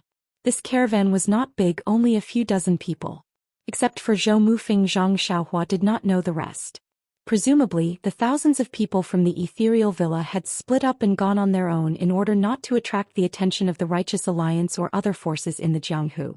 Since she had seen the disciples from the Misty School, Zhang Xiaohu was not far away. Zhang Xiaohua was anxious and sped up, wanting to see her second brother as soon as possible. However, after flying for a few more days and with Zhang Xiaohua's attention, she did see many disciples from the Misty School along the way. Not to mention Li Jian, Lu Qingyang, Shernyo and others from the ethereal villa. She also saw Wenhai, Lu Yueming, Xueqing and He Tianshu from the Misty Hall. However, she did not see Zhang Xiaohu. Why is this? Could it be that second brother was left behind? That's not right. Zhang Xiaohua was puzzled. She descended from the sky and hid her figure. She lightly landed on the carriage and pricked up her ears to listen to the movement inside. This carriage was quite big and it was dressed like a rich merchant. When Wenhai and Lu Yueming were sitting inside, both of them were sitting cross-legged with their eyes closed, as if they were seizing the time to cultivate. After waiting for a while, Zhang Xiaohua was a little impatient. When she was about to get up, she saw Lu Yueming open his eyes and open his mouth. He wanted to say something but closed it again. At this time, when Wenhai also opened his eyes and said with a smile, "Junior brother Lu, if you have something to say you can say it. Why do you keep silent again and again? Could it be about little tiger?" Yes. Lu Yueming heard Wenhai's question and could only say, "Actually, I've always wanted to talk to senior brother. It's just that before there were disciples from the cult of fragrance, so I didn't dare to leak the news." Junior brother Lu, as the saying goes, breaking through the confinement of a phoenix and breaking through the golden lock of a dragon. Now that we've left the cult of fragrance, the Jianghu is so big that we can only be fish in the vast sea and birds in the sky. Why should we be afraid of those cult of fragrance disciples? Senior brother Wen, you've forgotten that we haven't recovered our martial arts yet. How can we be so bold? If the cult of fragrance disciples see us, I'm afraid it will be disadvantageous to little tiger. Then he sighed, I wonder how senior brother Wen feels. This time I've really understood how powerful Abbess Jingyi is. She actually released our Misty Sect's disciples to spread the incense cult. She even sent disciples to help us rebuild the Misty Sect. Isn't she afraid that she won't be able to control us? Yes. When One Hai also sighed, I'm afraid even Master wouldn't use such a ruthless method when he was alive. Yes, although Master used the same method to deal with the Luo River gang, he also spared Shui Yupeng's family in case she had second thoughts. But Abbess Jing-yi didn't spare a single person. I heard that even Marshal Uncle Li and Marshal Uncle Lu were released. Yes, that's a big move. When One Hai nodded, but I don't believe that Abbess Jing-yi didn't have a way to defend herself. I'm sure that Gao Kunheng, the deputy faction leader, and those outer core disciples of the incense cult who were sent to assist us, are also Nun Jing-yi's supporters. I'm guessing that's one of the reasons. Maybe there's a second reason. We'll have to ask Little Tiger about it. Yes. Lu Yueming was a little hesitant. After a while he said, moreover, Abbess Jing-yi pushing Little Tiger to the position of faction leader is really out of our expectations. I'm sure Senior Brother Wen didn't expect this either. Indeed, I thought that Abbess Jing-yi would train Little Tiger for a few years and wait for the right time to announce it. Who knew that it would be so sudden? This is also Abbess Jing-yi's method. Lu Yueming sighed. On one hand she found the chief disciple of the Misty School. On the other hand she found the easiest person to control. It's both the most legitimate and the least legitimate. Not only can she make us Misty School disciples temporarily listen to Little Tiger's orders, but she can also make us Misty School disciples feel estranged and suspicious of each other. We can't be united. AI, that's right. When One Hai nodded in agreement but didn't ask any more questions. He must have thought about it for a long time. Could it be?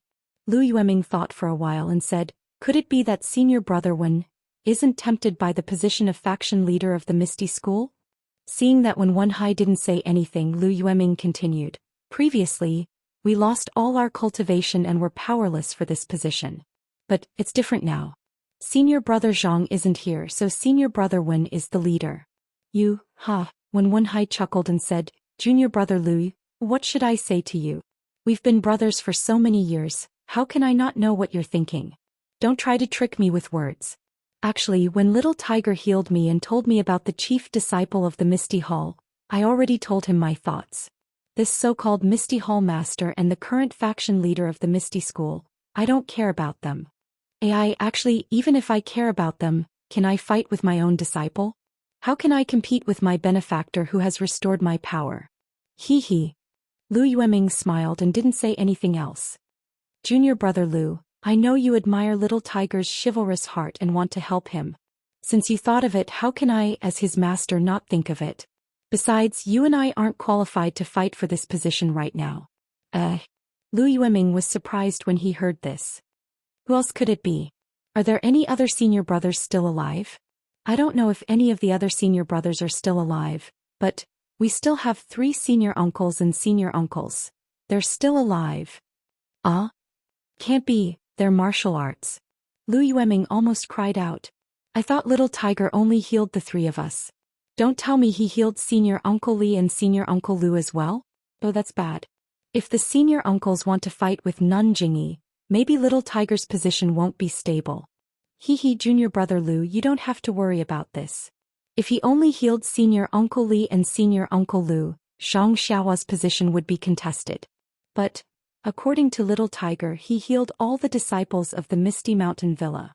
Tell me, how can the 2 senior uncles compete with him? Lu Yueming's jaw dropped. How is that possible? Don't tell me Zhang Xiao who met a deity?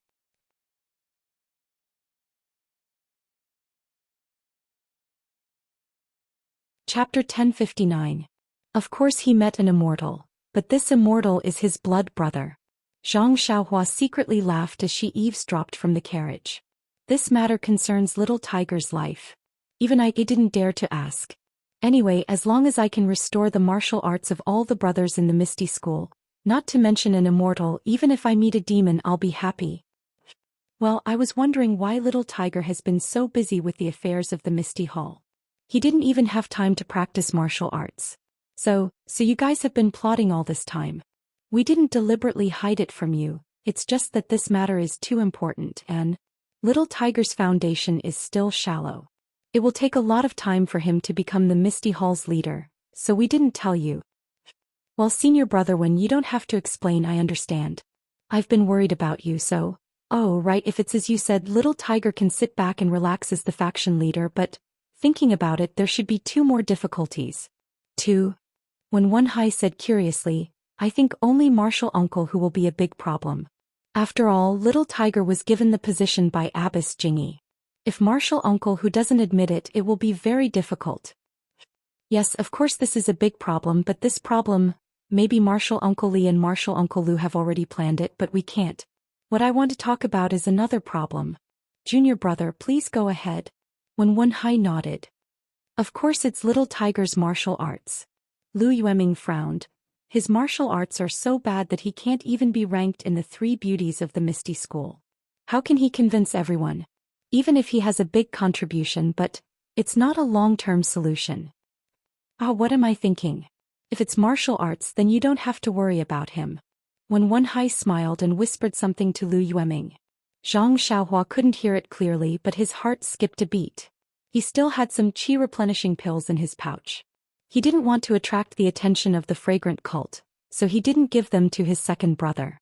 Perhaps this was a good opportunity. Inside the carriage, someone exclaimed, "What? Little tiger?" Lu Yueming lowered his voice and said, "Little tiger actually has such talent?" "I don't think so. It's not just you. Even I don't believe it." When One Hai was also extremely depressed. I heard that the plain domain mantra is an inner strength mantra of extreme yin and is most suitable for women to cultivate.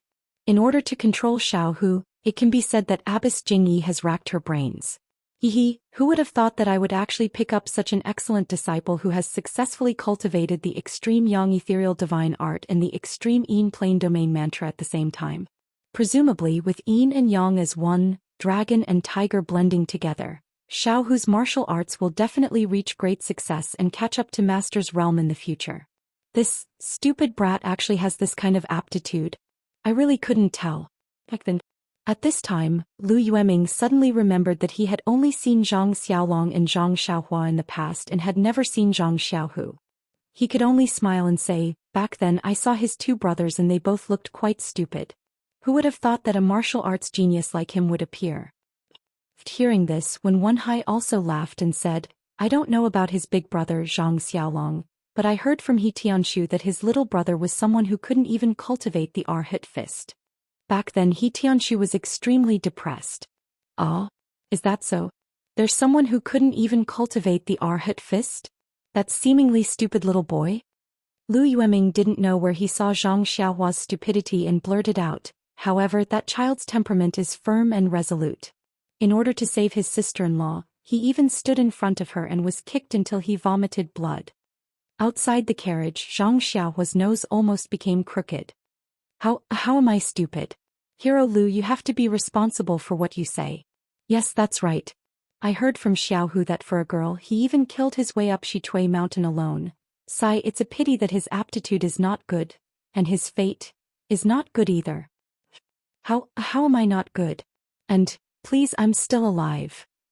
Zhang Xiaohua almost wanted to jump down and reason with them. He didn't expect that these 2 heroes of the Jianghu would be so gossipy and actually talk about him behind his back. "Oh, where are we now?" Lu Yueming lifted the curtain of the carriage and looked outside. "I'm not sure and I'm too lazy to ask. Anyway, we're here. Ethereal Heights is Misty Schools. You just have to go in." "Ah, that's right. Xiaohu was the one who led the charge. They should be arriving soon." "Yes, that's right. Let's come out together. They've been moving stealthily for almost 2 months now. They should have reached the boundary of Pingyang City." "Gosh, you should have said so earlier." Zhang Xiaohua touched his nose. His heart was hurt by the 2 heroes' talk. He jumped and flew straight to the north. Zhang Xiaohua's flying technique was swift. In just 2 days' time he had reached the boundary of Pingyang City. After asking for directions, Zhang Xiaohua was about to fly away when he saw a fast horse galloping on the official road. The person on the horse was so tired that he was drenched in sweat. When he sat down, white smoke was coming out of his mouth and nose. He must be extremely tired. Sure enough, after galloping for another 100 feet, the horse fell dead by the roadside. The person on the horse jumped up lightly. He didn't even look at the horse. He looked around and saw a tea stall and a few fine horses in front of the tea stall. He was delighted. He used his lightness skill to reach the tea stall. Once he lifted the curtain, he shouted, "Which hero does the horse at the door belong to? I have something important to do. Can you give me the horse?" Someone in the tea stall laughed and said, "Hero, we also ride horses. If we give you the horse, how are we going to travel? You'd better look for it elsewhere." These words were reasonable, so the man was not angry. He reached out and took out an ingot of gold from his bosom. He smiled and said, "This humble one really has an important matter. This is the money to buy a horse. Hero, please accept it." That person looked at it. Although there was greed in his eyes, he still shook his head. In the end, that man had no choice. He gritted his teeth and took out 2 ingots of gold and a waist token. He cupped his hands and said, "I am Su Jia, a disciple of the Righteous Alliance. I have something important to do on the road ahead. This is my waist token. Please accept it. In the future, if you encounter any problems in the Jianghu that you can't solve, or if you feel that I can speak to you, feel free to look for me." Righteous Alliance. Those people looked at each other. They were all surprised. The person from before also stood up and said, "So it's Brother Su from the Righteous Alliance. I am Zhou Qingxian from the Vast Moon Sect. I have a few brothers in the Righteous Alliance that I know. Since the Righteous Alliance has something important to do, how can I delay it? Please accept the gold and let Brother Su ride the horse." How can this be? Su Jia wanted to hand over the gold, but how could Zhou Qingxian be willing to accept it? Su Jia did not dare to delay any longer. He handed the waist token to Zhou Qingxian and said, "Brother Zhou is so righteous. I thank you on behalf of the Righteous Alliance. I won't say anything else. I will be in Pingyang City for the next few days. If Brother Zhou wants to come, I will be a good host." Well said, well said. Zhou Qingxian smiled and kept the waist token. Su Jia did not dare to be negligent. He cupped his hands and bade farewell. He led the horse and galloped along the official road. Brother Zhou is going to treat us. An inferior horse in exchange for a favor from the Righteous Alliance. It's really worth it. The person beside him said with a smile. Isn't that so? Go. Everyone, let's go to the town in front. I will treat everyone, not to mention these few people. When Su Jia turned around a big tree on his horse, a tall and thin figure suddenly appeared on his horse. It was Zhang Xiaohua, who had seen and heard everything just now. Then Zhang Xiaohua reached out and pressed Su Jia to a stop. She slapped the horse to death and carried Su Jia to a secluded place. How could she not know what was going on when she used her bewitching finger? It was indeed the messenger from the Righteous Alliance. That alliance leader Zhou of the Righteous Alliance had received the news that Misty School had returned to Ethereal Peak from Huayu Palace. That night he had sent out the news and used various methods to pass this news to the Righteous Alliance disciples in Ethereal Peak. However, how could they be faster than Zhang Xiaohua? Even the messenger pigeons could not be compared to her. Therefore he was stopped by Zhang Xiaohua here. It seems that second brother has not arrived yet. Zhang Xiaohua thought. She pressed Su Jia's Achilles heel and flew up again. This time it was even faster. In less than half a day they arrived at a mountain village. It was already dark. Tents were set up in the forest beside the mountain village and in the ravines. Many patrolling disciples were holding swords and sabers in their hands. They were lined up in several teams and were on duty. At the entrance of the village, a young disciple was holding something in his hand and saying something to the other disciples. Isn't this Du Feng? I haven't seen him for a few days and it seems that his martial arts have improved. Seeing Du Feng here, Zhang Xiaohua was relieved. Needless to say, second brother was also nearby. Sure enough, with a sweep of her divine sense, in a small courtyard at the east of the village, Zhang Xiaohu was sitting in the central room. Chang'e and Qinshan were also sitting beside him. There was still food on the table, but at this time the food was already cold. The three of them seemed to have no appetite and were sitting quietly. Zhang Xiaohua also looked to the side. There were no disciples of the incense cult around, so she made a gesture and escaped into the central room. Zhang Xiaohu was in a daze when a voice sounded from the side. "Oh, who made this food? It's already cold and you haven't eaten it. How can such a culinary skill be married into our Zhang family?" "Who?" The three of them were like birds startled by the twang of a bow. As soon as they heard someone, they immediately jumped up and raised the long swords in their hands. They were about to stab in the direction of the voice. Xiaohua. Chang'e's eyes were sharp and saw her first. he exclaimed, why are you here? Qinshan was also puzzled and said softly, Zhang Xiaohua, why aren't you being an alchemy disciple at Lingxiang Peak? Why are you here? Damn, what the hell is going on? It's been a long time. Zhang Xiaohua thought to himself. Xiaohua, you're here? Zhang Xiaohu was calm. When he saw that it was Zhang Xiaohua, he put the long sword on the table and asked.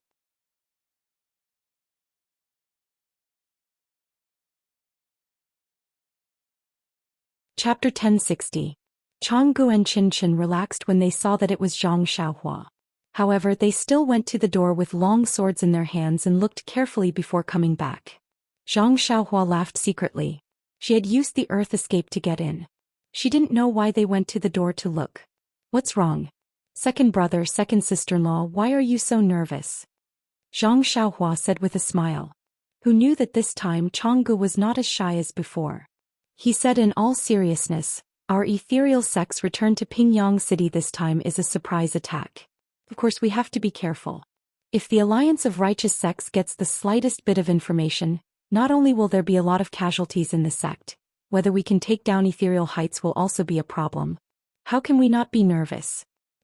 By the way, Zhang Xiaohua, aren't you refining elixirs at Lingxiang Peak? Why are you here? Qinshan asked softly. Don't tell me. Nanjingyi sent you. Oh, she sent an inner disciple to help us. And you, the little dog and little Martin, on your shoulder, are they the ones I held in Orchid Canyon? They don't seem to have grown much. Qinshan asked while looking curiously at Xiao Huang and Xiao He who were standing on Zhang Xiaohua's shoulder. These two little things just walked up and down on Zhang Xiaohua's shoulder and looked at Zhang Xiaohu and the other two, but didn't seem to care about them. Ah, you asked so many questions at once. How do you want me to answer? Zhang Xiaohua smiled and stroked Little Black. She said, it's those two little things. I know. They seem to be growing very slowly. Then Zhang Xiaohua frowned again and said, Nanjingyi? Inner disciple? I remember that you used to call her sect master at Shishing Peak. Well, have you all changed to Nanjingyi? Chang'e sneered and said, that was then and this is now. Back then we were like fish on a chopping board. As a disciple of the Misty Hall, of course, we had to call him sect master. Now that we are back in Jianghu and have become a Misty school, of course we have to change the way we address him.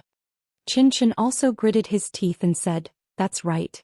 At first I thought that Nanjingyi was very kind to the disciples of our Misty school. Although I haven't seen her real face, I heard her kind voice and thought that it was only right for me to call her master. But I didn't expect that. She actually used so many tricks to break up senior sister and senior brother. Moreover, in order to control senior brother, she even poisoned him.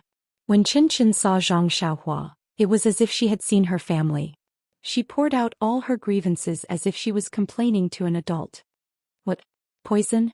Jingyi, you old beggar. Zhang Xiaohua was furious. He didn't sit down at first. At this time he slapped the table where the food was placed and his body emitted a kind of anger. Ah, Zhang Xiaohu, Chang'e and Qinshan had never seen Zhang Xiaohua so angry. At this time he suddenly became angry and they were shocked. The Zhang Xiaohua in front of them was very different from what they remembered. In a moment he was like a coiling dragon with its bloody mouth open and glaring at them, which made them shudder. Then with a crash, the table had been smashed into powder and the bowls and chopsticks on the table were scattered on the ground. Xiaohua. I'm fine. Zhang Xiaohu was a little frightened and didn't dare to know Zhang Xiaohua. He said in a low voice, Oh second brother, I forgot myself. Zhang Xiaohua saw that he forgot himself and hurriedly said with a smile. Outside the yard, some disciples had heard the noise and had come. Second sister-in-law, you send these disciples away. I'll hide for a while. Zhang Xiaohua made an incantation and disappeared. Zhang Xiaohu was not surprised to see Zhang Xiaohua suddenly disappear. Only Chang'e and Qinshan looked at it in a daze. It was Ding Chao who came in. Seeing that Zhang Xiaohu and the other two were fine, he was relieved and cupped his hands, saying, Master Zhang, is there anything wrong? This table? At this time Chang'e came to her senses. She nudged Qinshan with her arm and said with a smile, It's okay, senior brother Ding. Xiaohu was a little absent-minded when practicing martial arts and accidentally broke the table. Alas, we can go back to the ethereal heights tomorrow or the day after tomorrow. Xiaohu was a little excited and practiced a little harder. Chang'e. Junior sister, I understand Master Zhang's mood. The disciples of our Misty School are all eager to go back to the ethereal heights these days. But Master Zhang has a noble body and needs to rest more. As he said that, he beckoned his disciples forward to clean up the table. But when he saw that the table had already been shaken into powder, he couldn't help but be stunned. What kind of inner strength was this, to be able to shake a table into powder? Could it be that Master Zhang had been hiding his strength all this time? When Ding Chao glanced at Zhang Xiaohu, who was calm and composed, he was more sure of his idea. Zhang Xiaohu is really hiding his strength. Alas, we Misty School 2 talents said that his martial arts were not good enough behind his back, but we didn't know that he didn't intend to compete with us for this title at all. Zhang Xiaohu was still thinking about the angry look of Zhang Xiaohua just now. He didn't expect Ding Chao to think so much. Of course, the table was not broken by him, so he didn't need to pay for it. Naturally, he looked calm and composed. When Ding Chao asked the disciples to clean up and leave with a longing mood, Zhang Xiaohua's figure appeared again. Seeing that Zhang Xiaohua didn't move at all, Chen rolled her eyes and said, "Zhang Xiaohua, are you using a trick?" Zhang Xiaohu also said, "Yes, Xiaohua, you didn't move at all. You're different from before." Zhang Xiaohua didn't speak with a sullen face. She walked to Zhang Xiaohu and said, "Second brother, give me your hand. Let me see the poison in your body." "Pa, it's okay." Nun Jingyi said that this poison only acts up once a year. As early as 2 months ago when I took it, it had already acted up. Now I don't feel anything. Zhang Xiaohu laughed, fearing that Zhang Xiaohua would feel distressed. Zhang Xiaohua didn't speak. She held Zhang Xiaohu's wrist with her hand and carefully looked at it. She used a wisp of true qi to check it. Then her face relaxed. She took out the antidote pill from her arms and poured out one pill. She said, "Second brother, you eat it first. Let me see the effect." Xiaohua, Nun Jingyi said that this poison can only be detoxified by her.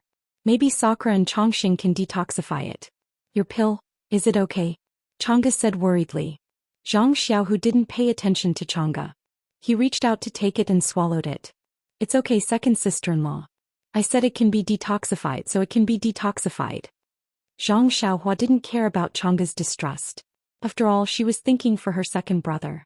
After the time it takes to drink a cup of tea, Zhang Xiaohu released his hand from his wrist and said with a smile, "Second brother, if you had just taken it, I would have been able to force the poison out immediately, but it's already been 2 months, I don't have any other way." "Xiaohua, is there really no way?" Chang'e asked anxiously. Chen also stepped forward with a pleading look on her face. Zhang Xiaohu's face suddenly turned red. He swung his hand and rushed out. "Hey, what are you doing?" Chang'e and Chen chased after him. "Don't follow," Zhang Xiaohu said anxiously. Then they heard a puff sound. Zhang Xiaohu's face turned redder and there was a stench. At this time, how could Chang'e and Chen not know? "Sure enough," Zhang Xiaohua said with a smile behind them, "it's been 2 months. I can't force the poison out, so I have to trouble second brother to pull it out." Knowing that the detoxification pill could detoxify second brother, Zhang Xiaohua was in a good mood. Chang'e and Chen had already turned red. They covered their noses and went back to the central room. Then they opened all the windows in the central room. Chen hurried into the inner room. After a while, Chang'e entered the inner room, took some clothes from the inner room and handed them to Zhang Xiaohua.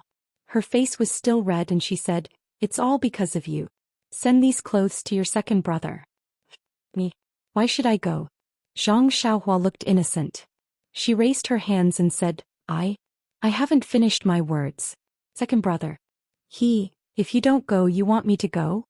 Chang'e said angrily. Okay. Zhang Xiaohua had to stand up and take the clothes. This yard was almost the same as the yard of Zhang Xiaohua's Guzhuang house. There was no need to worry that Zhang Xiaohua couldn't find it. While Zhang Xiaohua also took water and a wooden basin by the way. After Zhang Xiaohu changed his clothes, he still looked embarrassed. He glared at Zhang Xiaohua several times and then went back to the room. In the central room, Chang'e and Chen saw Zhang Xiaohu's embarrassed look and they both burst into laughter. "What are you laughing at? What's so funny?" Zhang Xiaohu said helplessly. "Haha. It would have been better if he didn't say that." After he said that, Chang'e and Chen laughed even harder. It seemed that they were about to laugh out all the worries they had for Zhang Xiaohu in the past few months. "Second brother, let me have a look." Zhang Xiaohua smiled and reached out her hand.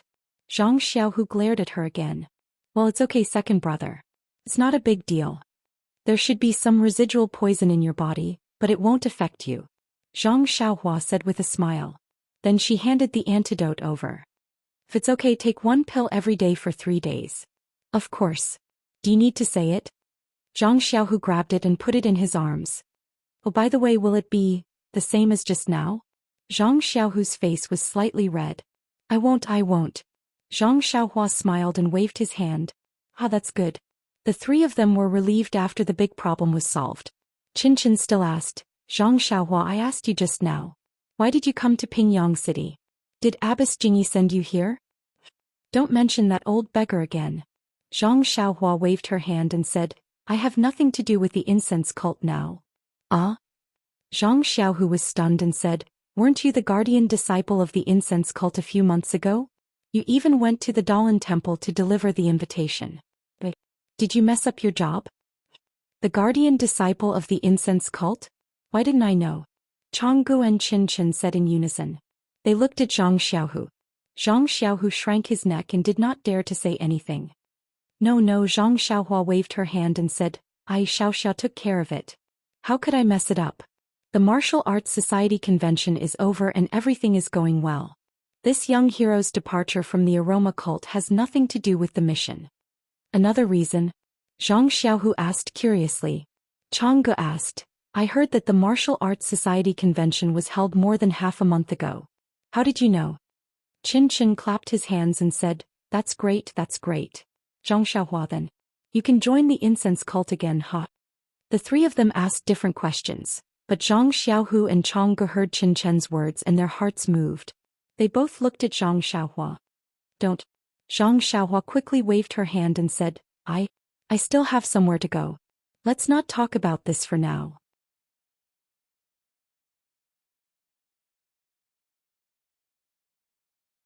Chapter 1061. Zhang Xiaohu was surprised. Where are you going? Didn't you follow me, to help me? Zhang Xiaohua said with a smile. Second brother, isn't this nonsense? If I don't help you, why would I come here? Seeing that Chen still wanted to talk? Then he said, but to help you I don't have to join the Misty School? Can't I also start a sect? What? You want to start a sect? The three of them exclaimed in unison. Why, can't I?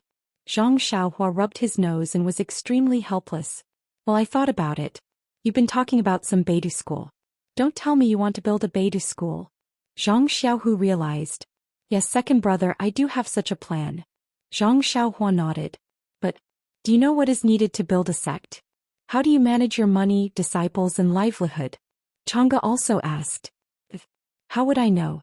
Zhang Xiaohua said with a bitter face. I only need to build this sect and let others do the rest. The three of them finally came to their senses and laughed. In their hearts, they had already decided that Zhang Xiaohua was just playing house. Well, second brother wishes your Beidou school to dominate the world and unify the world. Hearing Zhang Xiaohu's nonsensical congratulatory words, Zhang Xiaohua knew that his second brother didn't believe it at all, but he didn't say it out loud. Xiaohua, what are your plans in the future? Zhang Xiaohu just opened his mouth and shut it. Zhang Xiaohua was going to start a sect, why should he ask?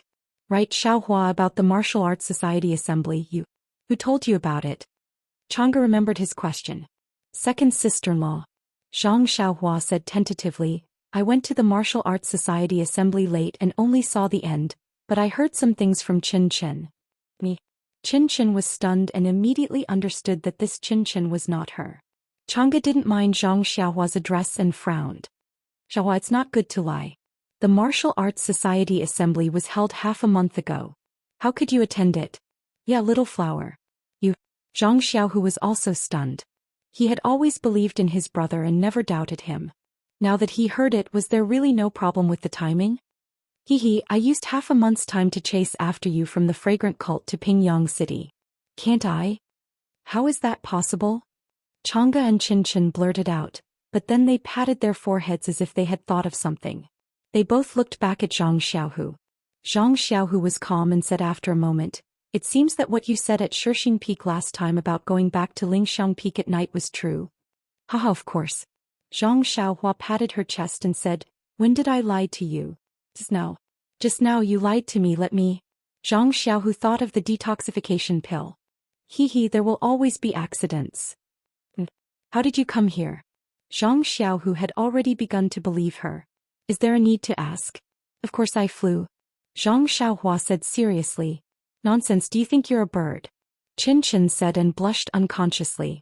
But then the three of them were stunned and thought of Zhang Xiaohua flying in the air in the Yulon Grand Canyon. It had been a long time, the three of them seemed to have forgotten about it. Could it be? You're from the immortal Tao? Changge asked, pointing at Zhang Xiaohua in shock. Maybe, I'm not sure myself. Zhang Xiaohua shrugged and looked innocent. Great, my Misty School is saved. Changge almost put her hands together and thanked the heavens. Zhang Xiaohua said, second brother, second sister-in-law, let's not talk about me. What's going on? After the martial arts convention, Nun Jingyi announced that Misty School would leave Chuanxiang cult and rebuild it. I rushed here in a hurry and didn't inquire about it in detail. Is that so? Nun Jingyi has announced it to the world? Then the Righteous Alliance already knows. Zhang Xiaohu frowned and said, what does she mean? Hee, of course the Righteous Alliance already knows.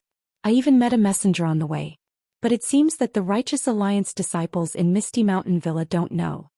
Zhang Xiaohua nodded. It's good.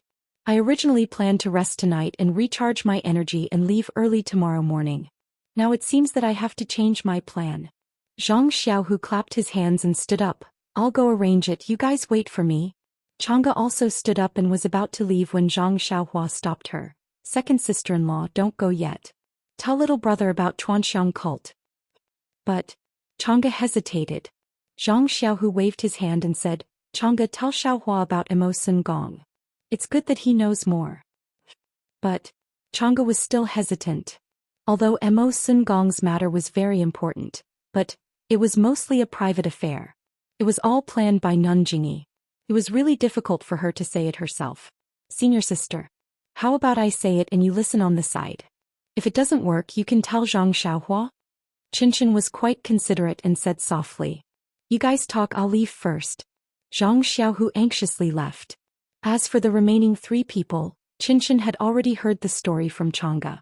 Now that she said it, it was also very detailed.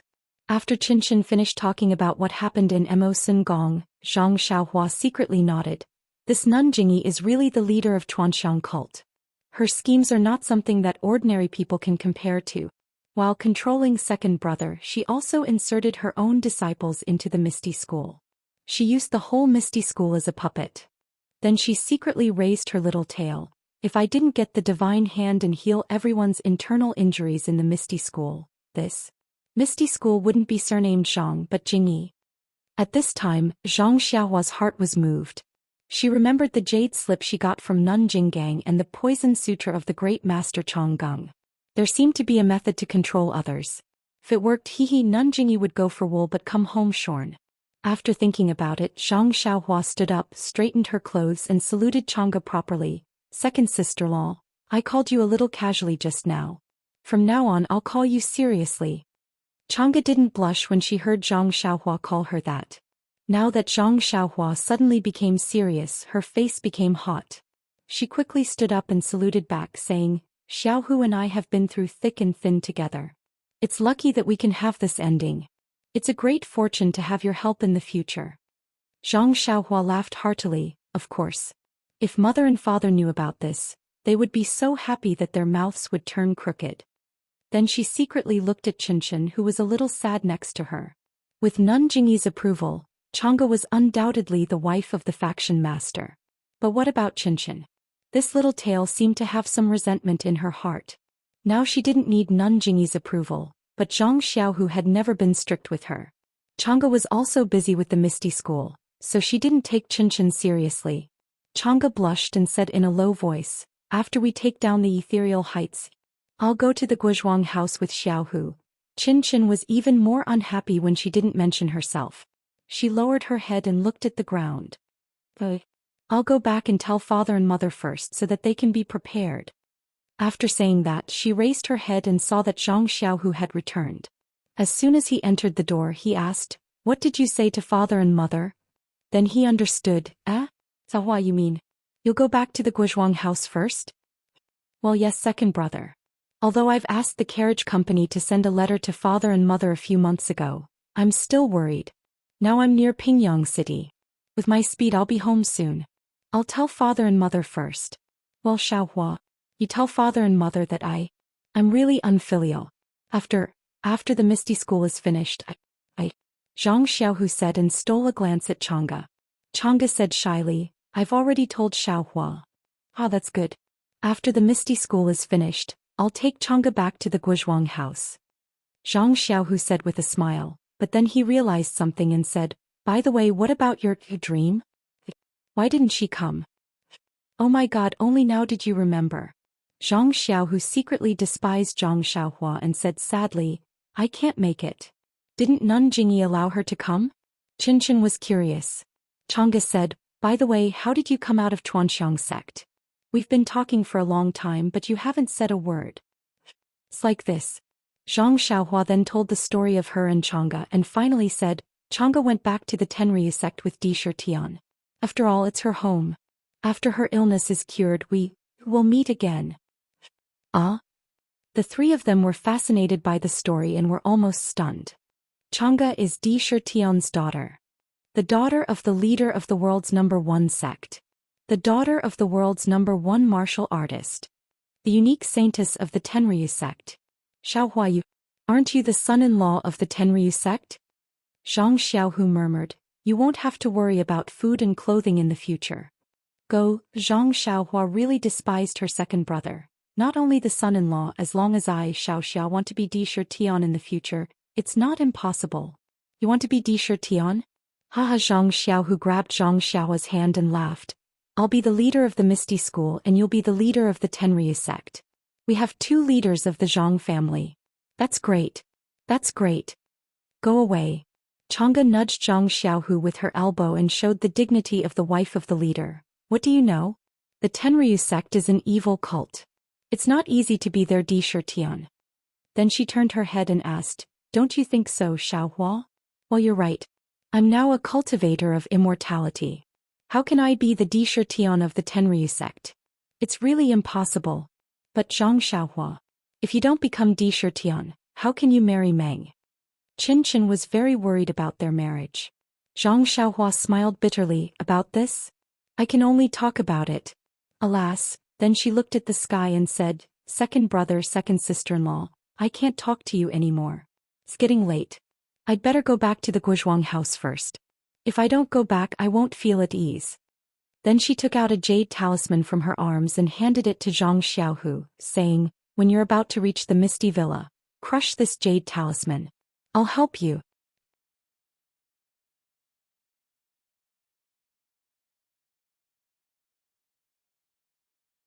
Chapter 1062. After bidding farewell to Zhang Xiaohu, Chang'e and Qinshan, Zhang Xiaohua hid her figure, flew into the air and went straight to the Guizhuang house. Zhang Xiaohua immersed her divine sense into the jade slip while flying, looking for the records about controlling people's minds. She didn't know where Nun Jinggang got the jade slip, but there was a kind of elixir called puppet pill in it. As long as someone took it, the person's mind could be controlled, and they would be obedient to the caster, no different from a puppet. However, this puppet pill had a drawback, that was, the person who took the puppet pill would really be like a puppet with dull eyes and inconvenient movements. Zhang Xiaohua shook his head inwardly. This puppet pill definitely won't work. If it turns a group of elite outer disciples into puppets, it will lose all its effects.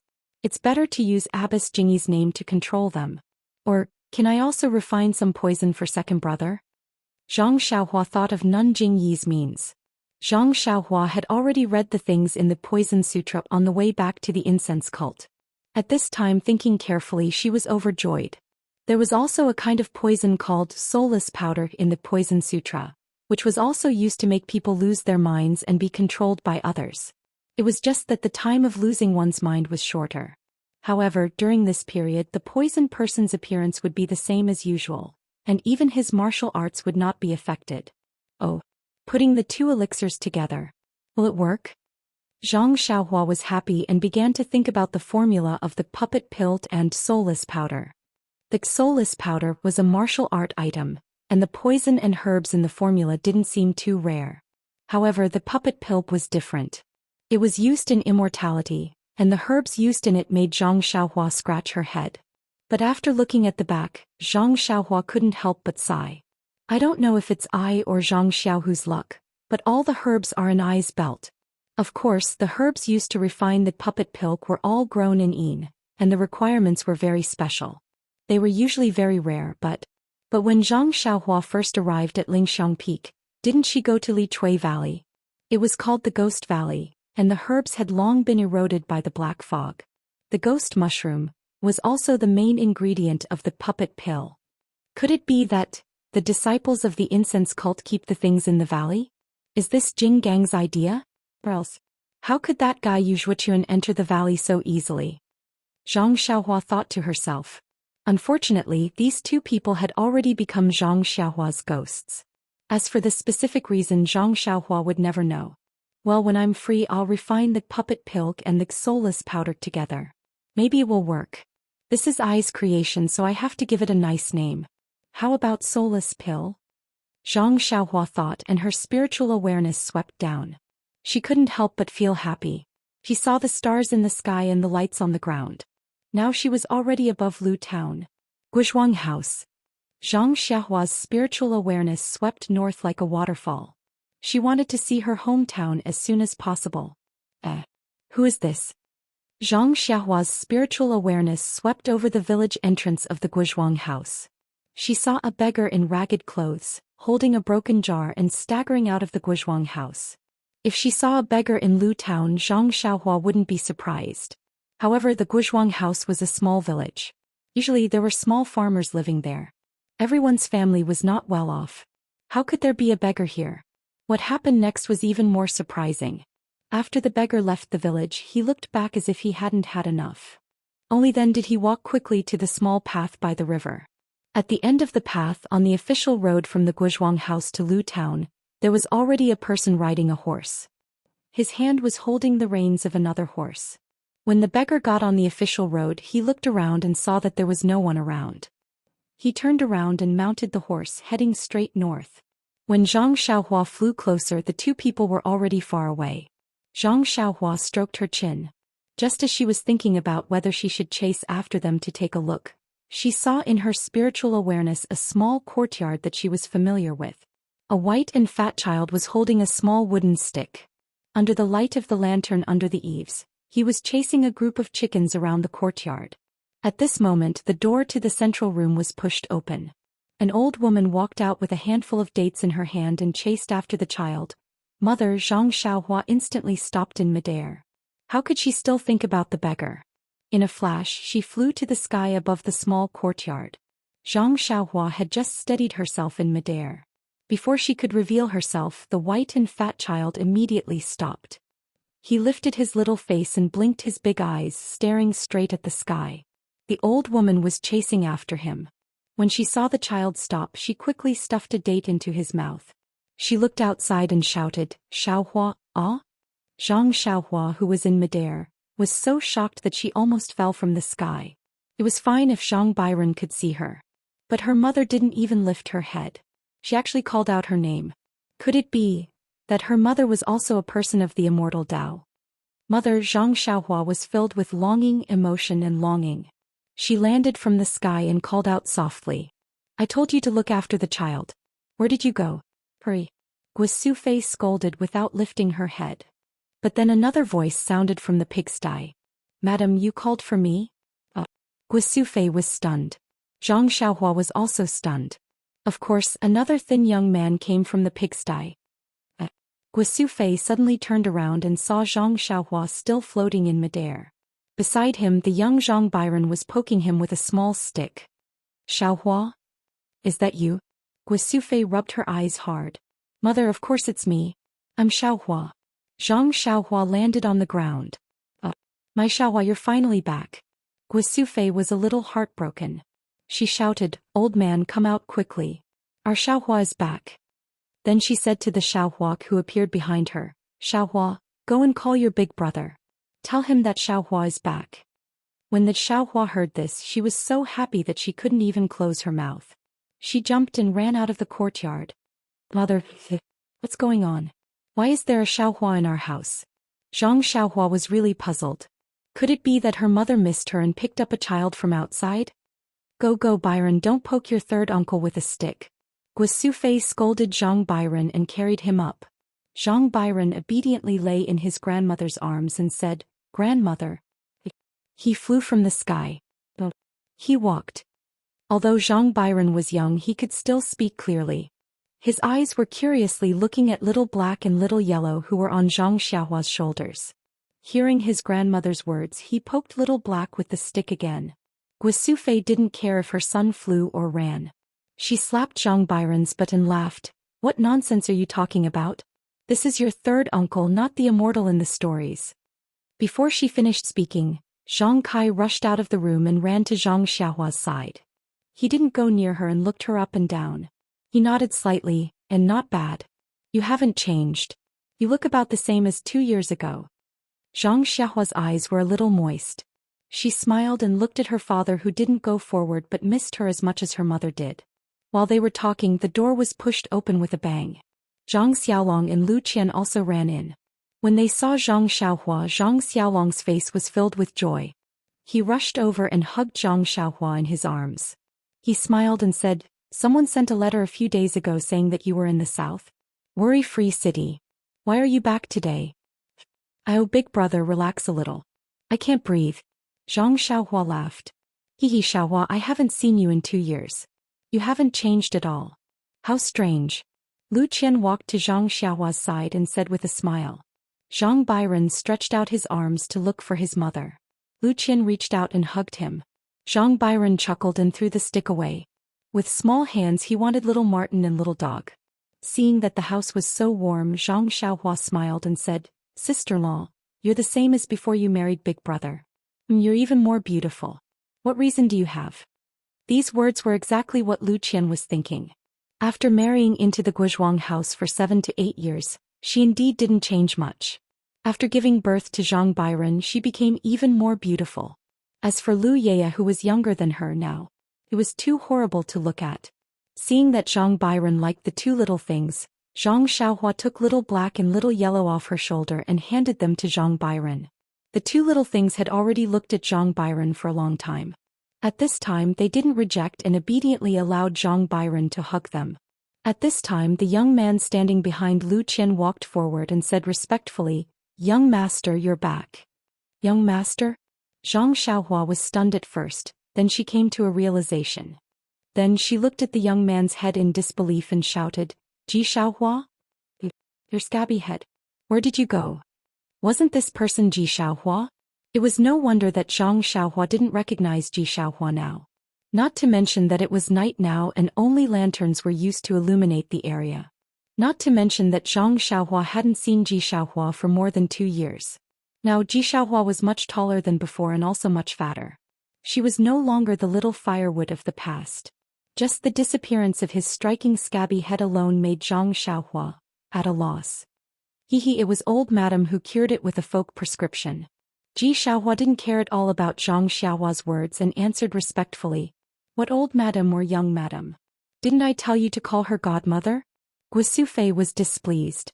Isn't that so? This Xiaohua is really polite. How many times have I said it?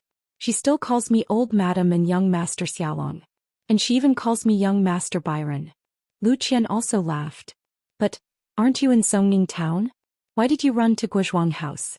Zhang Xiaohua was still puzzled. Oh right, where's auntie? She wouldn't have stayed in Songning town, right? Ji Xiaohua's eyes reddened at the mention of his mother. He carefully said, Young master, I was on my way to Guozhuang when my mother was sick. It wasn't easy for me to find this place. She was already on her last breath. She only let go when she saw me deliver the message that young master wanted. Message? What message do I want? Hey guys. Zhang Xiaohua was stunned and suddenly remembered that she met the Misty School's disciple Chu Yunfei in the wilderness outside Songning town. Yes, wasn't it she who told him that if there was any news about Zhang Xiaohu, Chu Yunfei should bring it to Ji Xiaohua in Songning town? She also planned to return to Songning town after sending Ye Qinyu off. But, since she had already arrived at the fragrance cult and met Zhang Xiaohu Songning town, had actually been forgotten.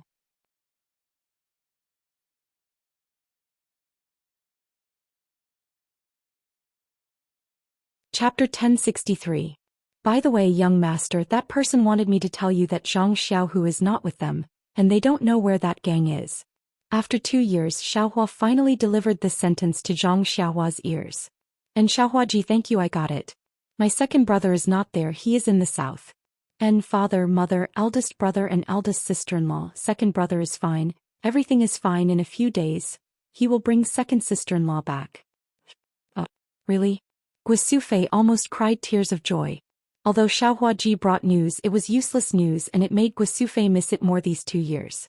When she saw Zhang Xiaohua just now, Guisufei did not dare to ask. She was afraid that Zhang Xiaohua would bring back bad news. But as Zhang Xiaohua kept talking about other things, her heart sank. Now that she heard the heavenly news, and Zhang Xiaohua would bring back the second daughter-in-law of the Zhang family, how could she not be happy? Come in first, come in first. Zhang Kai called. No, mother, where is auntie buried? I will pay my respects first. Zhang Xiaohua said. Good. Zhang Kai and Guisufei were stunned. Until now they suddenly realized that Zhang Xiaohua, who they thought was still young, had already grown up and knew how to be grateful. Madame Zhang's grave was also behind the house, not far from her grandmother's grave. Zhang Xiaohua paid her respects in front of her grandmother's grave, then went to Madame Zhang's grave to pay her respects. According to etiquette, Zhang Xiaohua knelt in front of her mother's grave to pay her respects. After paying her respects, Zhang Xiaohua stood in front of the grave and said, Zhang, auntie, don't worry, Ji Xiaohua came to Guizhuang house today. I will not treat him badly in the future. I will make him a world-famous figure. Xiaohua was also happy to hear this and kowtowed to the grave. Mother, you see, young master has already said that I will definitely become a big figure. You can rest in peace in the underworld. Guisufei and the others were also wiping their tears. Only Zhang Byron was still waving the small wooden stick, which seemed to be a weapon. Everyone returned to the central house, which had been expanded. The wall of the house on the west side was demolished, and the 2 houses were combined into one big house. Sitting in the central house, Ji Xiaohua told Zhang Xiaohua about her visit in detail. It turned out that Zhang Xiaohua had saved Chu Yunfei less than half a month ago, and he asked someone to deliver the news that Zhang Xiaohu was not with them to Songning town. When Madame Zhang heard that it was Zhang Xiaohua who wanted the news, she immediately became anxious. Madame Zhang was careful and knew that Zhang Xiaohua did not want people to know her home, so she sent someone to deliver the message. Presumably, she would come back to find her in the future, so it would be inappropriate for her to ask someone to deliver the message. But thinking that Zhang Xiaohua had just left, Madame Zhang asked others and knew that Lu town was very far from Songning town, so it would take at least a year to come and go. She was also afraid of delaying Zhang Xiaohua's matter. Moreover, Zhang Xiaohu's name was similar to Zhang Xiaohua's, so they should be close relatives. How could Madame Zhang rest assured to let Ji Xiaohua go to Lu town alone? After thinking about it, Madame Zhang had no choice but to drag her body, which had already recovered, on the journey. There was no need to mention the miserable journey. When they arrived at Pingyang City, they were almost no different from beggars. Madame Zhang was very sick and she did not dare to inquire about it at Huanxi Mountain Villa. She only knew that it was a place for people in the pugilistic world, so she did not dare to ask about it in detail. Instead, she went to Lu town. At that time, Madame Zhang was already beyond cure, but she did not dare to give up. Firstly, she was worried about her 9-year-old son, and secondly, she had not sent the message to Zhang Xiaohua. However, Zhang Xiaohua was not in Lu town in the first place. How could they find her? It was not until an extremely coincidental opportunity that the two begged for food at Li Jinfeng's house and asked if he knew Zhang Xiaohua. Li Jinfeng's father was shocked. Under interrogation, Madame Zhang did not mention the reason for looking for Zhang Xiaohua. Instead, because Li Jinfeng's father knew Zhang Xiaohua, they stayed in the shop and did not go out again. Seeing that Madame Zhang was about to die, and that Ji Xiaohua was only a child less than 10 years old, Li Jinfeng's father knew that they would not bring any harm to Zhang Xiaohua's family. Thus, he got a carriage and sent the two of them to Guizhuang house. When they arrived at Guizhuang house, Madame Zhang only heard her son say those words to Guisufei, which was to die. At the last moment, he was still holding Ji Xiaohua's hand. How could Zhang Kai and Guisufei not be moved by Madame Zhang's righteous act? They buried Madame Zhang behind their own house, and Ji Xiaohua was also left in Guizhuang house. Ji Xiaohua had been clever since childhood and was used to living a poor life. Now it was almost like heaven in the Zhang family. She was busy every day helping Guo Sufei and Zhang Kai with the chores. She also helped Lu Qian take care of the children. Everyone liked her, and Guo Sufei even recognized Xiaohua as her godson. However, Ji Xiaohua never dared to agree. In his heart he regarded Zhang Xiaohua as a young master. He did not dare to claim connections. After listening to Ji Xiaohua, Zhang Xiaohua sighed in her heart and said, "Aunt's matter is indeed my fault. I didn't think it through. Xiaohua, in the future you will follow us." "Do I need you to say that?" Guo Sufei glared at her. "Xiaohua has long been a member of our family." "No, no, mother, how can there be a difference between two Xiaohuas in this family? You have to think of a way," Zhang Xiaohua said in a spoiled manner. "Young master, how about I change my name?" Xiaohua said carefully. Fainting, Zhang Xiaohua patted his shoulder and said, "Xiaohua's name is so nice. There are so many people in the world who want to be called by it. Why do you want to change your name?" "But it's convenient for old madam to call it."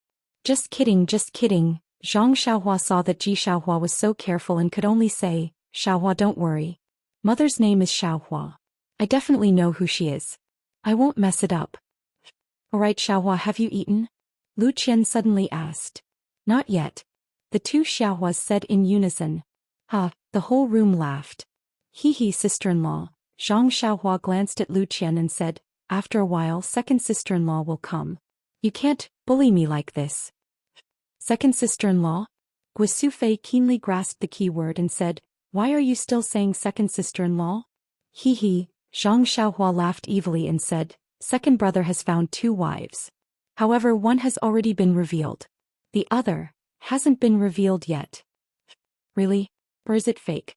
Xiaohu is so powerful." Zhang Xiaolong's face was full of envy. "Why, do you also want to?" Lu Qian glared at him. No, I'm just asking. Zhang Xiaolong said embarrassedly. Zhang Xiaohua laughed and was about to say something when she suddenly looked at the sky outside and said, "Mother, I'm not going to talk to you anymore. It's time to sleep." "I'm still sleeping in the small room." After saying that, Zhang Xiaohua rushed out of the room and went straight to the small room. Little Black and Little Yellow immediately jumped out of Zhang Byron's arms and followed. "Don't rush, Xiaohua is sleeping in the small room now. I'll switch with you," Guo Sufei shouted. Lu Qian also said, "Xiaohua, come to our courtyard." Unfortunately, when they arrived at the small room, Zhang Xiaohua was already sitting cross-legged on the Kong bed in the small room. "Shu," seeing this, Zhang Xiaolong hurriedly stopped everyone. He said in a low voice, "I heard that all experts train like this. Mother, let's go quickly. Don't let Xiaohua go crazy." Guo Sufei and the others were frightened and quickly retreated. However, someone was not willing to do it. Who? Zhang Byron. The little guy opened his mouth and looked as if he was about to cry. He reached out and grabbed Zhang Xiaohua and the other two little things beside her who were already squinting their eyes. "Byron, this can't be. Uncle is practicing. If you go, he will go crazy." Lu Qian did not dare to let the child go and quickly left with him. The sound was so loud that it shook the small courtyard. No matter how Lu Qian tried to coax him, he would ignore her. Even if she tried to feed him, he would ignore her. She used all the coaxing tricks in the past, but it was useless. The sound of his crying echoed through the night sky. It was really noisy. "Do you want to play with Puppy and Little Martin?" As Zhang Xiaolong spoke, he reached out to hug Blackie and Goldie. Who would have thought that just as he placed his hands on Blackie, Blackie would open its eyes and let out a low hiss. It was extremely sharp and fierce. Then it closed its eyes again, giving Zhang Xiaolong a fright. "I guess these two little things will follow Xiaohua tonight." Zhang Xiaolong took a few steps back and said helplessly, "What should we do?" Lu Qian had no choice but to look at Zhang Xiaolong. Zhang Xiaolong looked at Zhang Kai and Zhang Kai looked at Guo Sufei. "Why don't we try to carry Byron over?" Guo Sufei was also very hesitant. She did not dare to take the risk. "Let's try. I remember when Xiaohua was sleeping, she also shook him." Zhang Kai was a little tempted. Sure enough, as soon as they got close to the house, Zhang Byron stopped crying. His eyes were filled with tears and his dark pupils were rolling around. Qian carried Zhang Byron. Zhang Byron was very obedient. He was placed on the Kong bed. He turned over and went to Zhang Xiaohua's side. He ignored little black and little yellow. His limbs were in the sky and he slowly closed his eyes. In the dark night, the starlight formed a cocoon. It was invisible to the naked eye. Zhang Byron was lying next to Zhang Xiaohua. A lot of the starlight was unconsciously absorbed by Zhang Byron's body. Lu Qian looked at Zhang Xiaolong next to her and smiled bitterly. Let him sleep next to Xiaohua. Byron is. Zhang Xiaolong said with a smile. Maybe Byron and Xiaohua are fated to be together? What if the child wakes up at night? What if he wants to find us? What if he is thirsty and hungry? Lu Qian said countless things in one breath. What do you think? If we carry Byron away now, he will definitely cry. I guess the whole Guizhuang house will not be able to sleep well. Young master, I will stay here. As long as the young master wakes up and makes a fuss, I will go to find you immediately. Xiaohua said carefully. Xiaohua, is it so difficult to call me big brother? Zhang Xiaolong rolled his eyes. Don't blame Xiaohua. Wait until tomorrow, let Xiaohua talk to Xiaohua. Lu Qian didn't finish her sentence. She was happy. Sco. It's late. Let Xiaohua stay here first. After 4 hours, Xiaolong will come again. Guisufei's excitement had passed. She was obviously sleepy and said with a yawn. Well, everything will wait until tomorrow. Zhang Kai made a concluding speech. Everyone went back. Xiaohua hugged the quilt and waited at the door of the small house. The night in the Guizhuang house was quiet. Occasionally there was the sound of dogs barking, teeth grinding, bed creaking, children crying, crickets chirping, frogs croaking. There were so many sounds, but it was full of the sweetness of the countryside and the smell of life. After a long time, Xiaohua was so sleepy that she fell asleep. She leaned against the door and a stream of sparkling saliva fell down. Outside the Gua Manor there was a group of people, about 20 of them. They were riding on horses and were rushing over.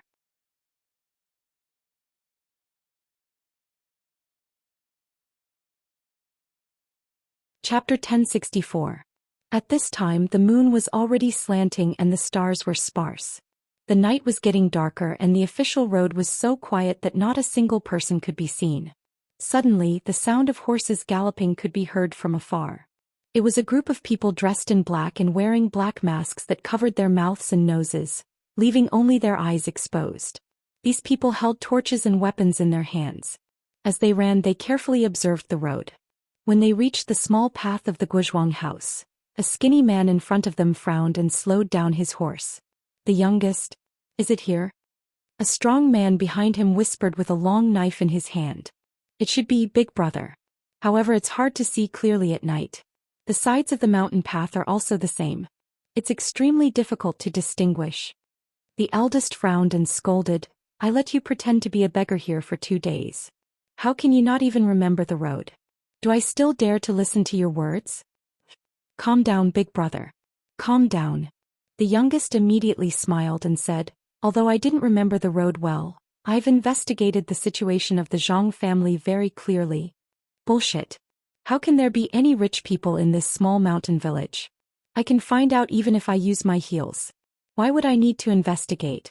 I don't know how the people from the Storm Carriage Company do things. When we miss this time, I'll definitely report them to the Banner Lord. Calm down, Big Brother. The Storm Carriage Company said clearly that the young man who delivered the letter used an ingot of gold to exchange for silver. Think about it. Why would a normal person carry an ingot of gold with them? They must be very rich. It's just that I didn't expect the young man's letter to be delivered to this small mountain village. What's the young man's name? Maybe he's rich and his family isn't? Reporting to Big Brother, I've already investigated that young man. If I'm not mistaken, he should be called Zhang Xiaohua. He came back 2 years ago and then went out again. However, according to the villagers, before Zhang Xiaohua came back, the Zhang family didn't have much money. But in the past 2 years, they seemed to be very rich. They bought cattle and a few pieces of land. They were also very generous to the other people in the Guizhuang house. So, everyone in the Guizhuang house said that Zhang Xiaohua got lucky and made a fortune. They were all jealous. Isn't that so? Didn't I say so? As long as I ask around, what else do I not know? Actually, the youngest hesitated for a moment and said, actually I think, I'm afraid that the Zhang family's money wasn't earned by their son, Zhang Xiaohua. Who is that? Oh, it's here. Boss, if you follow this road you'll reach the Guozhuang house. I'll lead the way for you. The youngest said happily. There's no need for that. We're already here. What's the point of leading the way? Tell me quickly, where did the Zhang family get their money from? It's like this, boss. The Zhang family has 3 sons. The eldest is called Zhang Xiaolong. He's a farmer and married an extremely beautiful wife. 2 years ago they gave birth to a son. Beautiful wife? The eldest swallowed his saliva and his Adam's apple bobbed. She's really beautiful. When I saw her from afar my heart also itched. Hehe. The youngest smiled and said, this little one is called Zhang Xiaohua. It's said that he's a manservant in a villa in Pingyang City and knows some martial arts. I'm guessing that there's only Huanxi Villa in Pingyang City. How is that possible? There are many villas in Pingyang City. How can you be so sure? The eldest asked suspiciously. Listen to me first. The youngest said calmly, the second son of their family is called Zhang Xiaohu. I heard from the people in the Guozhuang house that he joined a Miao sect as a disciple. Boss, what other Miao sect do you think there is in Pingyang City? Must be the Misty School. Ah? There's actually a Misty School remnants home here? The eldest perked up. Not only that.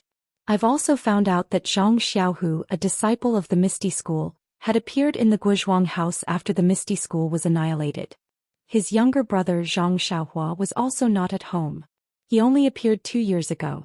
The house of the Zhang family was built after Zhang Xiaohu left. Boss, do I have to say more? We've caught a big fish. Zhang Xiaohu must have hidden the assets of the Misty School. That's why the Zhang family is wealthy. The gold used by Zhang Xiaohua was not earned by him.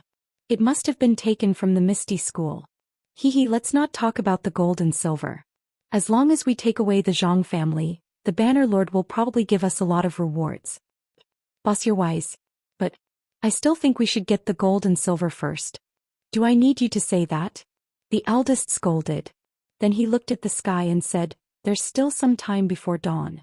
It's a good time to kill and rob. Quick, do it as soon as possible and return to He Mountain. Yes, boss. The youngest waved his hand and said, brothers, this is the Guozhuang house. Other than the family in the south of the village, there's only one family in the middle of the village who claims to be the head of the village who is rich. You should think, stop talking nonsense.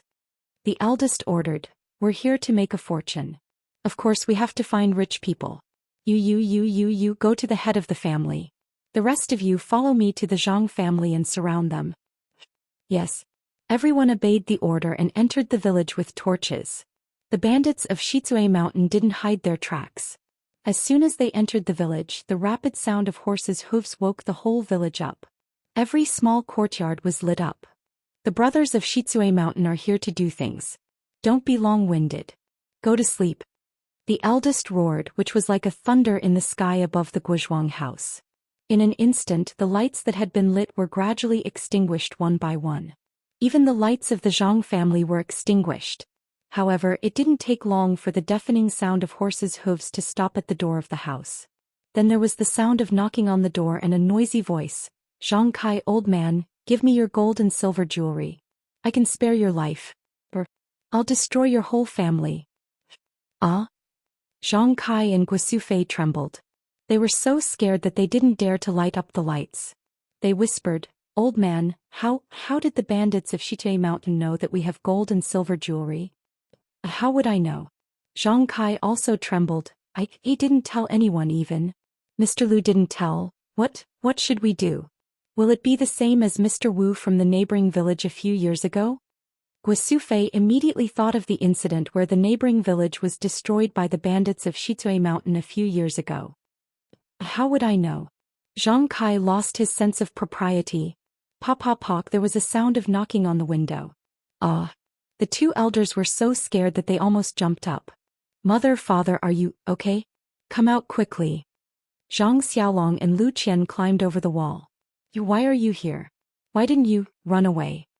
The 2 elders trembled and opened the door. At this time Zhang Xiaolong and Lu Qian were at the door. Xiaohuaji had also woken up. She stood at the door with a panicked expression. Xiaolong, what should we do? The bandits of Shizue Mountain are here. Guasufei said with a trembling voice. Mother, don't be afraid, don't be afraid. If they came last night it would be a disaster. But didn't Xiaohua come back tonight? There's him who. Oh right, Xiaohua. Guasufei and Zhang Kai suddenly realized that their youngest son was at home. But then the two panicked again. If I had known earlier, the bandits would have come last night. Xiaohua, my poor Xiaohua. She just came home and encountered these disasters. The knocking on the door became louder. The bandits had already started to pry open the door. Those with slightly better martial arts were already thinking about how to climb over the wall. Fortunately, the wall between the two courtyards of the Zhang family was very short. The surrounding walls were quite high. For a while the bandits couldn't enter. Mother, take this. Zhang Xiaolong handed over 2 jade slips. What is this? Guasufei asked curiously. Mother, did you forget? This was given by Xiaohua when she left last time. She said that it can be used for defense. I even tried it. Oh, I remember. Guasufei immediately took out a jade slip from her jacket and said, I also have it with me but I just forgot. And mother, quickly crush it. Lu Qian urged. At this moment Guasufei obeyed. She exerted force in her fingers and crushed the jade talisman. A faint light that was invisible to the naked eye flashed and a defensive light barrier appeared around Guasufei. Here, Xiaohua. Zhang Xiaolong handed the 2 jade slips to Ji Xiaohua. Ji Xiaohua took one and was about to crush it. Not this. Zhang Xiaolong hurriedly stopped her. The red one can be used to get angry. It can be used on the bandits. This one is for your own use. Yes, young master. Xiaohua still didn't forget to address Zhang Xiaolong. When the 5 of them crushed the defensive jade slips, Zhang Xiaolong just distributed the remaining jade slips in his hand to everyone. The door of the Zhang family was pried open by the bandits. More than 10 people swarmed in and surrounded the 5 of them. There were some lights outside the wall. They should be the bandits who were guarding outside. When the leader entered the courtyard he immediately stared at Lu Qian like a wolf who saw a little white rabbit. Zhang Xiaolong frowned and blocked Lu Qian behind him. The boss coughed and looked at Zhang Kai, who turned pale with fright. He smiled and said, Old Master Zhang, I'm not talented. I'm living in Shitui Mountain. I heard that your family has some extra money. Can you share some with us? Zhang Kai said angrily, Who told you that my family is rich? Look at our Guozhuang house. Which family is rich? They're all so poor that they can't even make a sound. Are you guys mistaken? Old man, don't refuse a toast only to be forced to drink a forfeit. I am talking to you nicely but you are not honest. Forget it, forget it. Brothers, let's capture these people first and search the house. I don't believe that the disciples of the Misty School did not leave money for their family before escaping. Oh right, that little girl must be gentle. If she is tactful she may become your sister-in-law in the future. The leader said lecherously. Everyone laughed. A few of them stepped forward. Please vote monthly, please vote recommendation, please collect, please tip, thank you. Com to vote recommendation and monthly.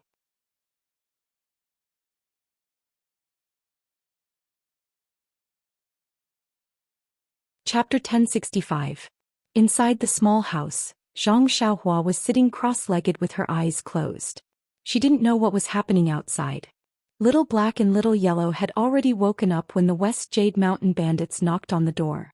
However, they only opened their eyes lazily as if everything in the distance had nothing to do with them. They closed their eyes again to enjoy the starlight. After listening to their boss's vulgar words, the bandits burst into laughter. A few of them quickly stepped forward with weapons in their hands, ready to threaten Zhang Kai and the others. Zhang Xiaolong was furious. He flicked his hand and threw out a jade talisman. What is this? That bandit's eyes were sharp and his hands were nimble. He grabbed it and looked at it carefully under the light of the fire. He laughed and said, Big brother, you really found the right person. Look, this is a piece of top-grade jade. This guy actually threw it to me. Seriously, I knew it. The Misty School's money must be here. The boss said with a smile. Ji Xiaohua was careful. Seeing that Zhang Xiaolong's jade talisman didn't work, she didn't rush to throw out her own jade talisman. She waited for a bandit to come closer and threw the jade talisman at the bandit's body. The bandit saw it and couldn't help but laugh. This kid also has a jade talisman. I was also hit by the jade talisman. Estimating that he couldn't catch the jade talisman, the bandit simply didn't catch it. He only used his body to block it and prepared to catch it with his hands to prevent the jade talisman from falling and breaking. Who knew that when the jade talisman hit the bandit's body, there was a light pop sound. A faint red spark suddenly appeared and instantly ignited the bandit's clothes. What is this? The bandit's greedy eyes that stared at the jade talisman instantly turned into surprise. When he waved his hands to slap the flame, his hands were also ignited by the flame. His eyes turned into fear. The flame in the jade talisman wasn't like normal fire. It burned very quickly. When the bandit's hands were ignited, it had already burned through his clothes and was burning his skin. Boss, this is a little weird, it hurts, hurry and save me. The bandit shouted and ran to his boss's side. The other bandits who were pouncing on Zhang Kai and the others were also frightened. While they were in a daze, Zhang Xiaolong, Lu Qian and the others each threw out the jade talismans in their hands. Pa, pa, pa, pa. Another 4 light sounds were heard. The other 4 were also set on fire. In an instant it became lively. No one shouted. In the courtyard they wanted to put out the fire. The bandits saw that the flames were strange, so they did not dare to go forward. Several people picked up the buckets next to the stove, scooped up the water from the water tank and poured it on the 5 people. It would be better if they did not water it, but if they did, it would be worse. The Zhang family's water tank was filled with mountain spring water, which was rich in the energy of heaven and earth. Now that it was poured on the fire, wouldn't it be adding fuel to the fire? The fire on the 5 of them burned even more fiercely. But then, in the space of a few breaths, the 5 of them lay on the ground, no longer struggling. A moment later, the 5 of them were reduced to ashes, along with their weapons. At this time, the 5 clusters of flames were slowly extinguished. The 5 of them died very quickly. The boss had just thought of running away when the 5 of them were reduced to ashes. Run. This was the boss's first thought. But before he could turn around, a few footsteps came from outside the door. A few of the bandits who had gone to the clan leader's house earlier walked in with bloody weapons in their hands and a few big packages. They laughed and said, "Big brother, the harvest is quite bountiful. Here you are." What they saw were the pale faces of more than 10 bandits. Run. The boss didn't have time to explain in detail and was about to urge them. Why run? Did you succeed? The bandits didn't think much of it. But when they saw that the bandits were empty-handed, they laughed and said, "We haven't entered the alley yet. Why are you leaving?" "You." The boss was angry. He was about to leave first, but his eyes turned and he said, "I'll leave them to you. If you capture the 5 of them, I'll give you an extra 10%. Really? Boss, you're the one who said it. The bandits threw the packages on the ground. They must be filled with gold, silver and jewels. Then they took the bloody weapons and ran forward. The boss's eyes were wide open. His feet were also in a running posture. If Zhang Xiaolong threw out the strange jade piece again, he would be the first to run. Who knew that when the bandits were close, Zhang Xiaolong didn't throw it out. Lu Qian whispered, "Xiaolong, didn't Xiaohua give you a lot? Where did you put it?" This. Zhang Xiaolong's face was red. "Don't they have to pull it in spring and autumn?" "I used the jade talisman to light the fire." "You." Lu Qian was so angry that she almost wanted to kick him. But at this time the bandit was close. He looked back at the boss and said with a sinister smile, "Big brother, I helped you capture the little girl. If you have used her before, can you give it to me?" Seeing that there was no jade talisman, the boss was emboldened. He nodded and said, "Capture her first. Everything is up to you." "Yes." The bandit took the order and reached out to grab Lu Qian's arm. Who knew that when the bandit's hand touched Lu Qian's arm, a flexible force immediately appeared and flicked his hand to the side. Strange. The bandit said and tried to grab again. But he was still blocked. The remaining bandits were like him. They couldn't even touch the Zhang family. One of the bandits was angry. He picked up the bloody weapon and slashed at Zhang Xiaolong. But the weapon was like a hand. When it reached Zhang Xiaolong's neck, it seemed to be unable to cut further. Zhang Xiaolong was so scared that he closed his eyes and shrunk his neck. "Ah? How can this be?" The bandits were dumbfounded. They raised their weapons and slashed at the 5 people. But there seemed to be an invisible wall around the 5 people blocking the weapons. They couldn't hurt the 5 people at all. The bandits were dumbfounded. Guosufei and Zhang Kai's faces gradually regained color. They felt more at ease because Zhang Xiaohua gave them a lot of defensive jade talismans that day. She was afraid that they would cause trouble, so she gave them less offensive jade talismans. It seemed that even if one jade talisman couldn't kill them, 2 or 3 jade talismans would be no problem. Boss, what should we do? The bandits were a little discouraged. The boss looked at the 5 people standing in front of the door and scratched his head. He couldn't catch them and couldn't cut them. It was really difficult. Was this the secret skill of the Misty School? Suddenly the boss's eyes lit up. He waved his hand and said, since we can't catch them, we can tie them up with ropes. As long as we capture them to Shitsue Mountain, I don't believe that their secret skill will protect them for a lifetime. Hearing this, Zhang Xiaolong and the other 4 people were shocked. The bandit was right. The 5 of them couldn't touch them, but, after all, they could tie them up with ropes or throw them on horses or carriages. When they reached Shitsue Mountain, no matter how many jade talismans they had, there would be a time when they ran out. Lu Qian's eyes turned quickly. Suddenly she saw the hut and had a plan in mind. She kicked Zhang Xiaolong with her foot and glanced at the hut. Zhang Xiaolong saw it and immediately understood. The jade talismans were given by Zhang Xiaohua.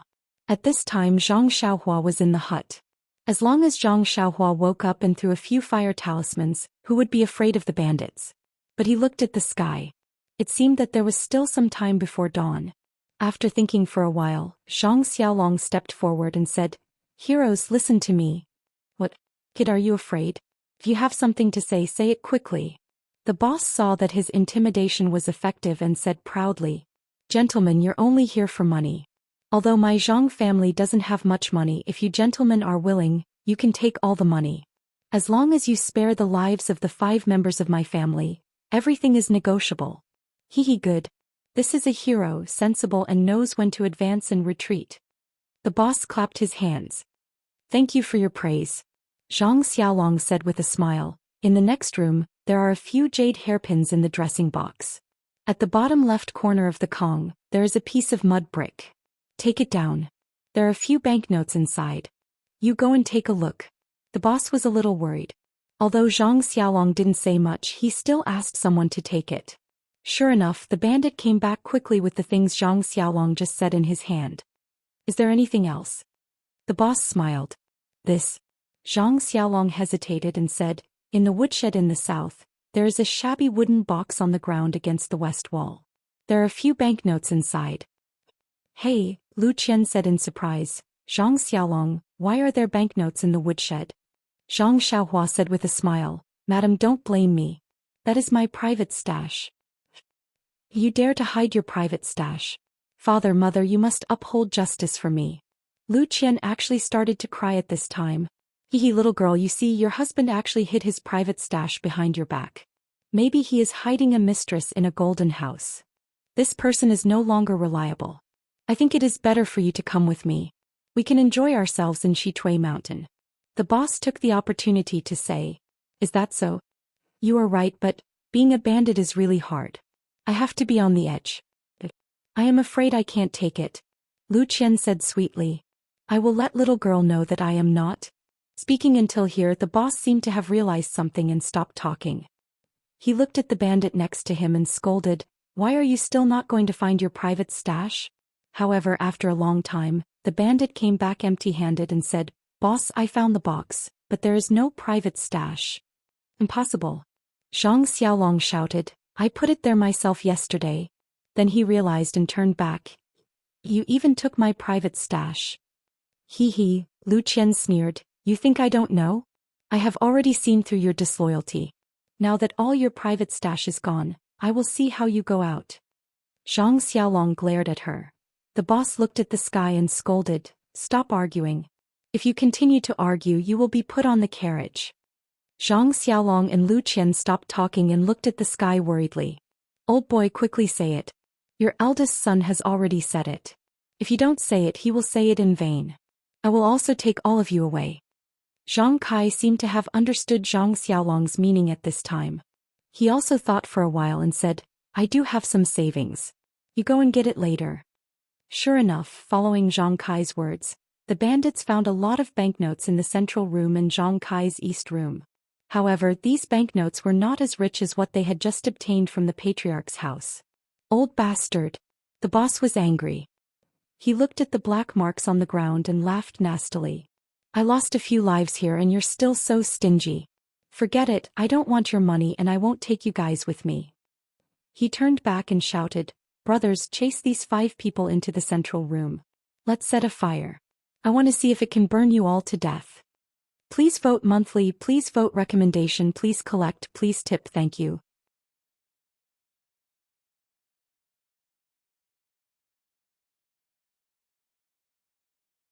Chapter 1066.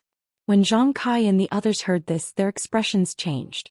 2 years ago they had tested the power of the Jade Talisman in front of Zhang Xiaohua. At that time they had used hose and wooden sticks to test it, but they had never used fire. Could this Jade Talisman withstand fire? Seeing that his threat was effective, the boss laughed sinisterly. I know that your son is a disciple of some misty school. It is normal for him to have these strange things in his hands. I am only after money. If you hand over the gold and silver, I will spare your lives. Zhang Kai looked at Guosufei, then at Zhang Xiaolong and then at the sky. He gritted his teeth and said, Hero, since you have said it so clearly, Xiaolong, go, dig out those things for the heroes. What things? Guosufei blurted out. Lu Qian was also stunned. She blinked at her mother-in-law, thinking that this was also an act just like before. Who knew that Zhang Xiaolong pulled Xiaohua and said, Xiaohua, come here. Xiaohua did not know what was going on. She followed Zhang Xiaolong to the corner of the wall. The bandits surrounding them had greedy eyes and quickly moved aside. The 2 of them walked to the corner of the wall and picked up 2 hoes. They turned around and went to the small house where Zhang Xiaohua was. The small house was by the wall and there was no light at all. Therefore the bandits did not even look at it. Seeing the 2 of them enter the small house, the bandits were happy. Needless to say, the things must be there. Lu Qian's face was ashen. She had been nervous all this time, but she insisted on not looking at the small house because her son Zhang Byron was inside. She had been trying her best to stay calm and put on an act to make the bandits pay attention to her and ensure her son's safety. Now that she saw Zhang Xiaolong going to the house, her heart was beating wildly. She shouted, Xiaolong. Guosufei was the same. She glared at Zhang Kai and was secretly worried about her Zhang Xiaohua. When Zhang Xiaolong and Ji Xiaohua entered the hut, Zhang Xiaolong immediately rushed to the Kong in the dark. He didn't care whether Zhang Xiaohua would be possessed by the devil or not. He pulled him down from the Kong and threw him into the broken cupboard at the corner of the Kong. Then he threw Byron into Zhang Xiaohua's arms. Little Black and Little Yellow waved their hands and moved them to their sides. Zhang Xiaolong also pulled a quilt over their heads. Little Black and Little Yellow opened their eyes, but when they saw that it was Zhang Xiaolong, they ignored him and closed their eyes again. Just as Zhang Xiaolong was done, the bandits' torches entered the hut. Someone lives in this house. The bandit looked around. I'm the one who lives here. Ji Xiaohua answered honestly. Yes. The bandit looked around and didn't suspect anything. After all, the bandit disguised as a beggar only found out that there were 5 people in the Zhang family. Is it underground? The boss entered the hut and looked down at the ground. He frowned. His hero. But you must keep your promise. As long as you take away the treasures, you don't need our lives. Zhang Xiaolong asked as a matter of routine. The bandit boss also answered as a matter of routine. I'm a man of my word. Otherwise, I wouldn't have been sent here by the chief. You can rest assured. Sigh. Zhang Xiaolong sighed. He spat on his palms and weakly dug on the ground of the hut. You call Xiaohua Ji. Hurry up. Seeing that Zhang Xiaolong was slow, the bandit instructed Xiaohua Ji. Xiaohua Ji was holding a hoe. She walked to Zhang Xiaolong's side and started digging. Although she didn't know what Zhang Xiaolong meant, she worked with Zhang Xiaolong on a daily basis. She could tell that Zhang Xiaolong didn't use any strength. Of course, she did her work lightly. After half a meal's time, they only managed to dig a shallow hole in the ground of the hut. The bandit boss saw this and wanted to threaten them. But looking at the gradually brightening sky, he waved his hand and said, You 2 come here and help them. The 2 bandits took over Zhang Xiaolong and Xiaohua Ji's hose and started digging with all their might. Youngest, how's the situation in the village? The boss didn't forget to ask. Boss, don't worry. This village is no different from other villages. They are all timid. No one dares to make a sound. They can't wait for us to rob the Zhang family and leave quickly. Oh right boss I didn't see the Zhang family's little boy in the next house. The boss looked up and looked at Zhang Xiaolong. Where did your son go? Zhang Xiaolong rolled his eyes and didn't answer at all. The boss was annoyed. Just as he was about to scold him, he heard the sound of the hose in front of him hitting the wooden planks. Boss found it. The bandit said excitedly. Quick, come and help. The boss waved his hand and the bandits picked up all kinds of weapons and came over. They had already forgotten about asking about Zhang Byron. Not long after, a huge box was dug out of the ground by the bandits. Although these bandits were already prepared when they saw the gold in the box, they were still stunned for a long time. Pop. The boss slapped the face of the bandit next to him. The bandit woke up with a start and held his face. Boss, what's wrong? Does it hurt? The boss asked. Of course, it hurts. Are you dreaming? Boss, can't you use your face to test it? The bandit mumbled and couldn't help but continue to stare at the gold. Quick, it's almost dawn. Don't let too many people find out. Quickly take all the gold. The boss confirmed that this was not a dream. He was so happy that his voice was trembling. He nagged, everyone take some and divide it when we get to Shizue Mountain. Damn it, if I knew that the Zhang family was so rich I would have brought a big carriage over. I have lived for so many years but I have never seen so much gold. I'm afraid that Zhang Xiaohu will take all the gold from the Misty School. When the bandits saw this, they all went forward and took the sacks to take away all the gold. Guosufei and Lu Qian, who were standing outside the door, were already in a daze. They did not know that their family was actually so rich. After the bandits finished dividing the gold, they turned to Zhang Kai and said, "You old man, you really can pretend. You gave me so many silver notes, but this gold ingot can't even compare to it." Zhang Kai was anxious. He looked at the sky and smiled apologetically. "Hero, please spare our lives. Have a poor life. We took so much gold but we don't know how to spend it. Now that you have taken it, can we leave now? We promise that we won't report this to the authorities." Hee, good plan. The boss grinned and looked at Lu Qian. "I only said that I will spare your lives, but I didn't say." Lu Qian was so scared that she took a step back. Zhang Xiaolong quickly said, "Hero, I give you another box. Can you be merciful?" There's more." The bandits were stunned and the greed in their eyes grew stronger. "Quick, dig again, quickly dig." This time the boss was smart. He didn't look for Zhang Xiaolong and Ji Xiaohua. Instead he asked the two bandits to do it themselves. In the time it took to smoke a cigarette, another chest was dug out. When it was opened, a dazzling array of jewelry dazzled everyone. "Dig again." The boss waved his hand decisively. In the time it took to finish a meal, the remaining 3 chests were also dug out. "Take it." The boss didn't have time to be surprised and immediately ordered. But the bandits didn't move. "Nonsense, 3 boxes full of gold and 2 boxes full of jewels. Each box must be at least 2,000 pounds. 5 boxes would be 10,000 pounds. Not to mention whether the sacks could hold it. These bandits each had to take about 500 pounds of gold and jewels. How could they take it? In the past they were afraid that there was too little gold and jewels. But now, they complained that there was too much gold and jewels. But if they only took 50 pounds, do you think they would be willing? The crazy bandits clenched their teeth. Looking at so much gold and jewels, they couldn't bear to part with them. At this time the youngest came over and said, "Boss, it seems that we were wrong. You were right.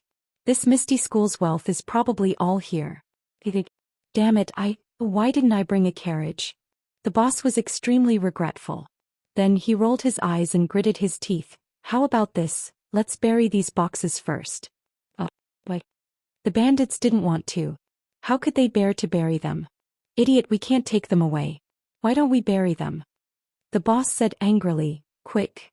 You and you 3 quickly bury the boxes." The boss pointed and waved the weapon in his hand. He said fiercely, "The rest of you take your weapons and chase these 5 people to the central room." Dozens of bandits divided the work and chased Zhang Kai and the other 4 to the central room. "Are you done?" the boss asked. "Yes." "Good, then prepare to set fire." The boss grinned. "Set fire?" the youngest asked curiously. "Boss, you don't want that girl anymore." "Nonsense, with so much gold and silver, where can't you find a beautiful girl?" Besides, the Misty School has all the gold, silver and jewelry. Zhang Xiaohu must be someone in the Misty School. Although the Misty School is gone now, there's no guarantee that someone will come looking for her in the future. Why would I keep her around? Then let's just kill them all. Nonsense, aren't I killing them now? Can you kill them with a knife? Boss grumpily said, let's set the Zhang family on fire first. First we can burn them to death. Second, we can cover up the traces of our digging. After 2 days, when no one is paying attention to this place, we'll drive a carriage over and dig up the boxes underground. Brilliant. Everyone gave him a thumbs up. In the central room, everyone was burning with anxiety. Looking at the gradually brightening windowsill, they hoped that Zhang Xiaohua would wake up quickly, but they were also afraid that Zhang Xiaohua would be no match for the bandits when she woke up and would die for nothing.